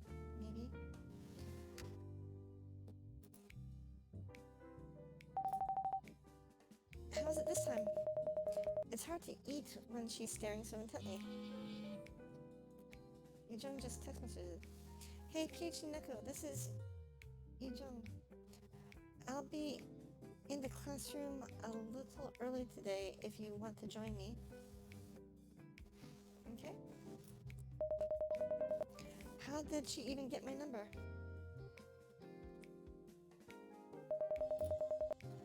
I guess I'm going to class now. What a good student. Have a nice day, PhD Neko. She goes back to mixing her ingredients. What kind of person is Kay? She's equal parts mysterious and openly goofy. I can't read her at all.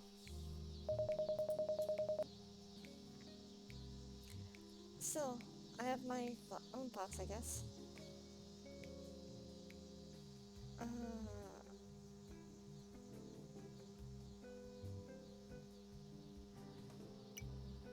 Quick save? I remember this time. I think I remember this time. I think I like her. Maybe it's too early to say. In any case, I expect a house full of relative strangers to be awkward and full of drama, but there's been none of that. A calming presence, no matter how I look at it. Yujong, let's try with both hands now. I think you can do it. Your faith is misguided. Come on now. My non-dominant hand doesn't really work that way. If my dominant hand is drunks on a train, my other hand is soup on a roller coaster.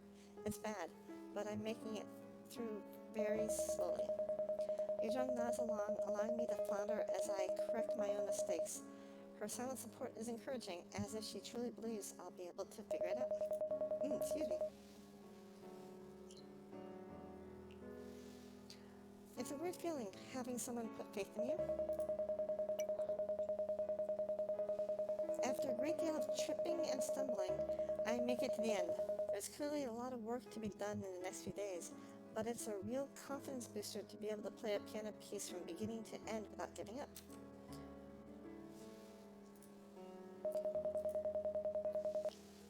Yujong clasps excitedly while I stumble over the keyboard.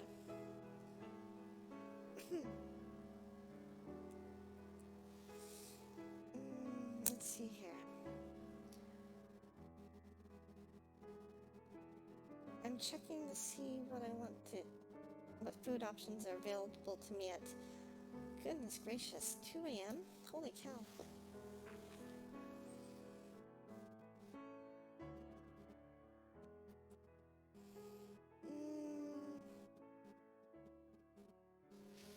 Ugh, no, not McDonald's. Although maybe I want an ice cream?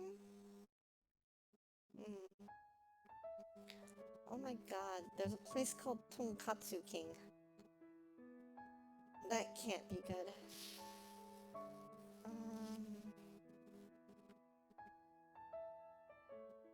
Oh, there's a place called the Ice Cream Shop.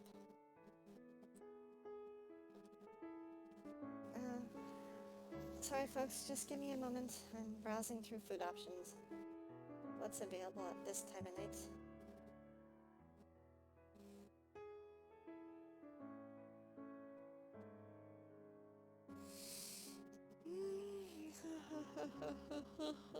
Yawn.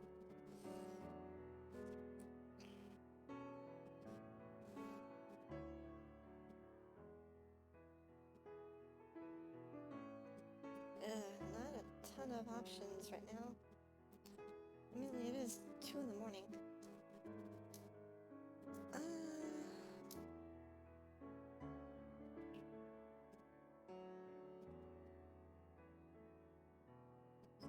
Let's see here.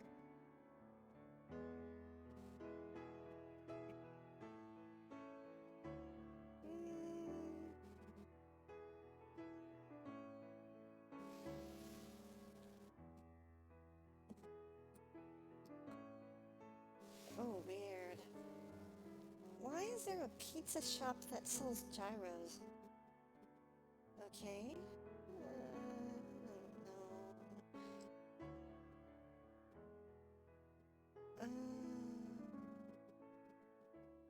No. Browsing at options. Browsing at options.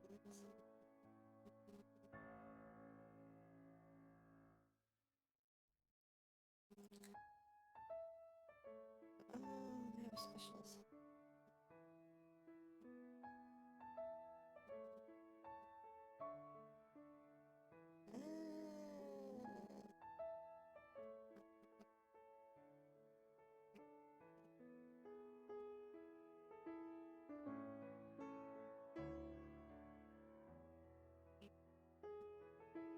Oh jeez, that's expensive.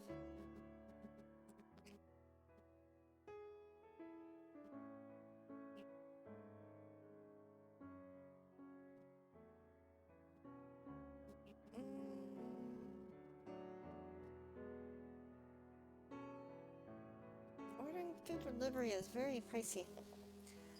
And we're on a budget. Okay. You did it! I told you!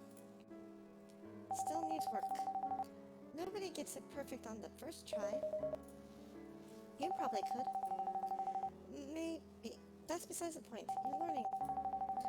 Practice makes perfect. Let's try it again. I think you have the first half down, so let's start from page 2. Starting in the middle is awkward. If you really want to master it, you should be able to start from anywhere, don't you think?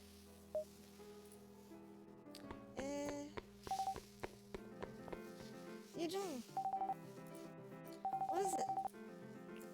I got out of class early. And what do you want from me? Let's go get lunch. Dad's coming to pick us up. Her eyes flicker at the mention of her father. Dad? Why? He says the air conditioning at the office is on the fritz or something. She holds her gaze for a moment before looking back at the music sheets. I can't. I have to stay here. Why? I'm teaching, silly. Yuri furrows her brow and puffs her cheeks. Fine. Have fun, you two. Hee hee. What's that supposed to mean? Don't worry about it.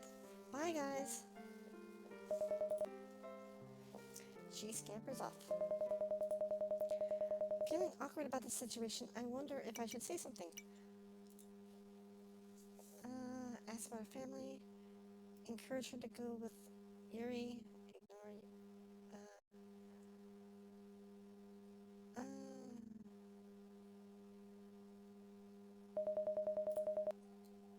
You can go with her. I'm fine here. I don't mind being here. I don't want you to feel like you have to watch over me. Teaching you is my responsibility, PhD Nekio. I'm happy to. I see. Now, where were we? I feel a little guilty, like I'm just wasting her time. But it's nice to feel wanted, even if it's just because I'm someone's responsibility. Teacher, can I go to the bathroom? I know who this is. We've started spending nearly every class period together, sketching together outside. Partially because the fresh air is a major improvement over a stuffy classroom, but partially because I'm able to learn a lot from Chang's abilities. Today is just another one of those days. The teacher doesn't seem to mind that one of his best students seems to sneak out every single day. Chang continues to avoid the other students in our class, especially Hyori. She's never specifically mentioned her, but it's easy to sense the contempt whenever Hyori is around. They are pretty different, after all. I'm watching Chang sketch her comics again, her hand effortlessly moving about the page, creating delicately drawn figures. It's a real sight to behold. Watching her process is far more interesting than anything I could create. I wonder what kind of comic she's making. I don't think I've ever asked about it. What are you staring at? You, obviously. Weirdo. Her barbs don't carry the same venomous bite they used to. I'm either used to it or she's warming up to me. I'm just looking at your comics. You should look at your own paper instead. I'm learning from you. Wow, I never thought I'd be a teacher. Dripping with sarcasm, of course. She sighs gently. It's not that important. I just like drawing comics because I want to make a full story someday. I think that would be fun. About what? I haven't thought that far ahead yet. A full story of continuous characters, places, sounds interesting, don't you think? That describes most stories, I think. Screw you. You know what I meant. Drawing individual pieces, that's cool. You can hang them up on your wall. Whatever. I want to make something that leads into another something, and someday I'll make a whole collection of somethings I can look back on and smile. A good story involves characters that do a lot of things together. Characters you like, hoping they succeed.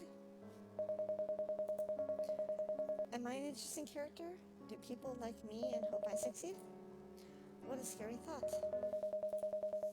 But in the end, I understand what she's saying.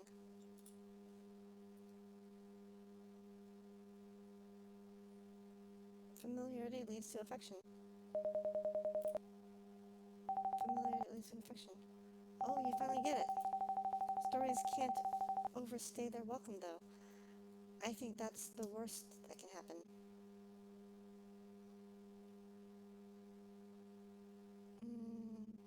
Stories can't overstay their welcome, though. I think that's the worst thing that can happen. People getting bored of your work? People getting tired of you when you don't care what happens, when people don't care what happens to you anymore?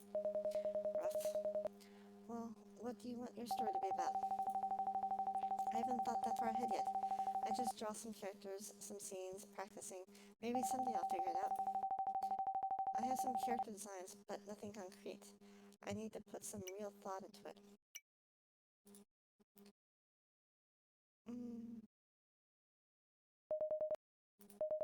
I'll help you. She stops sketching and looks up at me. Wow. She smirks sarcastically. What would I have done without my hero patient who could save me? Now everything is solved. Oh geez, I think I went down the wrong path. Sigh. Seriously though, I don't need anyone's help.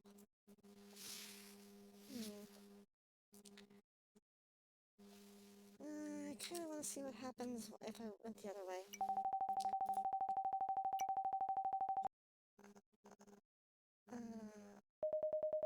Hope you figured out. Oh, weird. That was very weird. Let me quick load that again. No, let me load. I can't. Load.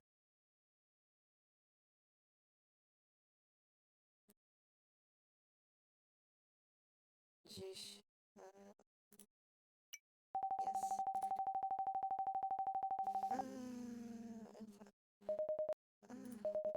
I kind of feel like the I Help You was the best choice again. The original one. Something Mal. She smirks sarcastically. What have we done without my hero? Okay. Sigh. Seriously though, I don't need anyone's help. Your drawings are definitely different from mine too.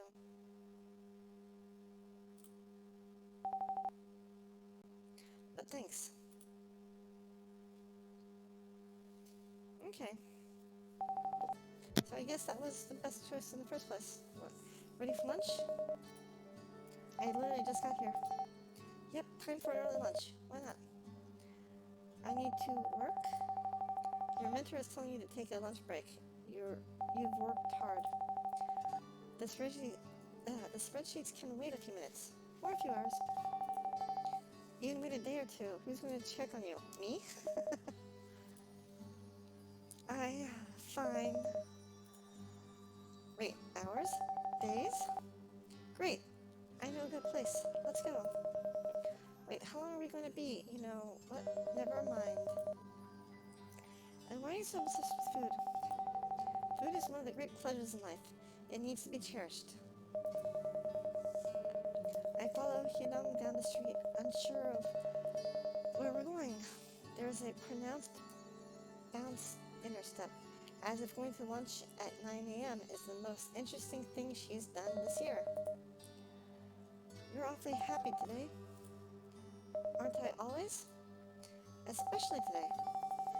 The sun's shining, the birds are singing. I'm out of the office. What's not to love? You really do need some more interesting events in your life. I do. This is the start of that. A 9 a.m. lunch break. Yes. We'll build bigger, and someday we'll go to the moon or something. Yeah, that sounds good. Glad we agree. Yesterday was a good start, even though the ending wasn't as exciting as I had hoped. Stalking our friend is a good idea. Is your idea fun? Well, when you put it that way, yeah, I'd say so. Where are we going to anyway? Sun Cafe? I'm going to get a salad. Do you want anything? You're asking me if I want anything even though I'm the one paying? I'm taking care of you. It's my duty as your superior. Grumble. Why did you get a salad? The sandwiches look pretty good. Hyunong gazes aimlessly at her plastic bowl of leaves. I like food, but I also want to be thin. This way I can eat a lot, but without the calories. I see. Hyun's supermodel proportions suggest that she would be fairly attractive regardless of pose. It's not my place to say. So why did you pick this place? I heard other people at work talk about it once, so I came here. I mean, it's a $10 salad, but it's pretty good salad. Peering around the room, there are certainly many corporate drone types scampering in and out with their to-go breakfast orders, clearly a popular destination given its proximity to the office. So, PhD Neko. You've asked me a lot of questions lately, but I realize I don't know a single thing about you. What do you want to know? Well, I didn't think that far ahead. She ponders while stuffing a fork full of lettuce into her mouth, cheeks inflating like that of a cartoon chipmunk. Let's start with an easy one. Where are you from? How do you end up here? In reality, this isn't an easy one at all. All I know is Kay told me that we'd get a new roommate. I want the rest of the details. Spill the beans. Do I tell her the truth and risk sounding insane, or make up a generic story? Tell the truth. Well, I picked up a phone on the street, answered a random call, and ended up here. My old apartment burned down while I was out, so this is where I live now. She stares at me dumbfoundedly as a single leaf of lettuce falls out of her mouth. That's crazy! I want to know more. That's all. That's definitely not any ordinary circumstance. You're interesting, PhD Nika. I'm glad you think so. It's cool. I've always wanted to hear something unique like that, even if it's not true. But when you say it, I believe it. Maybe I'm just gullible. I envy people with cool stories. I don't have any of those. You're a unique person, though. I hope that was a compliment. I had fun as a kid, but sometimes it was a little boring and lonely being an only child. I can't say I wasn't happy, though. College came, and I put my nose to the grindstone to land my so-called dream job, and for the past 3 years, I've been sorta just floating around here.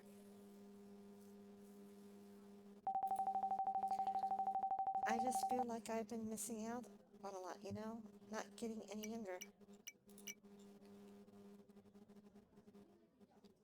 Uh, wow, you sound like a sympathetic character straight out of the drama. It does sound that way, doesn't it? Can I at least be the main character? She chuckles. Peppy, quirky, with a lonely past, yep. You'd be the perfect lead. Oh great, let's start filming then. So what do you want to do in life? If you were so bored now? That's a tough question, especially this early in the morning. Maybe the vitamins in your salad will find you some nirvana or something. Yeah, all the antioxidants will make my brain function at a higher level. That would be neat. Despite her deflection, she appears to contemplate the question for a moment. I guess I don't really know. Some new experiences would be a start, then maybe I'll have a better idea.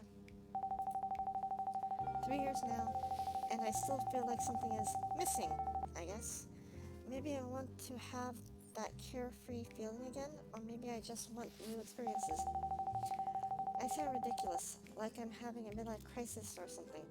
Silly me. How about you, PhD Echo? Do you miss your hometown? No. Can't say I do. Well, I can't blame you. New Elva City is a lot of fun too.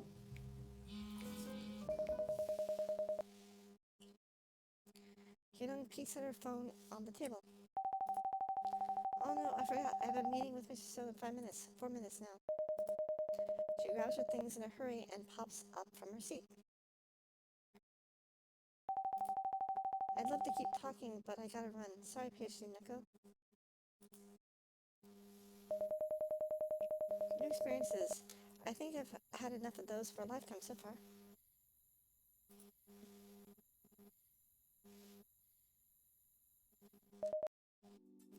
Hey you. You guys totally ruined my date yesterday. I don't want to serve you. Arms crossed and nose pointed in the air. I can never tell if Jay is actually serious when she acts like this. You should thank us instead. If we left you two alone, he'd realize how angry you are. I am not an angry person. I rest my case. Dot dot dot. I didn't realize you were a songwriter. I'll have you know I have many hidden talents. Like what? Bartending, being cute, and generally likable. I certainly haven't found those to be true so far. Nobody asked you. She turns around in a huff, as she usually does. I don't consider myself a real songwriter. That sounds too pretentious. I just write whatever comes to mind. Is that your dream, to be a songwriter? Why the hell are you so nosy? Do you want a drink or not? I thought you weren't going to serve me. Ugh, you're so... Ugh. She starts cobbling together an alcohol contraption, pouring out of multiple bottles at a time. Jay slides over a drink served in what looks like a glass flower vase, a brilliant blue hue that seems to glow even in the dimly lit bar. Silver flakes float freely, suspended in the boozy aquarium. Is this safe to drink? Do you think I'd try to kill you? I refuse to answer the question. What is it called? I can't tell you. The boss will yell at me because it's inappropriate. But it's my signature drink. And the silver flakes, are those edible? That's the best part. Silver is my favorite color. Ignoring the fact that she didn't answer my question, I take a whiff of the aqua blue liquid. It smells like pure alcohol. It's mostly just rum and vodka. That'll be $20. You're an extortionist. Dude, it's like 80% alcohol. It's a good deal. You're the worst bartender of all time. And you are the worst customer of all time. You're gonna make me hate you again.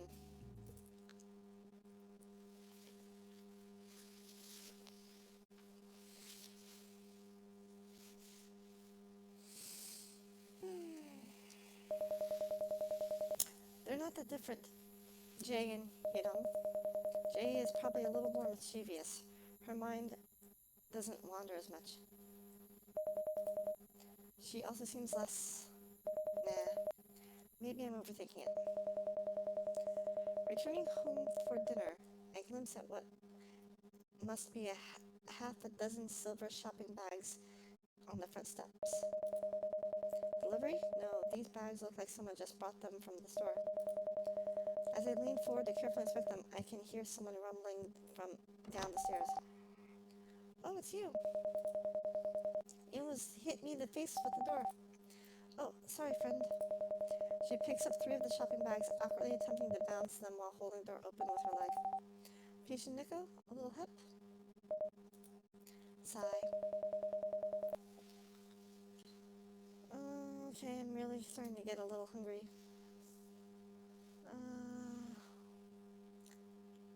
Let's see, what to do for dinner?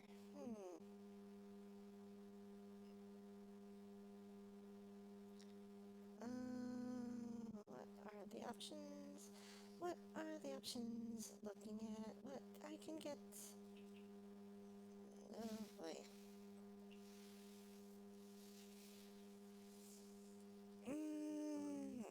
Darn it. Why is my neck all sore?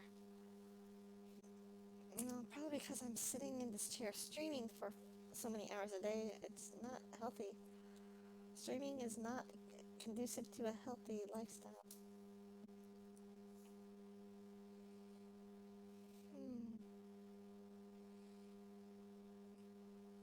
Looking at food with options disappearing.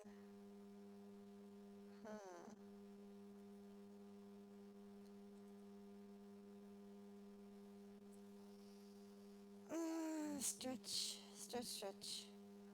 Looks like there are no couriers in the area. That's atypical.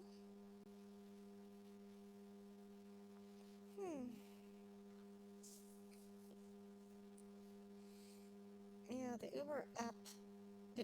Uber Eats app distinctly says there are no couriers nearby.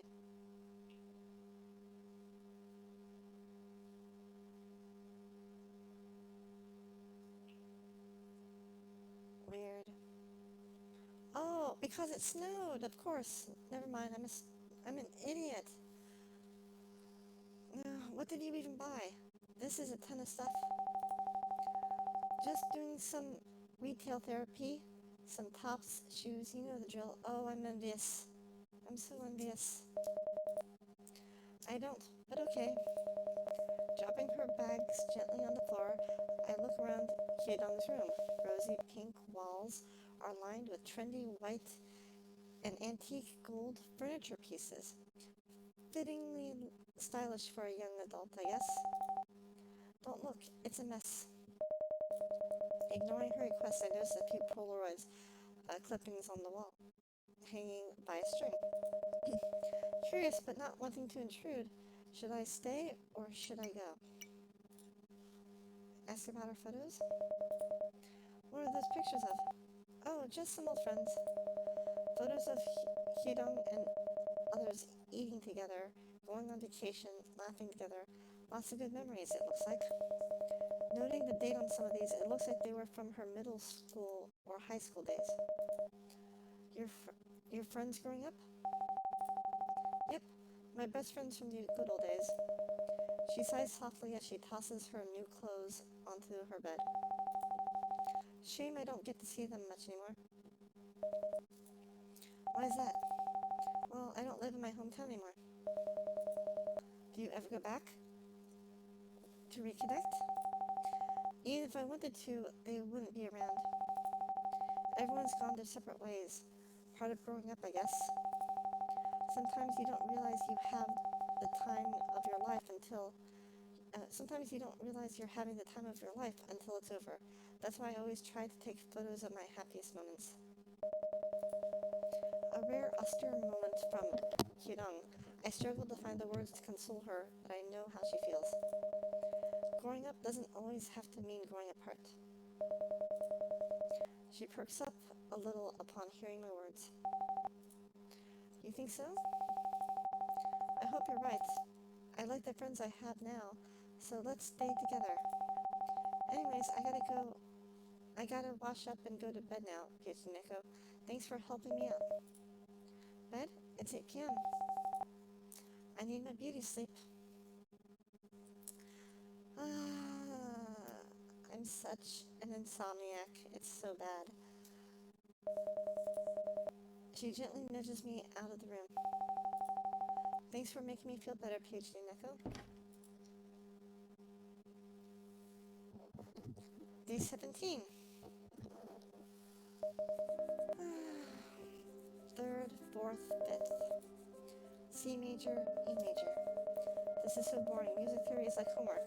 I thought making music was supposed to be free and spiritual and all that. This is just like my elementary school math homework. Oh well, at least I'm treated to this relaxing piano melody while I grind away at it. Hey kitty. Petting my cats a bit.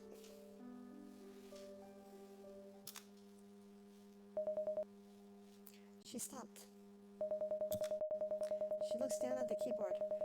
Her right hand trembles slightly as she slides it off the ivory keys and onto the bench. Peachy Neko? Yeah? Wanna go somewhere? Where? Let's get coffee. Oh, that's a really pretty picture of her. I really like that. Sometimes it feels like there's only one coffee shop in this entire city. Hyedong quietly sips on her coffee, staring out the window while placidly admiring the street view. So what's wrong? What do you mean? You're the last person I'd expect to sneak out in the middle of class. What's going on? Her eyes wander while taking a deep swig of her cup. From her cup. I'm just having a hard time focusing lately. Just tired, I guess. Not a big deal. Are you not sleepy enough? I'm fine, don't worry. Quick save.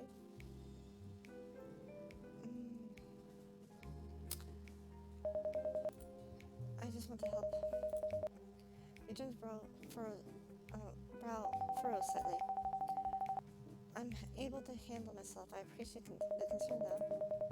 Doesn't sound like she's really thankful. Whoops. She holds a cup. She holds a cup in both hands, fingers restlessly fidgeting with the paper sleeve. Although I'm not sure anymore these days. Sure about what? It's nothing. I'm just rambling. It sounds like she's doubting herself a little.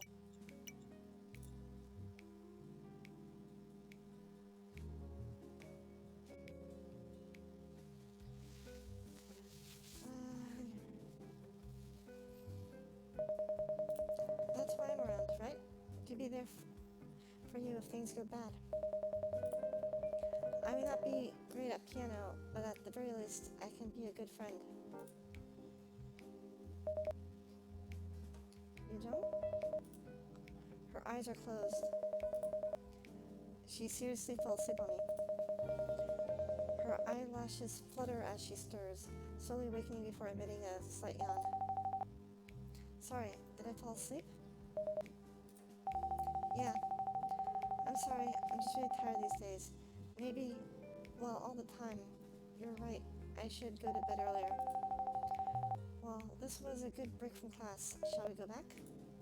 Sure. She picks up her phone from the table, checking the time. Oh, it looks like class is about to end. I guess there's no reason to go back at this point. She stands up. Are you going home? I have another class after this. You? Me too. I'll see you tomorrow, I guess. Thanks for coming out with me. She begins to walk away. You don't? She stops and turns back. Can we do this again sometime? Hang out, that is. With you? I don't know about that. She giggles. Just kidding. Of course we can. Bye, PhD Nico. She has some sort of sense of humor, after all. That's a tongue twister. She has some sort of sense of humor. She has some sort of sense of humor, after all. This character, I think she'll be the main character. Oh yeah? That's a good design. I'm thinking dark hair with casual style. Strong personality. General-like. I also kind of want her to have fire hands. Is that too crazy? Fiery hands. I'll think about it. Let's see here. Let me do a quick character reset. And for the heck of it, I'm going to change my outfit. Why? Because I have lots of outfits. Let's see, what do I go with?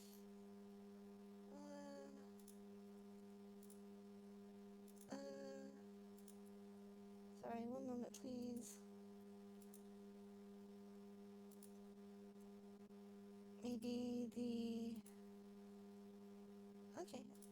I'll switch into Nezuko mode. From Demon Slayer.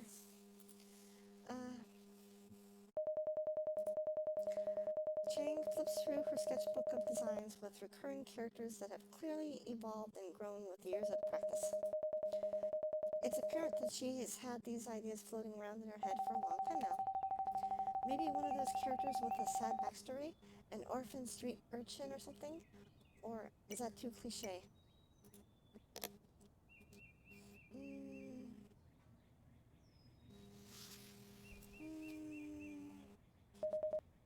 Too cliche. Yeah, you're right. Back to square one, I guess. The self-doubt is like the reason it's taken her years to put this story onto paper. I'm surprised she took my input so easily. The backstory is really important for stories, I think. Gives them a motivation, makes them seem real, I guess. Anyways, how's your drawing coming along?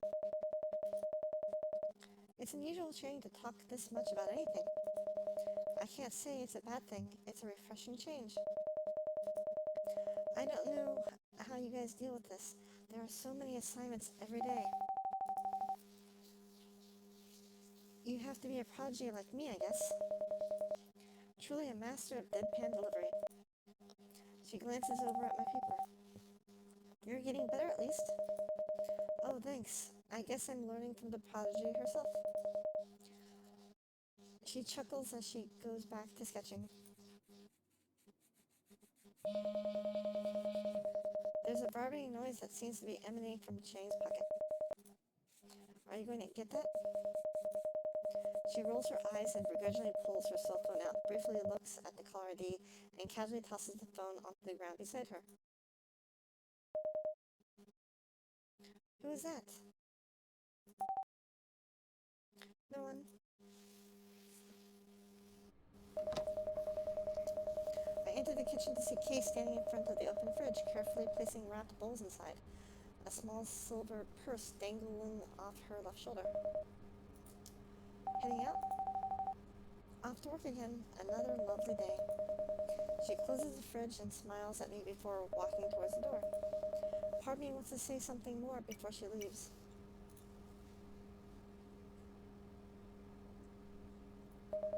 I could stop by to keep you company. She chuckles. That's alright, Kishineko. Sometimes even I need to be alone with my thoughts. Yeah, I get it. Don't worry. If you're lonely, you can always text me. I didn't mean to sound so needy. She stops in the doorway. When I come back? Yeah? I think it'd be fun to go do something together, all of us. Yeah, that would be fun, I think. I'll make it happen. Pinky promise. See you later, Kichineko.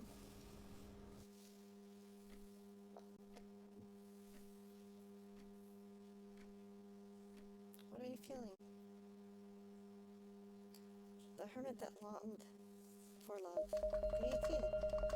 Another day of spreadsheets while Hidong sits next to me, nonchalantly flipping through photos on her phone.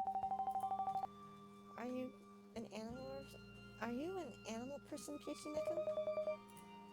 That came out of nowhere. I've been thinking about it a lot lately. Anyways, do you like them? Dogs or cats? I like, cats. I love cats. I guess cats are fine too, but dogs are so loyal and friendly, wagging their little tails, sticking out their noses. I want a dog. This one. She hands me her phone. It's a picture of a...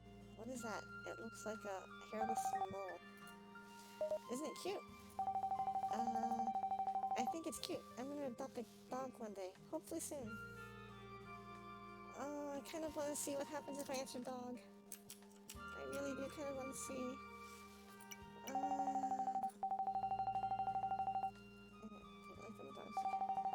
Dog. Thank goodness you have taste. I'm glad you are a person of culture. I want a dog. This one. Okay. Isn't it cute? I think it's cute. I'm going to adopt a dog one day. Hopefully soon. Maybe I'll even get 2. Or 3. I'll be the supreme dog mom. I'm just going to go back to working. Kishineko, look. This one is even cuter. Arg. Business is slow today. You can go home early, Jay. Oh, okay. Don't worry, I'll still pay ya. Gotta take care of my favorite bartender after all. Thanks, boss. Did you hear him? He said I'm the best bartender. You're the only bartender. It's still true. That also makes you the worst bartender. You are such a little... Why are you still following me around anyway? I'm off the clock and I don't want to see your face. I thought you were going home. Jay stands still in the middle of the street, listlessly gazing at her phone. After a few moments of swiping around on her phone, she lets out a gentle sigh and puts it back in her pocket. I don't have any plans, but I don't want to just sit at home either. Time to tease her again. So, where's Gray? Her eyes narrow and brow furrow as she senses my sarcasm. What? He's probably busy with recording or something. I don't know. Why are you asking me? I thought you would know. You guys are dating, right?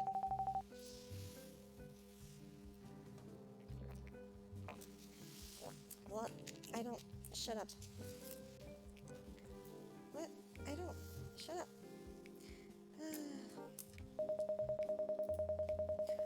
This could be a good time to learn more about the relationship.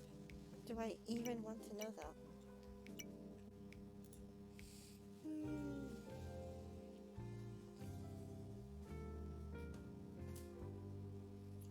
Do you usually do together?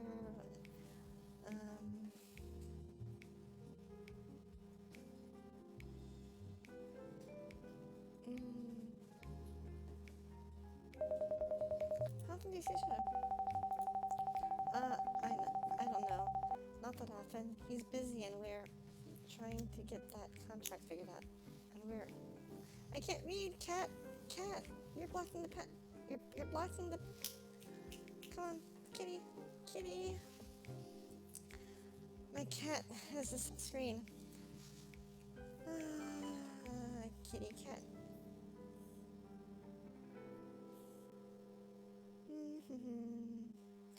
My kitty cat is blocking the screen. I can't see anything.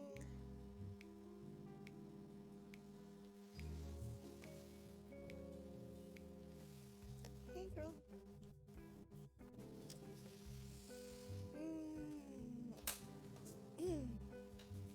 Oh. And we're still trying to... Yep. I never prepared these rare moments of vulnerability, although it seems like they're becoming more common recently. It's like being around a different person entirely.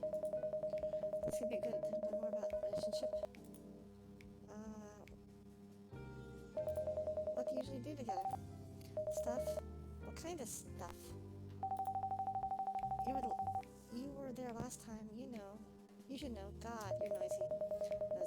This seems more like the usual Jay. Her verbal abuse is almost comforting at this point. Do I have Stockholm Syndrome?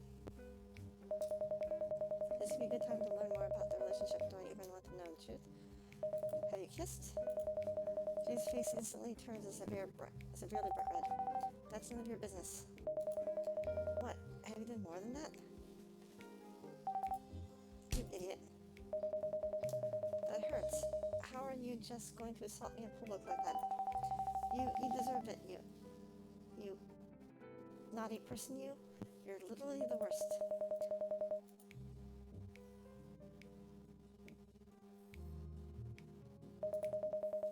Yeah, dating an idol sounds crazy. Can't imagine it ever happening, though.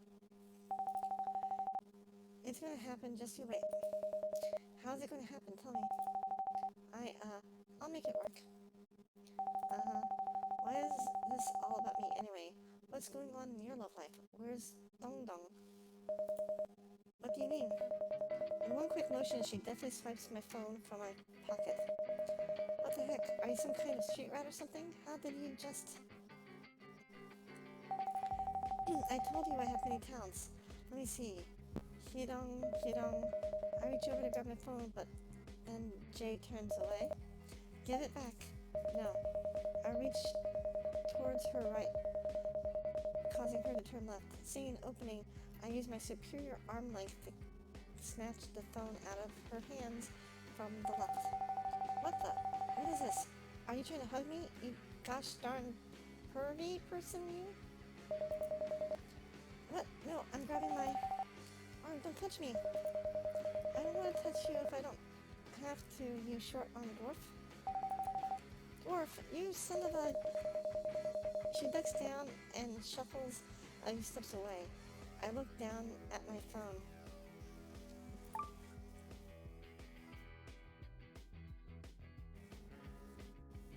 Oh my god, he said...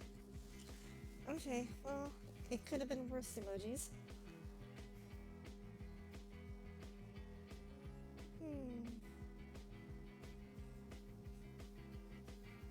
trying to see what food options there are, but there aren't any food options. Not much of any, anyway.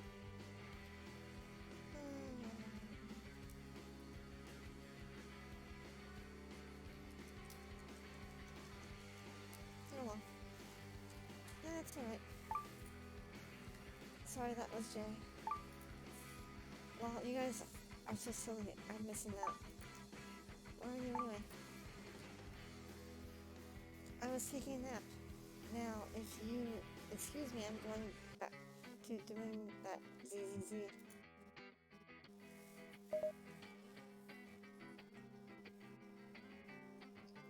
Jay, I was helping you confess your love. What? You can't abuse a girl like that. I'm a girl too. You could have fooled me. You were certainly not a very attractive one. Get back here.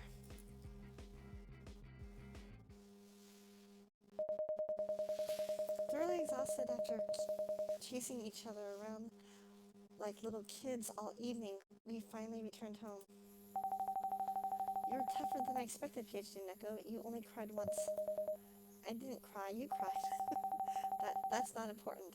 And it never happened. Anyway, Oh, you two are finally home. Come in. Dinner is getting cold.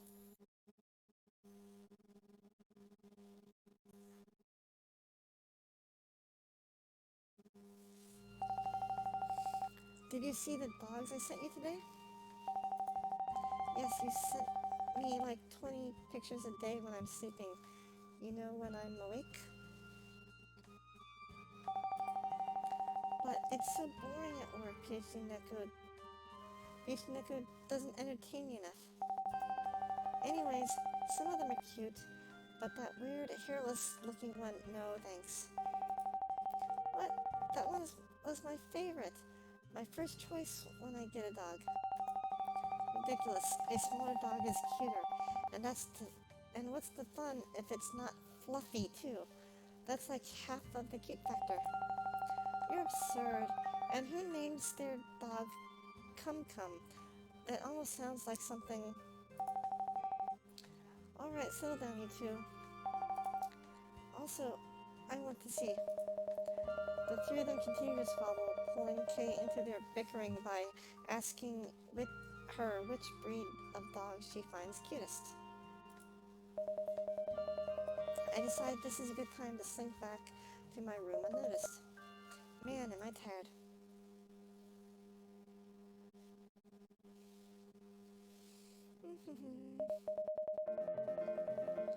Outfit change.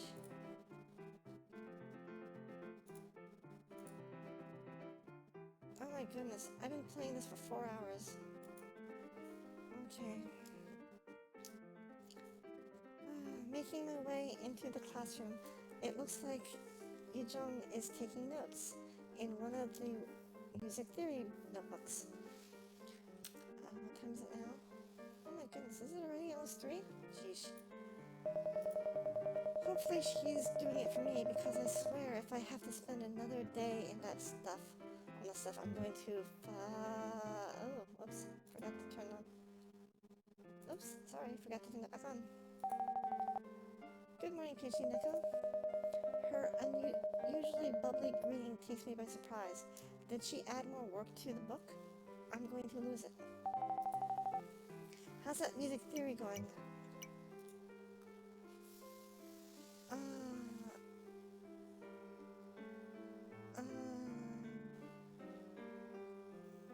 love it so much. Physically, I'm struggling. It's going well. It's not a great time. Anything you need help with? I'm really suspicious. A few things, why? It's nothing. I just made some notes for you so you can focus on the skills that will help with our duet. Thanks. Well, I'm going back to the piano. Let me know if you have more questions. I can help. There are only a few days before the semester ends, so make sure you do it. Yeah. Oh, my favorite couple. My favorite pairing. Teacher. Wait, no, that's me. Anyway, Kichineko, how are your summons going? I need them by the end of the semester. I feel like she just said this to me a few days ago. Sometimes the teacher feels like an NPC in a video game, but, like, not a new one, but one from over a decade ago. How much of my grade are these theory assignments worth? I motioned towards the towering stack of notebooks and worksheets beside me. She furrowed her brow in thought while flipping through one of her many binders. Music theory, or come 10%? Is that right? Yep. That should take care of it. The shoulder should be further down. Think of the trapezius muscles and get a gentle slope down. Show me an example. Flip your hair back and show me off that neckline. Keep dreaming, stupid. It was worth a try. Lost by the wayside was the other day's awkward moment. I didn't want to pry into Chang's personal life, but my thoughts couldn't help but wonder. I know Chang is a loner, and I know she's a masterclass artist compared to me, but even after knowing each other for a few weeks, I realized I don't really know anything about her, at least not anything more than other students in our class would. I know she loves comics, and she's clearly done a lot of research on how to craft a good story. She doesn't seem to have much interest in talking about herself, but maybe with a little prodding, she would open up a little. She's clearly capable of going into detail about things she's passionate about. Yawn. Hey, Chang. What? As usual, she responds indifferently, without even looking away from her sketchbook. Where are you from? She furrows her brow and briefly glares disapprovingly before continuing her work. Don't want to tell me? Nope. Why not? Why should I? I've been told that friendships are built on mutual understanding and respect. What is that? From a movie? Are you a robot? And you're not my friend. I'm the only one who hangs out with you. What else would I be? You go first. I lived alone in a small apartment with no friends, family, or job. I picked up a phone I found on the ground, and I woke up here. Chang stops drawing and looks over at me. There. Now it's your turn. Is that some sort of joke? No, it's what happened. Why would I believe that? You don't have to believe me. I know I wouldn't either. Chang pauses for a moment as if she's trying to decide whether to believe me or not. Looks like she's going back to drawing. Oh well, I tried.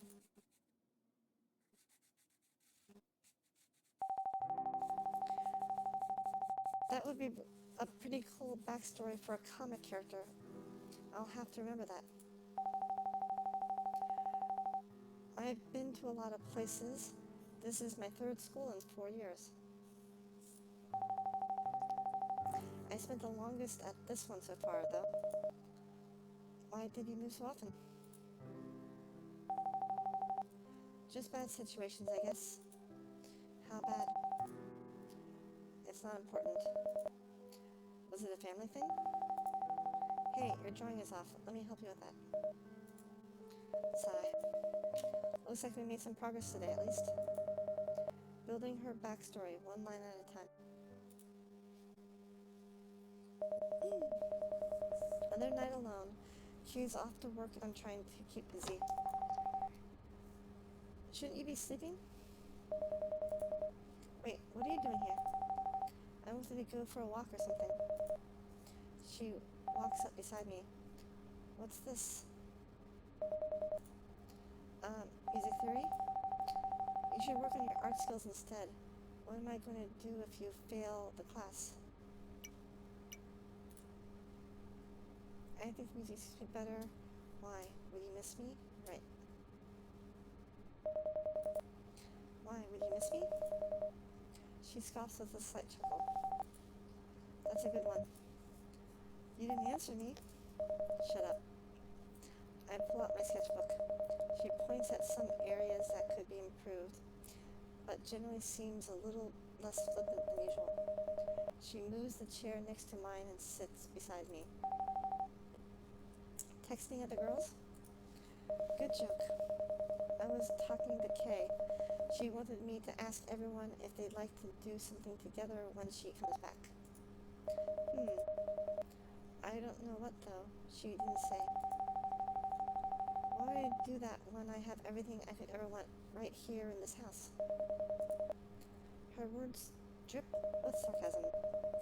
Even a brooding artist like you must enjoy new experiences once in a while, right? She hops off the chair. I'll think about it. See ya. Night. I guess it'd be nice for everyone to get together. I don't think that's happened in the entire time I've been here. It's been a long time since I felt like I belonged somewhere. The Hermit at Longford.Lodge, Day 20. Dong is longingly staring out the window again. I can't remember the last time I actually saw her touch her work laptop. You look like a caged bird. Chirp, chirp. Might as well be. So boring. And your work? You already know it's done. Or being done. Anyone worth their salt is going to automate their processes. As I stare blankly at the same spreadsheet I've been working on, manually every day. Hey, when are we going on an adventure? We need to find those rare, fun things to do. Good question. We'll have to find a time when I'm not being griefed by Jay or the others. Do I need to be more dramatic to get your attention? Please don't. You're probably the only one that doesn't consistently cause me issues. Oh, I'm your oasis in the desert. What a nice compliment. What are you even doing with the other girls anyways? Going on fun dates without me? Absolutely not. It's nothing like that. She quickly swerves her chair around, facing me and leaning forward. Hey, have you dated anyone before? What? Did I stutter? I'm asking you a question. So forward. Her face mere inches from mine. There's no escaping this one.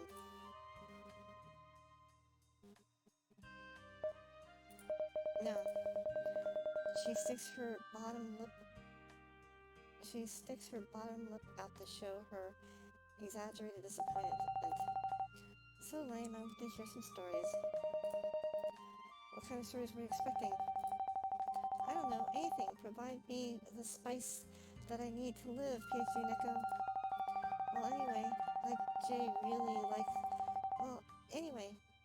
Jay really likes that guy or whatever, so I hear a lot of things from her. I'm thinking, some of that stuff can't be true, right? What do you mean? I've grown intrigued. Just stuff from when they hang out. She talks about some subtle movements he makes or things he says that she thinks have double meanings. It all sounds so complicated. Maybe I'm just not smart enough to notice these things. I don't think so hard about what people say. While Hyun continues her soliloquy, I turn back to my laptop and start typing away at my spreadsheets. I mean, she talks about how every little thing he does is exactly what a Taurus would do, and how it relates to her sign, yada yada. Do you know your sign? I'm a Leo, and Jay says a lot of words. Yeah, but it still makes me curious. I just learned this stuff from watching dramas and living vicariously through others. Maybe I'll figure it out someday. Let me know if you need help with that. She pauses for a moment. Caught up in my work, I realize I responded without thinking. Does that mean you're going to hook me up with dates, or are you implying that you and I are going to date? Wait, I didn't mean... She giggles like a young child hearing a swear word for the first time. Don't you ever have any work to do around here? I'll have you know that I'm a valuable member of this company who pulls their weight. Hey, PhD Neko. Is there anyone you like? Okay, first of all, I never said I liked you, Dung. You literally made that up and texted her. I swear to... No, shut up. I'm not talking about that, you idiot. It just got me thinking, that's all. What? Are you implying you're interested in me? Her face turns beet red again. What? Are you kidding me? You, of all people? You are delusional. No. I just think relationships are interesting. So you want to play matchmaker and set me up? By all means, feel free. Jay, you can't do that. Grr. She turns around in a huff again and pours a glass of whiskey and slides it over the table. I just think love is cute. That's the best way I can describe it. I want to see others find love. Don't you agree?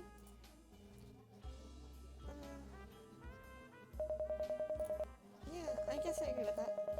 Her face lightens up with the glee of a kid on Christmas morning. I knew it. You're smarter than you look, PhD Neko.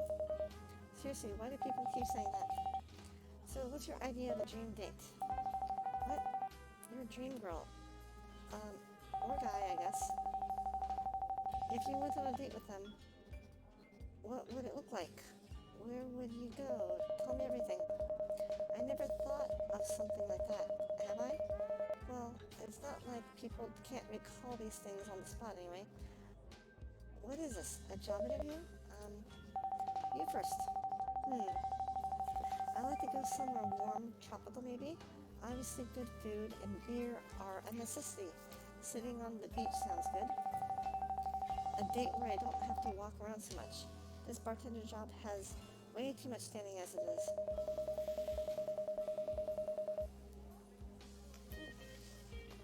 Maybe if you weren't wearing those combat boots all the time, your feet wouldn't hurt so much. What the? Why are you judging my shoes? Anyway, your turn. I haven't thought about it much. We're lame. I'm not the one fantasizing about going to the beach with a famous rapper. Get out of here, you ungrateful swine. What are you? A medieval lord calling me a swine? I mean, if anything, you're more of a Napoleon. Okay, put the gun down. I'll leave.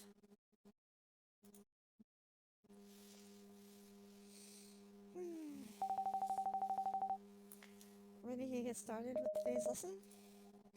As ready as usual. Which is not very. Eugene pats the space on the bench next to her, beckoning me to sit. I move a little closer to get a better view of the music sheets. She doesn't move to create space like usual. You seem like you're actually in pretty good shape, PhD Neko. What? Oh, nothing. Don't worry about it.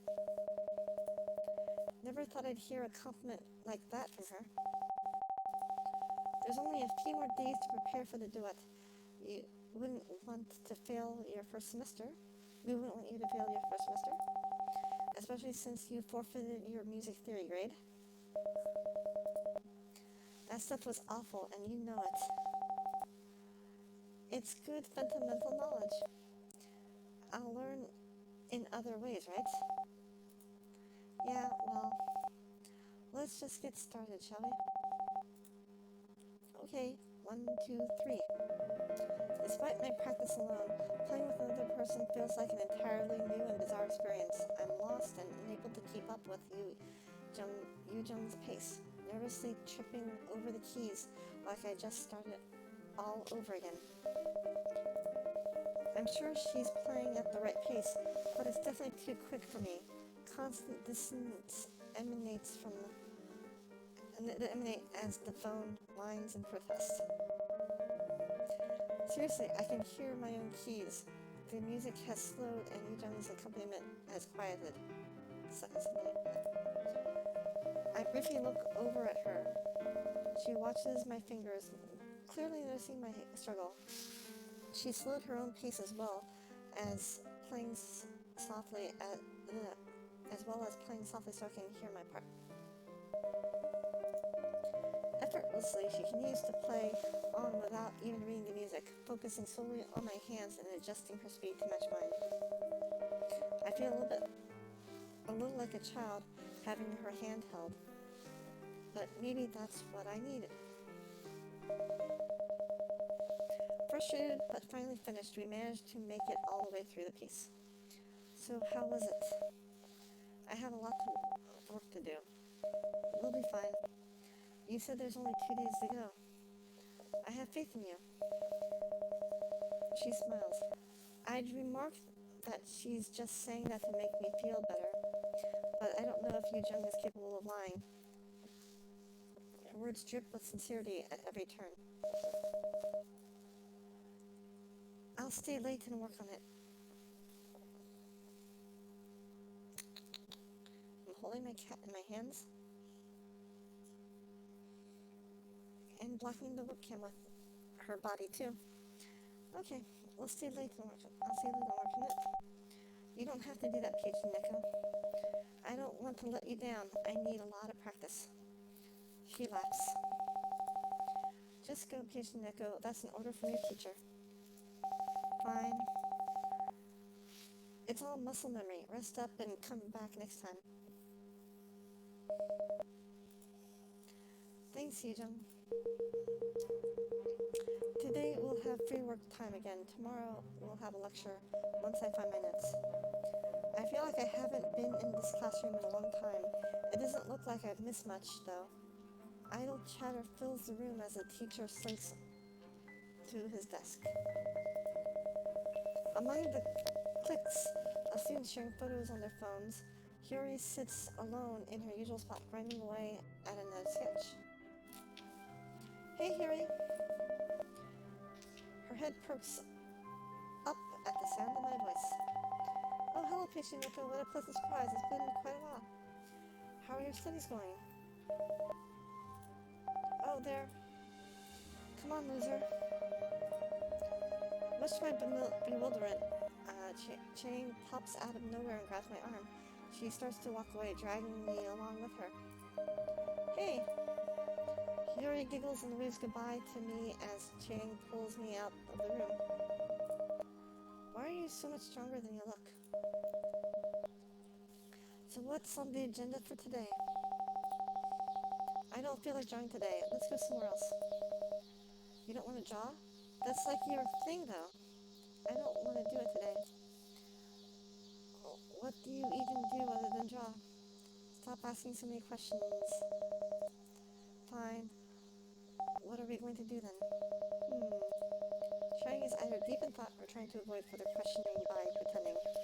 She begins to stroll away, this time without dragging me along with her. Follow along, or I could just go home. I'll follow. I jog to catch up to her.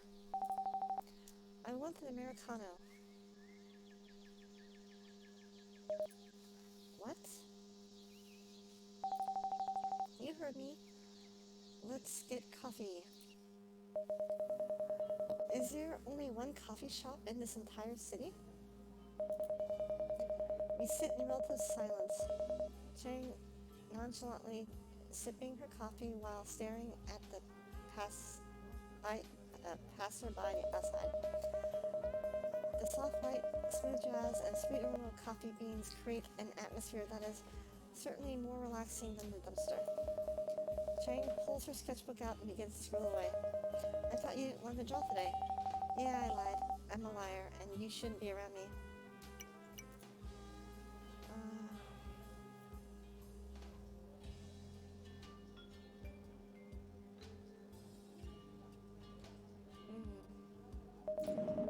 You're right, time to go.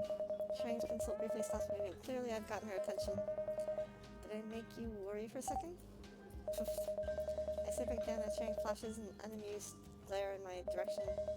Despite what would be such an awkward quiet moment, it feels comforting being with Chang.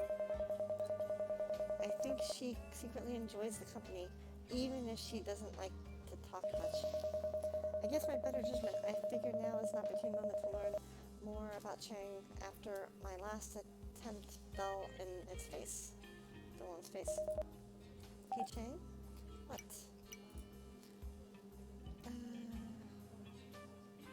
What drew you to art? I don't know. I just picked up a pencil one day and never stopped, I guess. Would you want to be a full-time artist? I guess that would be decent, I suppose. Better than staring out the window at an office job. Hyodong could probably relate. What? What do you like drawing most? Comics. You should know this by now. Specifically subjects within the realm. People, characters, things in motion, I guess. Why is that? There are a lot of possibilities. Feels like you could draw anything if you practice hard enough.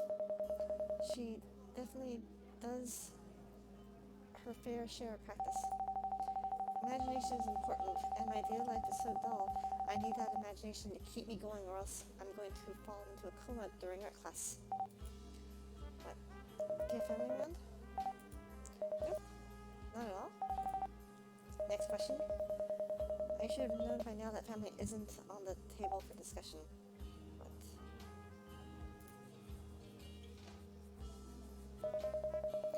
To my surprise, Chang hasn't yelled at or dismissed me at all. I say it a lot, but I think maybe she's finally warming up to me. Or maybe she's just too absorbed in her drawing to care. She appears to be creating quick sketches of some of the people that are passing by. You ever wonder about the people passing by out there? What do you mean? I wonder what's going on through their heads, what their thoughts are like, I guess. Nope. No? I don't think about it. They're just strangers to me.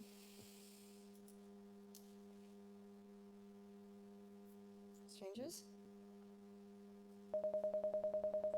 I think this is the longest Kay has been gone. Where does she even sleep?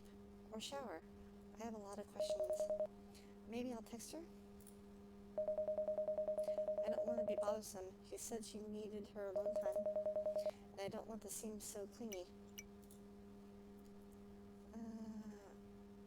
Text her anyway. Hope things aren't too busy over there. Texting me late at night. You must miss me a lot. Just kidding. It's pretty slow. Thanks for thinking of me. How do I respond?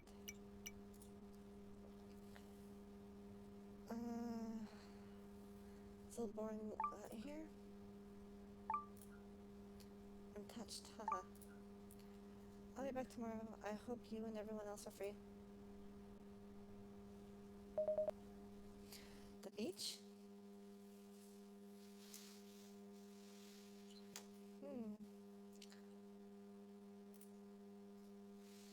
Okay. The hermit that longed for love. Day 22. Look at this. Hyodong slaps a sheet of paper down on my desk. What is this? It's my list. List of what? A list of things I want to do. You're going to help me. Why would I do that? Because you love me and want to make me happy? I never made such a claim. Okay, newbie. You get to experience some fun things the city has to offer, and you get to do them with me. I suppose that's a little more exciting. Let's take a look. Number 1, take a walk outside. Yep, let's do that. Why is this on the list? I thought it'd be fun. Now that I look at it, most of this list is restaurants. Food, pleasure of life. You know how it goes. Listen, it goes in order of most mundane to most interesting, okay? Let's start small and build from there. Okay, that's fair enough. Quickly scanning the handwritten list, most of these items seem fairly doable, and not exactly what I'm considered to be super fun or crazy. That's probably for the best, since I'd rather not be arrested or killed. Restaurants, bars, the beach, the list is refreshingly wholesome so far. Before I can read through it all, Hyodong grabs me by the arm and pulls me out of my chair. actually have to do work. You know what? Nobody holds me accountable for the work I do here anyway. Now you're getting it. Oh my goodness. Can I have that office job? That sounds kind of amusing. I guess this wasn't a bad idea. It's a beautiful spring day, birds chirping, clear sky. Life seems good when you can take in nature like this. I feel like your life is always good. Well, I guess I never thought of it that way. It's only uphill from here. Oh my goodness. Hopefully the rest of your bucket list is more interesting than this. We gotta start small, you know? Build our way to the fun stuff. And don't call it a bucket list. I have no intention of dying anytime soon. In fact, I plan to live forever. It's going pretty well so far. Being stuck with you for an eternity, how lovely. Was that sarcasm? I'll walk without you then. She speed walks ahead, her long legs covering large swaths of ground with each step. Hey, wait up, how am I supposed to keep up with your gazelle legs? What did she just call me? A supermodel? I mean, you're tall enough to be one. She turns to me and giggles, cheeks assuming a rosy shade of pink. I thought about it. I even did a couple of modeling shoots a few years back to pay my tuition. What kind of shoots are we talking about here? Like ones with a pizza delivery guy? Casting couch? Where's your mind going with this? Regular modeling shoots. I'm going to look them up.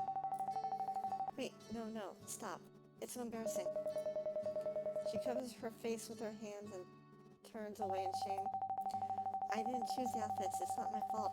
I told them that nobody could wear a full denim outfit, and they said it would be cool because it's what Americans do, but I knew it would be bad, and I don't even have a data plan to search for them. Calm down, silly.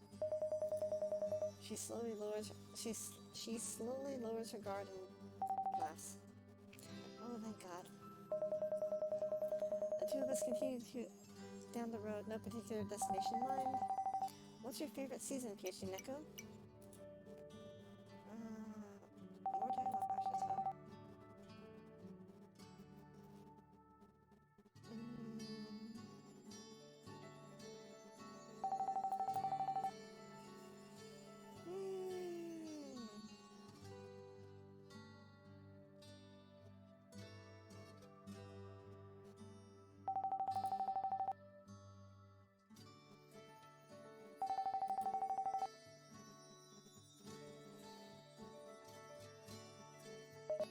Fall.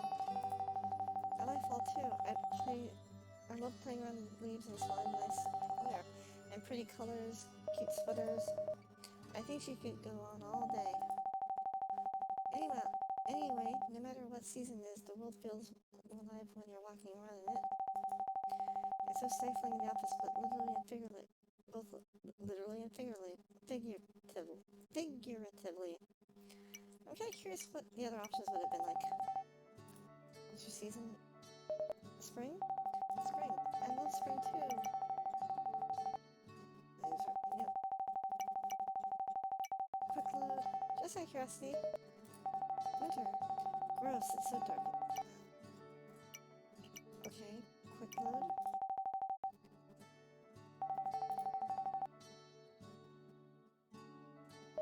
Summer. Oh, I love summer. I just think of all the good times I had during summer break as a kid. Staying out late, going to the beach. Yeah, anyway. Now, what happens if I choose the I don't know.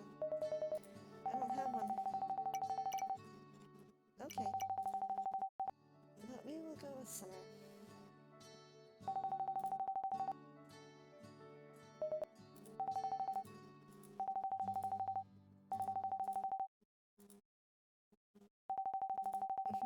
So it's just, yep, we've had that.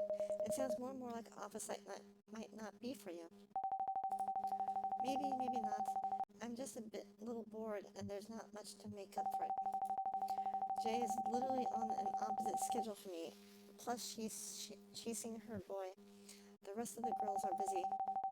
At least I have you to annoy, right? It's already making things better. I'm glad I can be your punching bag. That's an important role to be. Be proud. She briefly peeks at her phone. Hey, wanna go for lunch too? Sure. I guess I have nothing better to do. Why did you bring your laptop with you? I get bored easily. Also, I'm doing some online shopping. You shop a lot.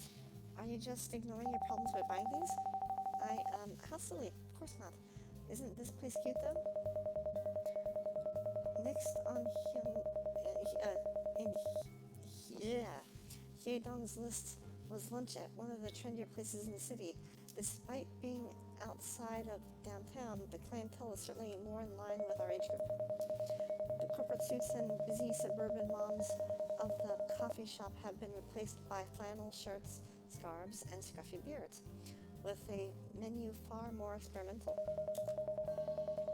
This is the true millennium dining experience, isn't it? Do they at least serve food on plates? Yeah, I'm not sure if it's what I'm into, but at least we can say we tried it. It looks like they have some regular items too. Instead of pondering the menu, Hyedong is staring intently at her laptop. What are you shopping for anyway? She smirks smugly. It's getting hot out, which means it's bikini season. The only thing I'm missing is a beach bod. She peeks back at the menu. I guess more salad it is. So that explains the salad. You're like a rabbit eating all the greens. Well, I figure even if I never get a chance to hit the beach this summer, it's nice to dream of it. You don't need to dream of it. It's on your list, isn't it? She rests her cheeks on her palm, a resigned look on her face. Yeah, but going to the beach isn't fun by myself. And even if it is just the two of us, I mean, no offense, or even if it's, I just think it'd be more fun with a big group, you know? But it's not like the other girls have time. Hyedong in a bikini. Anyways, which one of these do you like? She turns the laptop towards me, breaking my trance of improper thoughts. I like the blue one. Me too. Another late night. Mr. Seo has gotten me doing one of those ridiculous projects again. I don't want to have to ask Hyedong for help this time around, so here I am. I could definitely use a drink about now. I make it to the bar at an awkward time when the office workers have cleared out, but partygoers and bar hoppers have yet to arrive. Despite the distant sound of traffic, the area is eerily quiet. The soft red glow of the stoplight floods the street with gentle hues of crimson. I must be losing my mind from working too late, because it looks like Jay is standing across the street. Green light. Oh, it's you. Maybe not so crazy after all.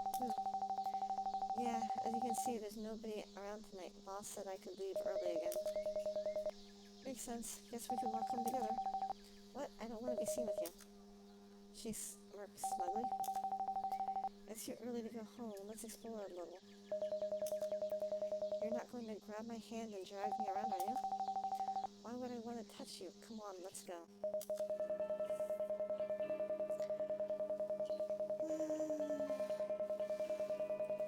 Lost in the whirlwind of daily life so far, I realize that I haven't had a chance to explore much of the city. I'm in awe of the breathtaking view of the bright city lights and towering skyscrapers, simultaneously both grandiose and imposing. Jay hums quietly to herself as she walks by my side. Her loose, carefree stride is a major departure from her usual irritated stomping around the bar. Happy to be free from work? I guess so. I love walking around the city, don't you? I haven't been around here much yet. The previous barren streets have that begin to suddenly fill with passerby. Late dinner rush, I suppose. In any case, it makes the city feel a little more alive. Further down the way, a sparse crowd appears to be stationed in the middle of the road, flanked on either side by a row of small trucks and portable carts. What's over there? Before Jay can respond, the aroma of deeply fried food hits me like a greasy slap in the face. Street food. Want to go check it out? It sounds like you sure do. I'll be okay. I shouldn't be eating out anyway. You're not trying to lose weight, are you? You're like real thin already. If anything, you should eat more. No, it's not that stupid. I'm just a teensy bit behind on rent this month. It's not a big deal. I can eat at home.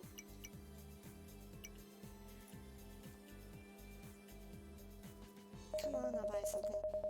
Despite Jay's thorny personality, she's close enough to a friend that I don't want her to go hungry. Don't worry about it. I'll get you something. What do you want? Huh? I'll buy. What are you hungry for? Even though it's dark, I can still see your face turn a rosy red hue. I'll just have whatever you have. She looks down at her feet. Thanks. What do you recommend? Tornado potato. What the heck is that? Come over here, I'll show you. It's a potato pulled apart in a spiral on a stick. That is kind of cool. Alright, I'll take two. Thank you. Before I can even finish examining this tornado potato, Jay has already devoured hers. What the? How hungry are you? I'm good now. Uh-huh. Hey, let's go over there. I like looking at the fountain. What fountain? It's near the stadium. It's not much, but I like to throw my extra change in there. This is probably why you're behind on rent. What's that? I can't hear you. Somehow she's already half a block ahead of me. Hey, wait. How does someone with such short legs move so fast? There. That should cover enough wishes for a few weeks, right? That depends. What did you wish for? More money would be nice. A car. Hey, wait. If I tell you my wishes, they won't come true. Are you trying to sabotage me? Wait, no. Really? From Jay's tiny fist, I fall onto the edge of the fountain. It's a comfy spot to sit after all the walking, actually. Are you going to get up so I can hit you again? I'm good. It's comfy here. She looks down at me quizzically before plopping down herself. Huh, it's not so bad. I can sit and look at the lights, too. Romantic, huh? If you keep talking, I'm going to push you into the fountain. It's a joke. Jay stares off, admiring the galaxy of city lights, numerous as the stars in the night sky. I always like coming down here, even though I'm downtown every day anyway. It's a different kind of interesting, I guess. The lights are prettier in the city. It makes me realize how much there is to do down here. Life's hard, but being able to enjoy it this way makes me think it's all worth it, you know? I agree. I think so too. Nobody asked your opinion. You did. It's just an expression. She turns away and giggles. That's not how that works, but I'll allow it. Jay looks overhead, staring at the moon above. Maybe it'll get better if I can make something out of myself. She hops off the edge and onto her feet, hands on her hips. I'm going to make something of myself. You can be my witness, okay? She looks back towards me. Wait, you didn't sound as sarcastic as usual that time. I believe in you. You really mean that? Oh, come on, this is embarrassing. You're nicer than I give you credit for, PhD Neko. Just because I said I believe in you? Well, you also come and keep me company almost every day, for seemingly no reason. What kind of person would willingly spend their free time in that crappy bar? I'm a raging alcoholic. She turns back, attempting to hold in her laughter. I guess I admire you, at least in some ways. Why would anyone? You give your all in everything, even if you're having a hard time. I guess I wish I had someone like that earlier in my life. Inspire me. Oh, stop it. You're getting so sappy.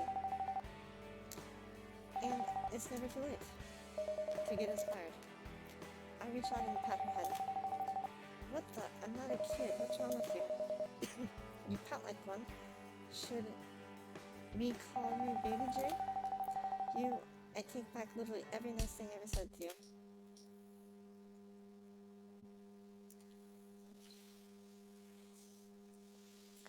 Day 23. Oh my goodness. We've been streaming for almost 5 hours. Holy cow.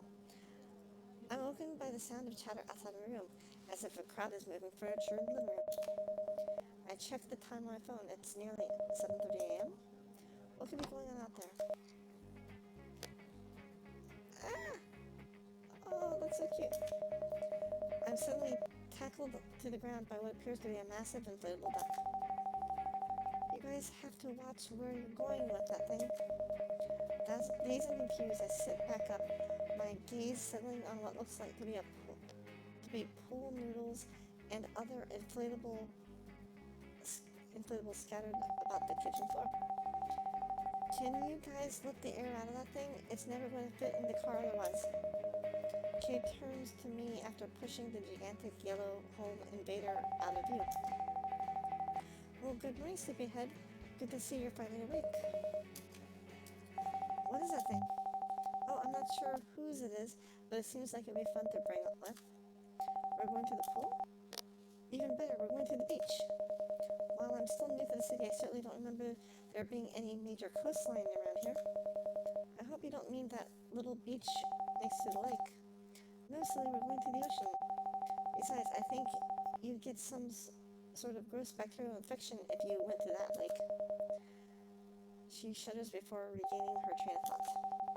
Anyways, it's about an hour or two away from here. It's beautiful. I love it. That said, hurry up and get ready so we can head out. Oh my goodness. I'm gonna save here. It's already, what time is it now? 3:30 in the morning. 3:30 a.m. Okay. I'm gonna call it a night. This stream is getting very long. Good night, all.